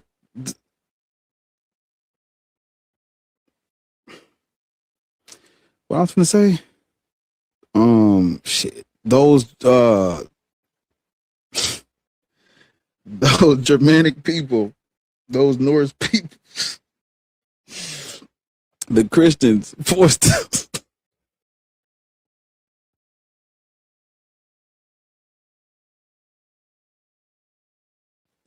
Oh my God, the Christians forced their religion on those Norse people, and when they usurped a culture and took a word that had a meaning, because God was plural, used to invoke what's known in history as the Aesir. The Aesir is your days of the week. Odin, Thor, Freya, Tyr, Loki, Heimdall. Those are your Aesir. Those were the gods prior to Interpretatio Christiana being used on those Germanic people. Well, how do you know that, Bar? Because in Greek, as Hanji will repeatedly tell us, in Greek, the Greek referred to their deities as theoi. Fuck. She gonna be mad as hell. Theoi. When they translated it in Latin, they refer to them as Deus, or they refer to it as Deus. Theoi and Deus were used mutually exclusive to refer to, like, well, by that time, these same people would have been Christians, but Theoi and Deus were used mutually exclusive from the word God or Gudon, or the gods. It's mutually exclusive, not used to refer to the same thing. Prior to the Christians forcing this religion on those people, these words were not using, they weren't referring to the same things. And earlier I just found out that I have to look up the time period, but the Jews refer to their thing as Hashem. They don't really, that would be the Hebrew, Aramaic, that would be the Hebrew shit. What is that? Fuck. I'll type it back in. Hashem. Hashem is the Hebrew term, right? So it means the name. That's what they would call Yahweh Hashem, because they don't say the whole name. Now watch this.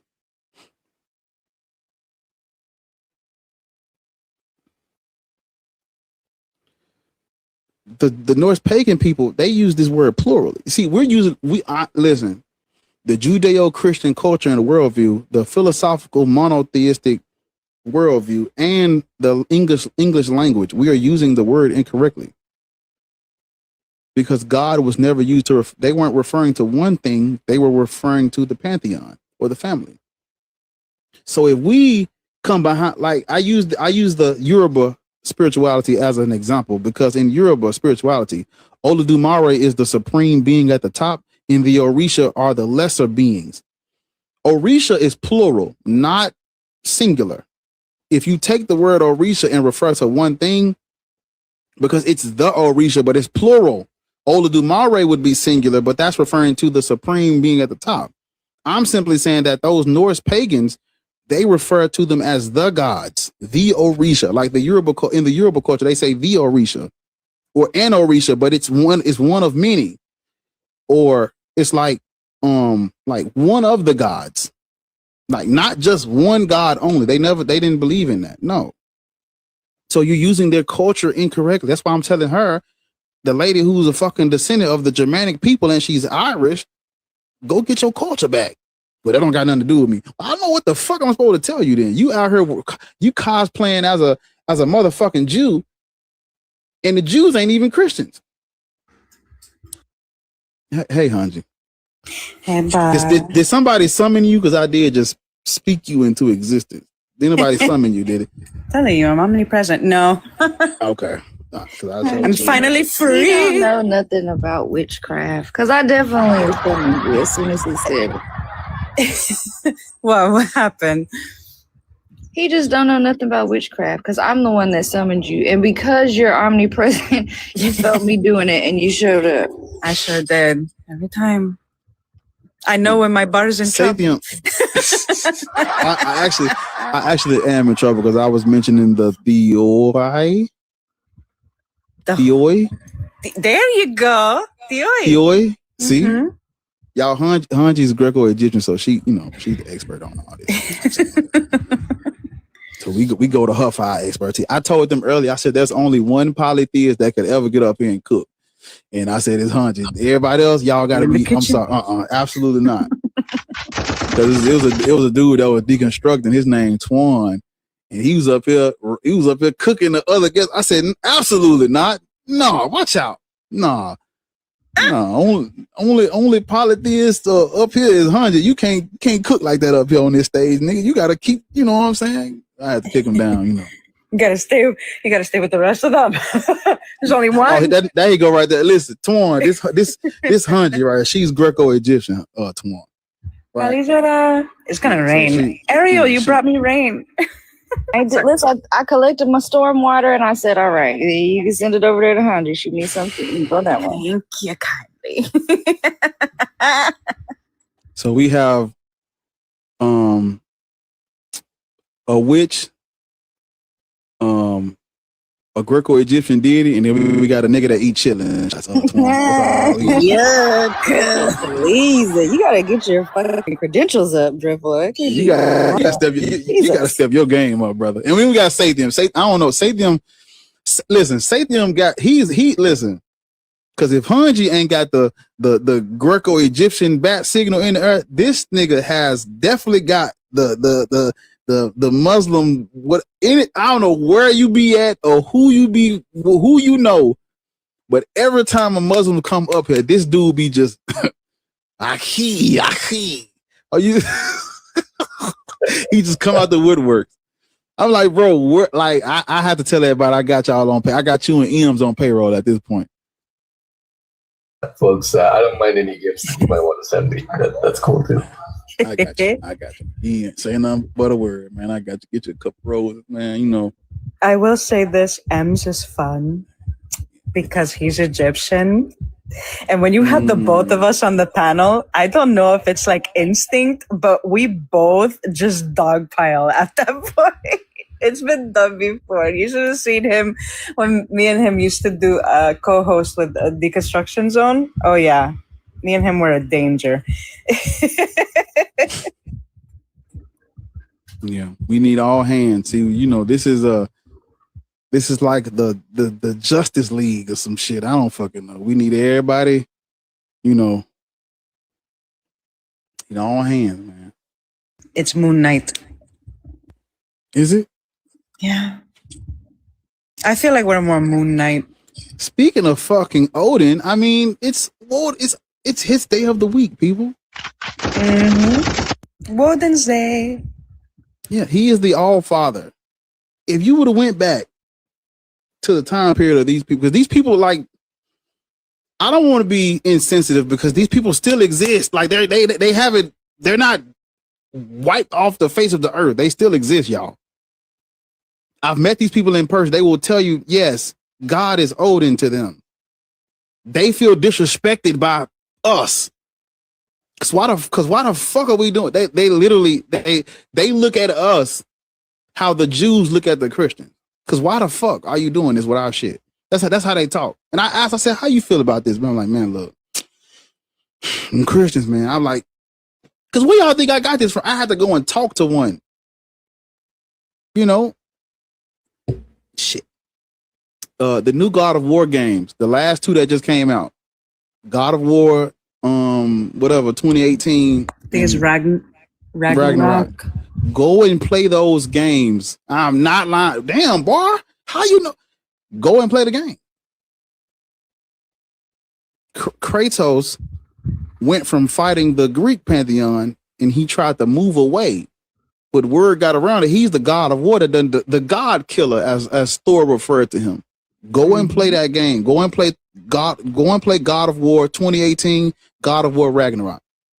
Thank me later. You'll know Heimdall, Loki, Tyr, Odin, Freya, all of them. They're all in the game. As a matter of fact, Freyr is gonna be in the new game, and Sekhmet, the Egyptian gods, are going to be a part of it. So I saw something about that. Listen, hey, so good, right? Hey, now I might have to. Yeah, I definitely might not see me for a minute. That part. Because see, what I like about I wasn't even interested in this because I loved the first God of War because I was I loved the Greek mythology growing up. I loved the Greek pantheon. I just enjoyed like the Medusa and all that stuff. I like that stuff growing up. So I wasn't really into this game until I started studying the Aesir. I'm like, so I started trying. Let me see if I can find a movie or a game. Fucking God of War. I started playing. I played the game. I played the game just to know about what the fuck I'm talking about. Literally, it was research purposes, right? Right, Druffle? Research purposes, bro. Absolutely. You want to know what you really should be playing? I mean, even though it's like based on conspiracy, I'll give you an idea because I have it tattooed on my back. Hold on. Assassin's Creed. Damn it. Is it Assassin's Creed? I was playing the fuck out of Assassin's Creed. I'm not gonna lie to you. Wait, but I do want to show the tattoo though. Hold on. Let's see it. I want one so bad. Chris put a Warzone in the chat. You please, Chris. All right. Chris, come on. There you go.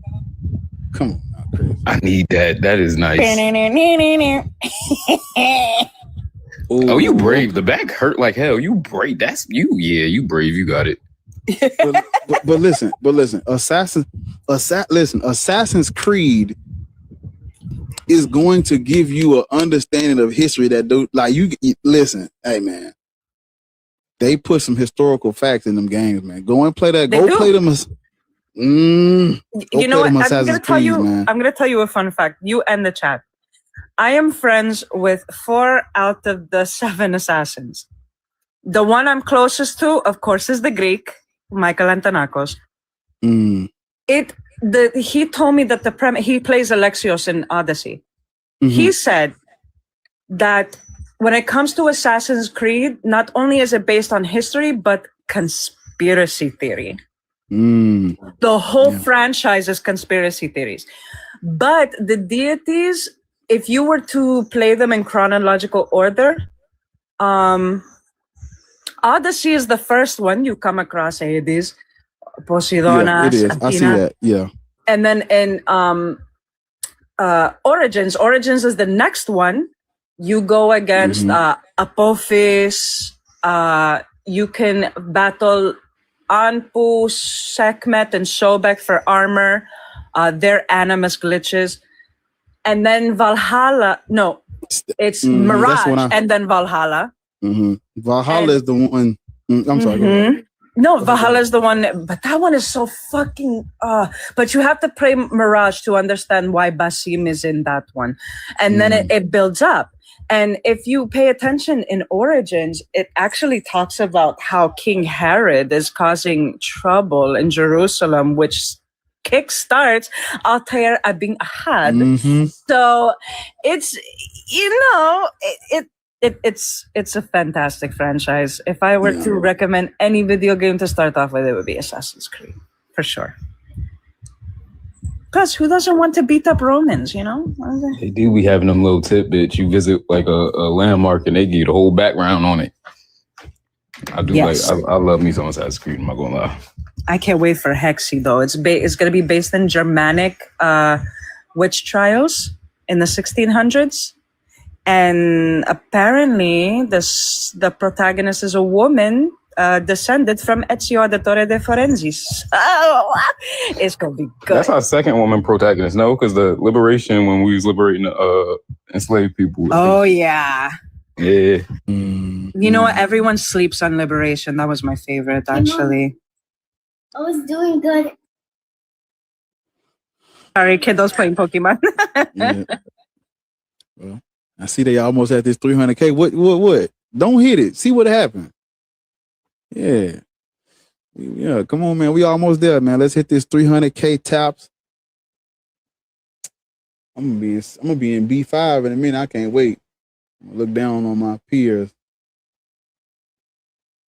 Damn, they want me to.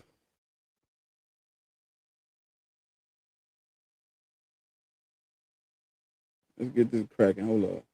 I'm gonna take them down. I'm gonna do like this. Get us a little rose gold going, man. You know what I'm saying? Put something in the bucket type shit. Put the roses right there. Yeah, you know, it's for the broke niggas, right? Do a little 10-cent joint for the, you know what I'm saying? For people having a little motion, you know what I'm saying? Do that joint right there, you know what I'm saying? That type of shit. Yeah, you know what I'm saying, man? I'm gonna do my little other hat. I like the other little hat. Man, y'all gift up, man. Gift the panel, gift the host. Tap the screen, man. You know, just put some roses in the bucket. Don't worry about the number. Just tap, tap, tap. Put something in the thing. You know what I'm saying? Yeah, do what you do.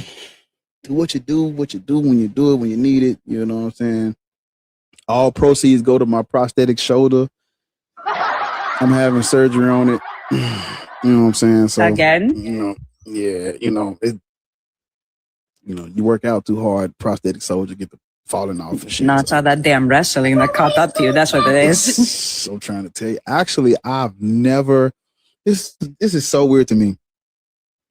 I've never got hurt wrestling. I've got hurt doing everything else, but I do not like that. I don't understand because I've always went my hardest when I was wrestling. Never got hurt wrestling.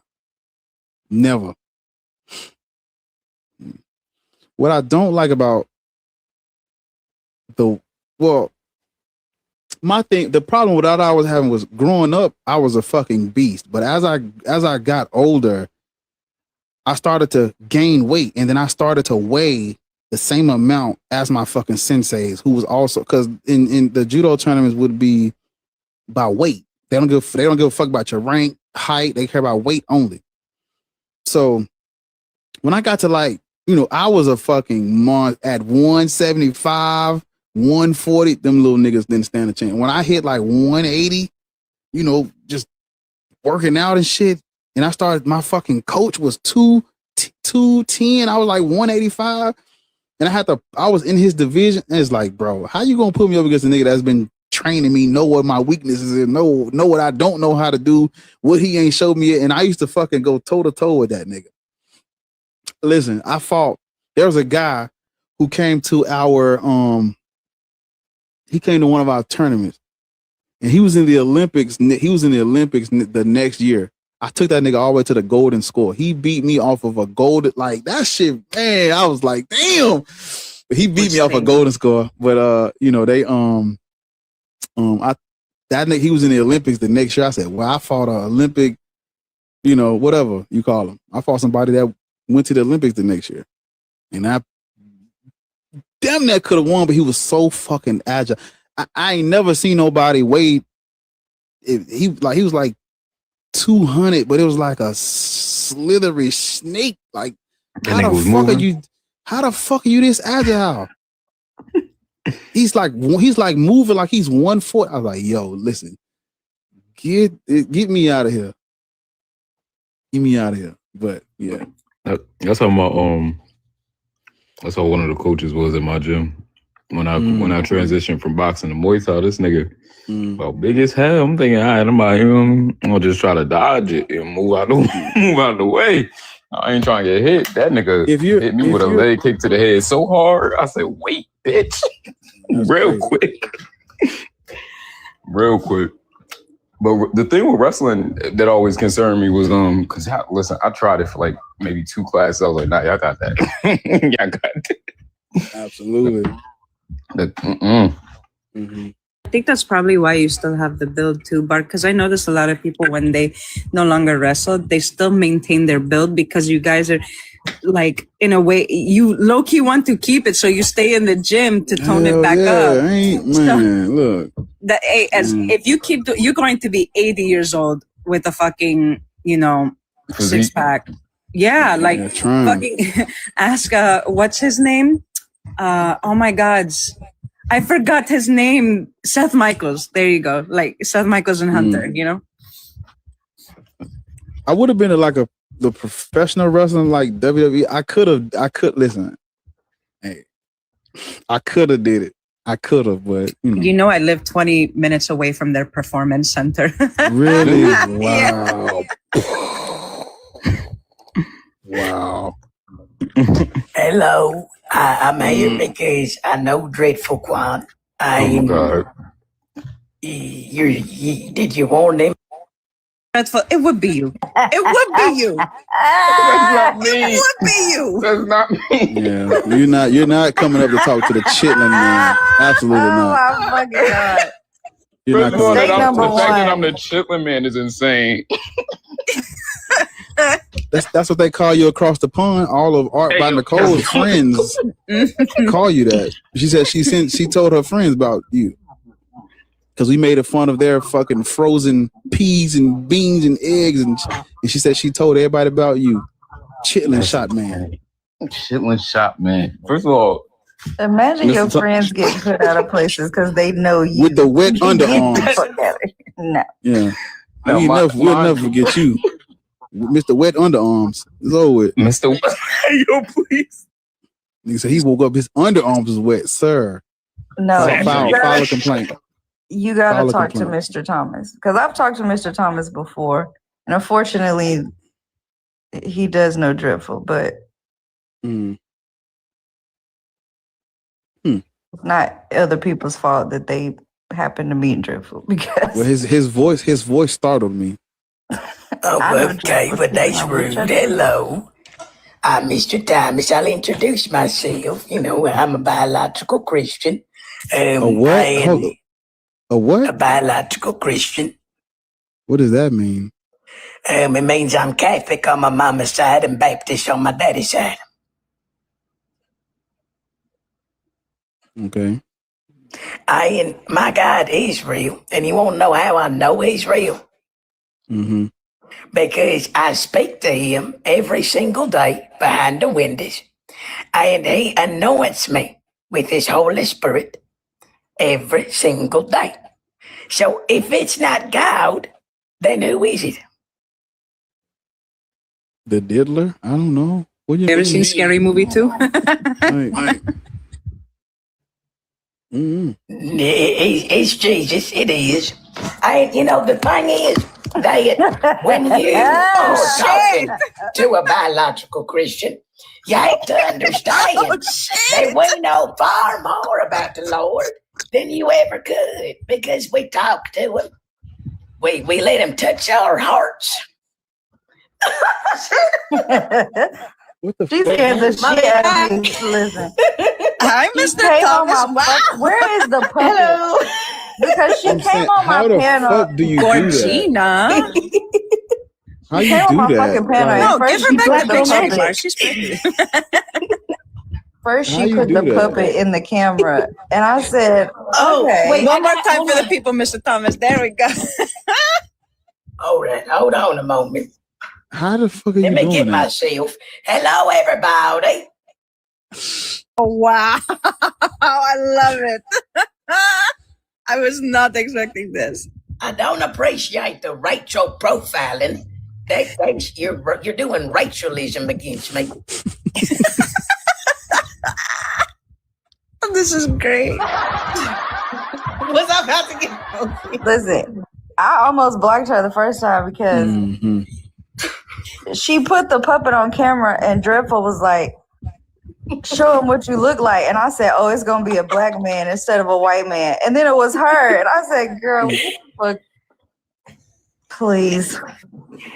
This is I can do it. I have 6 characters in my head. That But I'm is saying, awesome. like, what is the lore? Like, how did you? What? How did you find out you could do this? Is what I'm trying to see. I stim a lot. And so I think like years ago, I was just sort of like stimming and like singing and trying to sing like a guy country singer.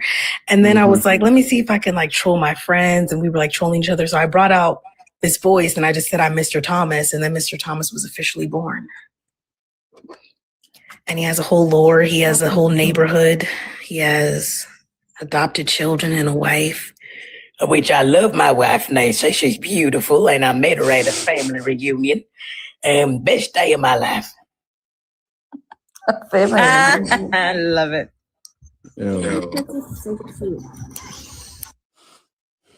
Mind you, we just had a conversation yesterday about a movie called Dead Silence, where the lady was she turned herself into a human puppet. And then the very next day, in comes, right? So I'm don't fuck around with supernatural shit. strange. I just want to make sure people who see you and scream don't get their tongues cut out. Oh, no, I'm not going to cut anybody's tongues out. I am a former police officer, biologically a police officer, if you will. And I would never break the law, ever. Mm-hmm. No matter what my sergeant said, you can't arrest people off the clock. And, that man was not the one who matched the description. And it's just nonsense. I gotta know, what movie did you watch, or what happened? Oh, like, What happened? I don't understand. Nigga just woke up. You know what? Fuck it. Let's try to do this voice that I'm gonna talk about. My goddamn Rachelism. I still Well, yes, I've experienced more racism than probably any of y'all combined. I mean, I've been called a half-melted inbred marshmallow. I've been called a rice not so crispy treat, an unedited Google Doc, a snow muncher, a mayo huncher. Just terrible, terrible racial slurs. I couldn't even do it. I tried to do it. I never did that. Failed.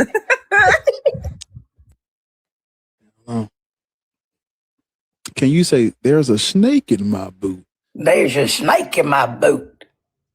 Like that. Camptown lady, sing a song, dude. Oh, dude. I love singing as well. I am a biological singer. You know, there is power Biological. in the name of Jesus. You know that song. Type shit. Type shit. So you said biological. Yeah, yes. On my mama's side. Like written on your heart, or I have the singer gene. Got it from my mama. Singer gene. Mm-hmm. Mm-hmm. I knew it was a setup when that motherfucker told me bring you back up here. It's the same one Beyonce has. Mm-hmm. I hear that a lot, that I sound like Beyonce. Who you hear that from? The grapevine. Yeah. Chitlin, man. You know, there's a strange lore that follows you. I can't call it. I might spoil it, but you definitely got a strange lore behind you, brother. I love Dreadful Clown. What is your name? I don't think I've. It just is. Bartholomew Octavius Rance. That's my name. That's too No long. relation. Can I say, hey, you?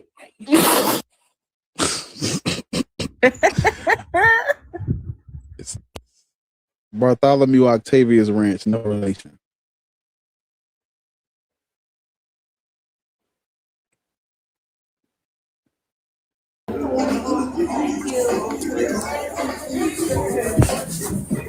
Hi. Hi.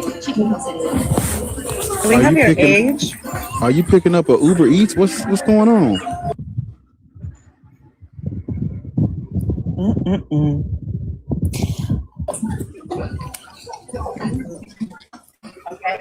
I'm scared, Bartholomew Kwan. I'm scared.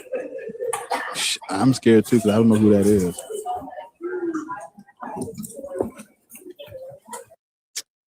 Camptown lady, sing a song, dude. So if you believe in God, hey, come on. If you believe in God, come on up here. Don't run from it. Don't run from it. Gotta take it. Come on up here. I know y'all watching. It's all right. I gotta beat your ass in front of company. Come on.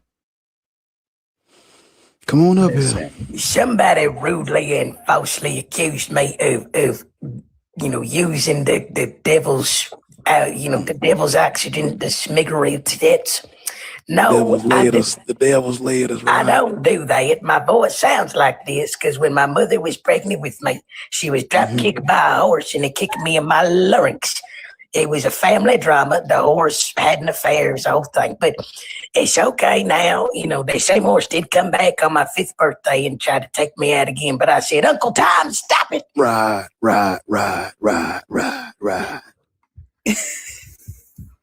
Please don't culturally appropriate my accent.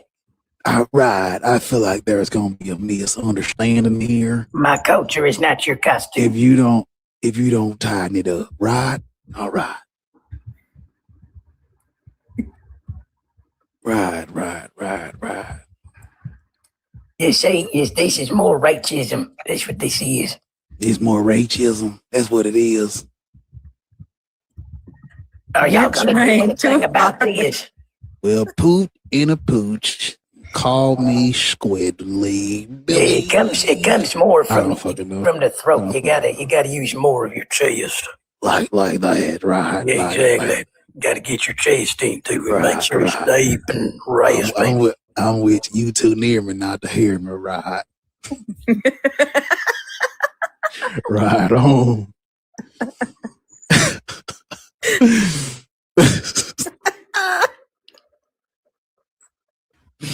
And my throat is not so. It actually doesn't hurt my throat at all. I don't know. Maybe I'm a throat goat. What is that?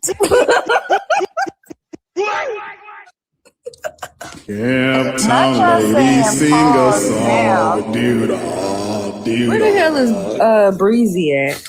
Camptown lady, sing a song, all the dude all day. Ma'am, this is a family-friendly program. No, it ain't. Not after you I'ma just told them niggas they gotta take it and don't run from it. Don't run from it. What's crazy? This is a ma'am. Don't run from it now. Hey, Mr. Thomas, ignore those heathens. This is a family-friendly program environment. I'm gonna need you to watch. Didn't say it, Taisha. I'm gonna need you to watch your mouth. All right, watch your mouth. I agree with Need you. you to watch your Taisha's a harlot. You too near me not to hear me. Watch your mouth. All right, all right. We don't do that up here. Yes, I apologize for Taisha. She's a harlot. It's a problem I'm working on. Don't be sorry. Be careful. All right, all right. You cannot. Oh no, not dreadful. Oh, you know what? What do you? No, hell, absolutely not. You bring your ass back.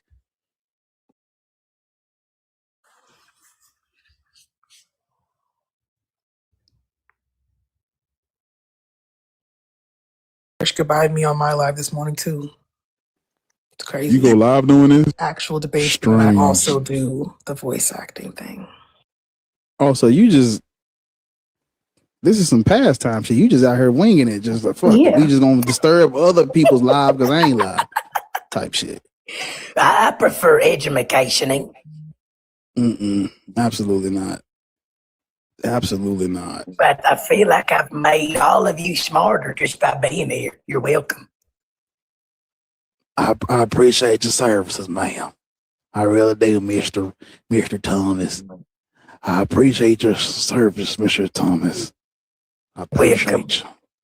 Here to keep the Tic-Tac streets safe. Amen. Amen.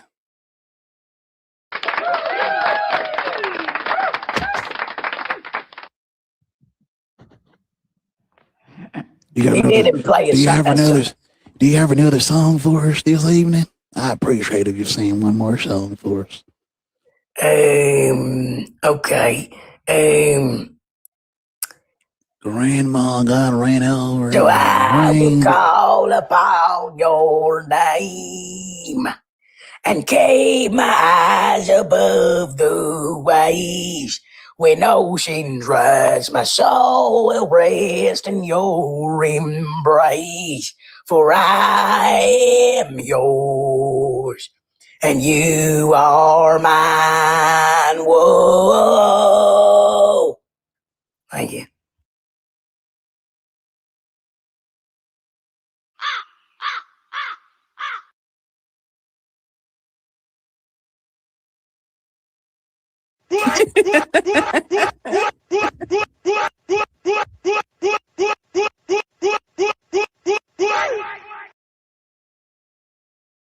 Hey, Mr. Thomas.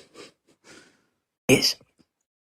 Are you familiar with what's known in history as Whataburger? The burger place? Yes, sir, Whataburger. Yeah, yes. But I myself am a spokesperson of said establishment. Oh. And That's cool. They let y'all do that now. isn't that right? And it's company policy to invite others down to the Whataburger, get them something to eat and drink on the house. You know, how about that? What'd you say to that, huh? Sure. I mean, will you be making the burgers or maybe somebody? Absolutely not, because I am just a spokesperson. I don't work there personally. Okay. You know? So, but if you go down there and tell them Bar sent you, it hook you right on up. How about it? Okay, I say Bartholomew Quan Cindy. Absolutely not. It's Bartholomew Octavius Rance. I feel like we're saying the same thing. Say it at the same time. Bartholomew. Absolutely not, sir. Let's try it again. Bartholomew Octavius. Octavius Quan. Right. Octavius Rance. Are y'all sir. hearing this? I'm hearing the same thing. Octavius Rance. Sir. Octavius No Rance, relation. Quan. No relation. No relation, Quan. Okay. Why you keep saying that about my name? Can you show the chat your deep waves one more time? Because they think a lynch mob is coming. Oh, my bad. Well, hello, everybody. Don't you worry. You're safe. I'm not going to do nothing. I'm a biological Christian, so I would never, hurt a fly. But I am 1/16 fly, so if it's one of my uncle flies, then we gonna have a scuffle. Cause back then in the boondocks, he was talking nonsense, and I had to get a fly swatter out and pop, teach him a little bit of a lesson. He's fine. They always survive it, so it's all right. But I'm just talking shit now. I don't even. Y'all gotta stop me. Hey, listen, you don't know it yet, but we're in a deep load of trouble. I ain't gonna hold you because she about to come up here and curse me the fuck out. Listen, the way I was on my way, Ariel just saved your life. The way that I was on my way to block you, I was literally on my way out to block you, Bar. And she put her camera on, and I said, "Now ain't God good?" Because Bartholomew Octavius Rance was finna be blocked. I said, "I know we are not up here kikiing with white folks after the Carmelo Anthony verdict yesterday." Right. Yeah. I said, "Oh, these are not my kind of niggas. I got to go. I got to go." Miss Tom, what's her name? Mr. Thomas. You are hilarious, honey. You had me. You almost got this black man blocked. You had me. You had me. Yeah. I was on my way to block you. I said, listen, when people tell you who they are, believe them, honey. And I was on my way to block you, Bartholomew Octavius. No relation, ma'am. Yeah. Listen, Ariel saved your life. You owe her a debt of gratitude that you can never repay, nigga. It's Bartholomew Octavius Rance, no relation. You owe her a debt of gratitude you could never repay. Petty, you weren't there that night. Mr. First Thomas. of all, this dreadful friend, okay, and she came up on my panel and shocked the fucking nation. I said, "What in the fuck?" But yeah, that's why I said, I saw you and Zena in the camera back on. Oh, man. Listen, I was literally on my way. The only reason why I even caught it is because I was trying to hit that X and my finger wasn't hitting it just right, and it wouldn't let me get out. And she turned that camera on. Listen. Thank God for Jesus, because you was on the chopping block, nigga. Shit, I forgot. I thought it was a person, real white man at first. So did I. So did I. What do you mean I am? I'm a beautiful, pure. White man, right? Right. Listen, she's good. I am a white man. I thought you was there that night. This You was should- the you first should thing do- I saw, and then No, I thought it was I gonna be a wasn't- black man, and then it was her. I was like, okay, well, I was not there. that was a fucking roller coaster. I'm gonna do it. I want to get me a puppet. Shit, Oh my That- God. boy, that'll be. Listen, hey, listen. Yeah, I might have to get me a Might as puppet. well. I mean, Jaren has a I can puppet see- of the devil.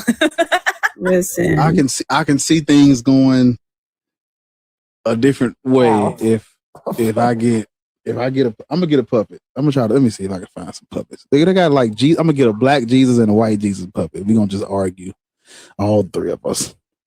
One day they got more. Okay. Don't worry about it. Dougal knows about Mr. Thomas too. I did play Jesus in a puppet show one time when I was like, Right. please. I'm serious. I was like, 10, 11, I don't know. The I biracial was a Christian, puppet. right? I was a puppet. It wasn't really me. The puppet. Oh. Jesus. So you like just your hand, just the hand. Yes, puppet. it Okay. was literally a puppet. Yeah, I thought it was. So what I'll do is I'll get a Muhammad Ali puppet. Well, no, that'd be bad. No, I'm not gonna do that. I gotta find me a Muslim puppet. Okay. Oh, they got a little kid puppet with a smile. They in for a rude awakening. I gotta find the soundtrack because it was a good song at the end. Me and the devil got into a boxing match, and it was a song. That song was a bop.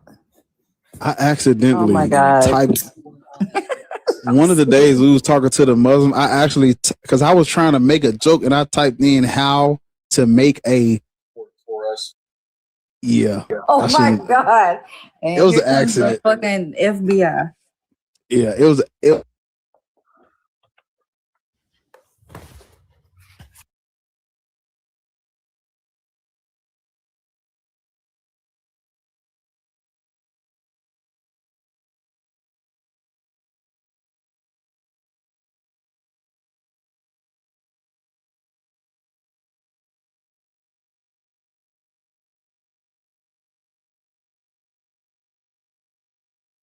I apologize for the confusion. You know, I would never want a lady to be confused. That's why I say over and over again, in order to protect the women, keep them in the kitchen. Amen. Amen. Amen. There is power in the name of Jesus. I'm trying to find me a goddamn. Let me see if I can find a Jesus puppet. I know I can find. You really trying to get the puppet? When life give you lemons, you found make. You Jesus. found what? This stupid ass song that they had us fucking boxing to. Listen, imagine being an indoctrinated kid and you getting the honor to play Jesus, and then you hear this fucking song. Listen, it's very climatic, okay? The song is a little, but it's an actual song. I didn't know that. It's called The Champion. It's a dramatic spoken word song that tells the story of a boxing match between Jesus and Satan.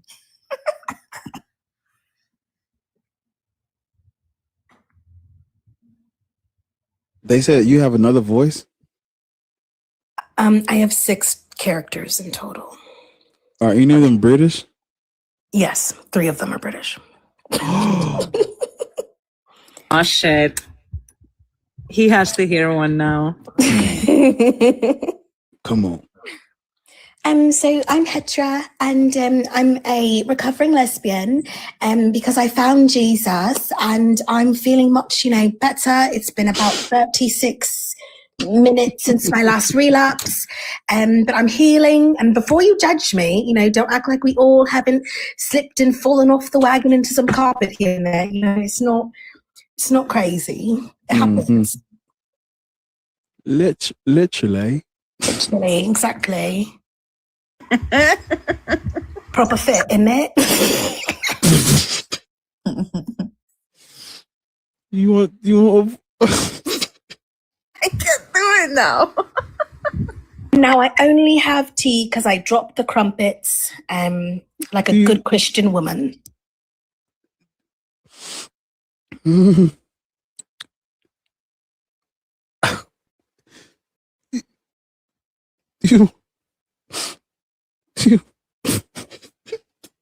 you got it.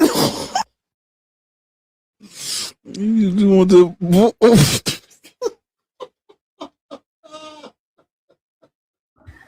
Go on, Bar. Say it. We know you want to say it. what the Yes, do love. do you want what? I You promise parched? loved one. That'd be Are you lovely. fucking parched, bruv? Yes, that'd be lovely. Is it chilly, isn't it?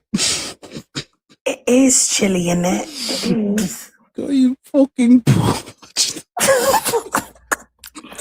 Beans on toast, chip, cheerio. Yeah, I gotta give you a fucking puppet, man. I gotta give you a puppet. Man, listen, y'all do not want to see me with no fucking puppet. I swear to the gods, it's gonna get bad. It's gonna be a bad day. Need my 300K? Oh, okay. Yeah. Nigga. Period. I see we hit it. Kindred wants Philbro Chris. Ugh, he's the worst.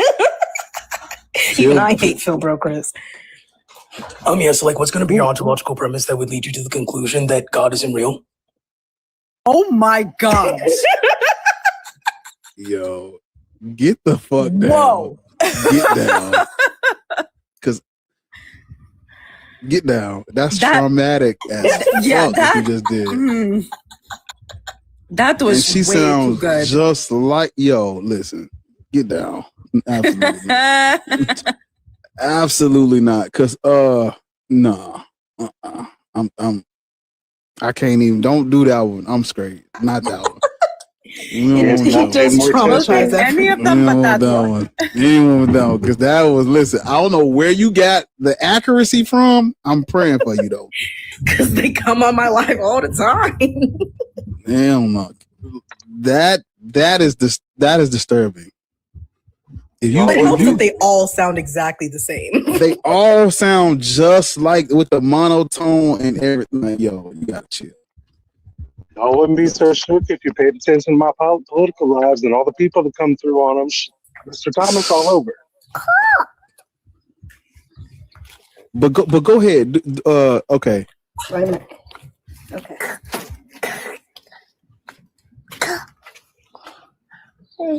That's a literal baby. Wait for me. Oh, Don't think I need to interrupt. baby done took the phone. Wait a minute. Yeah. She didn't know she was up here. She sounds like she has both hands full of shit, like Uh-huh. keys and bags and purses and all type of shit in her hands. God damn, somebody help her.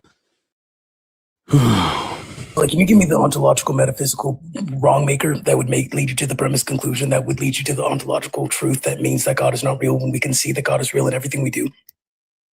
Only if you can present the evidence that shows it. Go ahead. Yeah, so like it would just be like an instinctive thing that like we would just know that God is real because we can feel it in everything Absolutely we not. do. Absolutely not. I'm about to You prove that it's an instinct. Go ahead. I'm about to drop you because Go ahead. no, absolutely not. We're not. Listen, it's bad enough. We got to deal with them. You're not about to do this. No, absolutely not. Y'all are not about to do this. I will drop all of y'all because no. Because why? Because then when they come up, we're gonna be like, oh, but here she is, fucking. Yeah, let me just absorb this culture. This you done usurp Philbroism. Absolutely not. Absolutely not. That go ahead was listen. They do it every time. Every time. Yeah, way too much hands on your time. All right. Yeah. Way too much time on your hands. Cause absolutely not. That's what I started doing with them. Just end everything. Go ahead and talk to us. That's it. They get real mad. Mr. TV, I can't look. I can't even do that one. You got it. You got it. Yeah.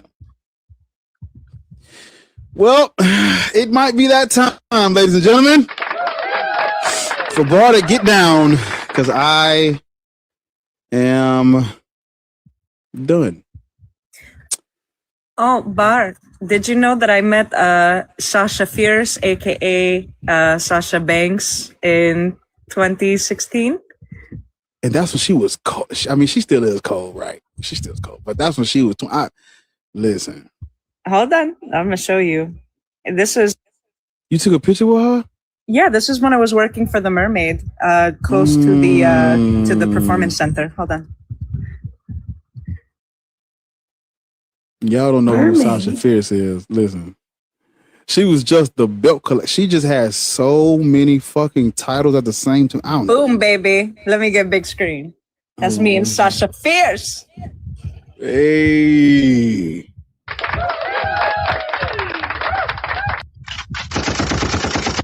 And by chance, I met Akira Tozawa. Wow. Hold on. I'm going to put him on too. Give me a second. People who don't watch wrestling, they don't know what the fuck we talking about right now. It's all right, y'all. Y'all listening. You know. Greco-Egyptian, Greco-Roman wrestler, you know. Damn. Jealous much? I ain't met no WWE superstars in real life. Shit. I met EC3. I met Johnny Gargano and his wife. That's Johnny Wrestling. Yeah. Johnny Wrestling. I met Roman Reigns before he hit the. Oh, what a fucking bummer! Damn. Before?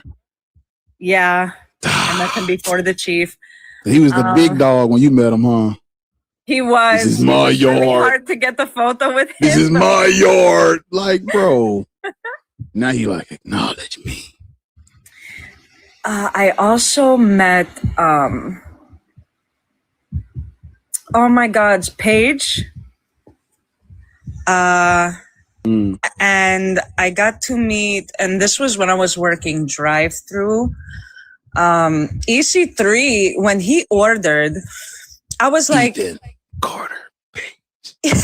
like he was ordering it like through the drive-through. You know, you have a camera, so you're able to see who's in the car, so you know whose order belongs to who.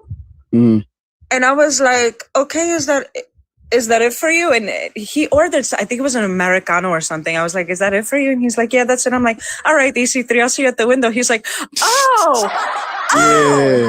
see you at the window. This motherfucker, I had the window open. He poked his head through the window, grabbed my phone, and took a picture of us.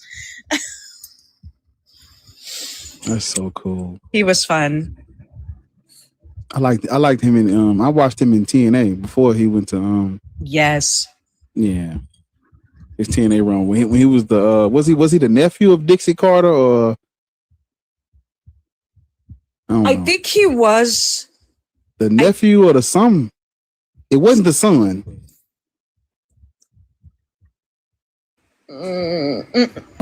Not the son, no. It wouldn't have been the son because I would have remembered it was the son.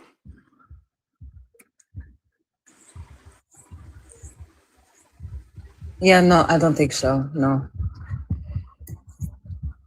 Met CM Punk before he got on his bullshit. Yeah, it was the nephew.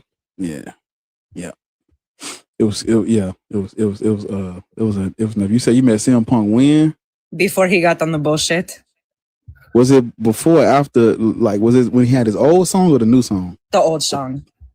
So you met when it was. Listen, I don't know which one I like more. I don't know which one I like more. I fuck with Cult of Personality. I feel like this is a more yes. Yeah, Thanks season. for having me. I'm gonna go. Thank you for being here, Mr. Thomas. Yeah, yes. Don't forget to raid your bibbles. Stop being liberals. Amen.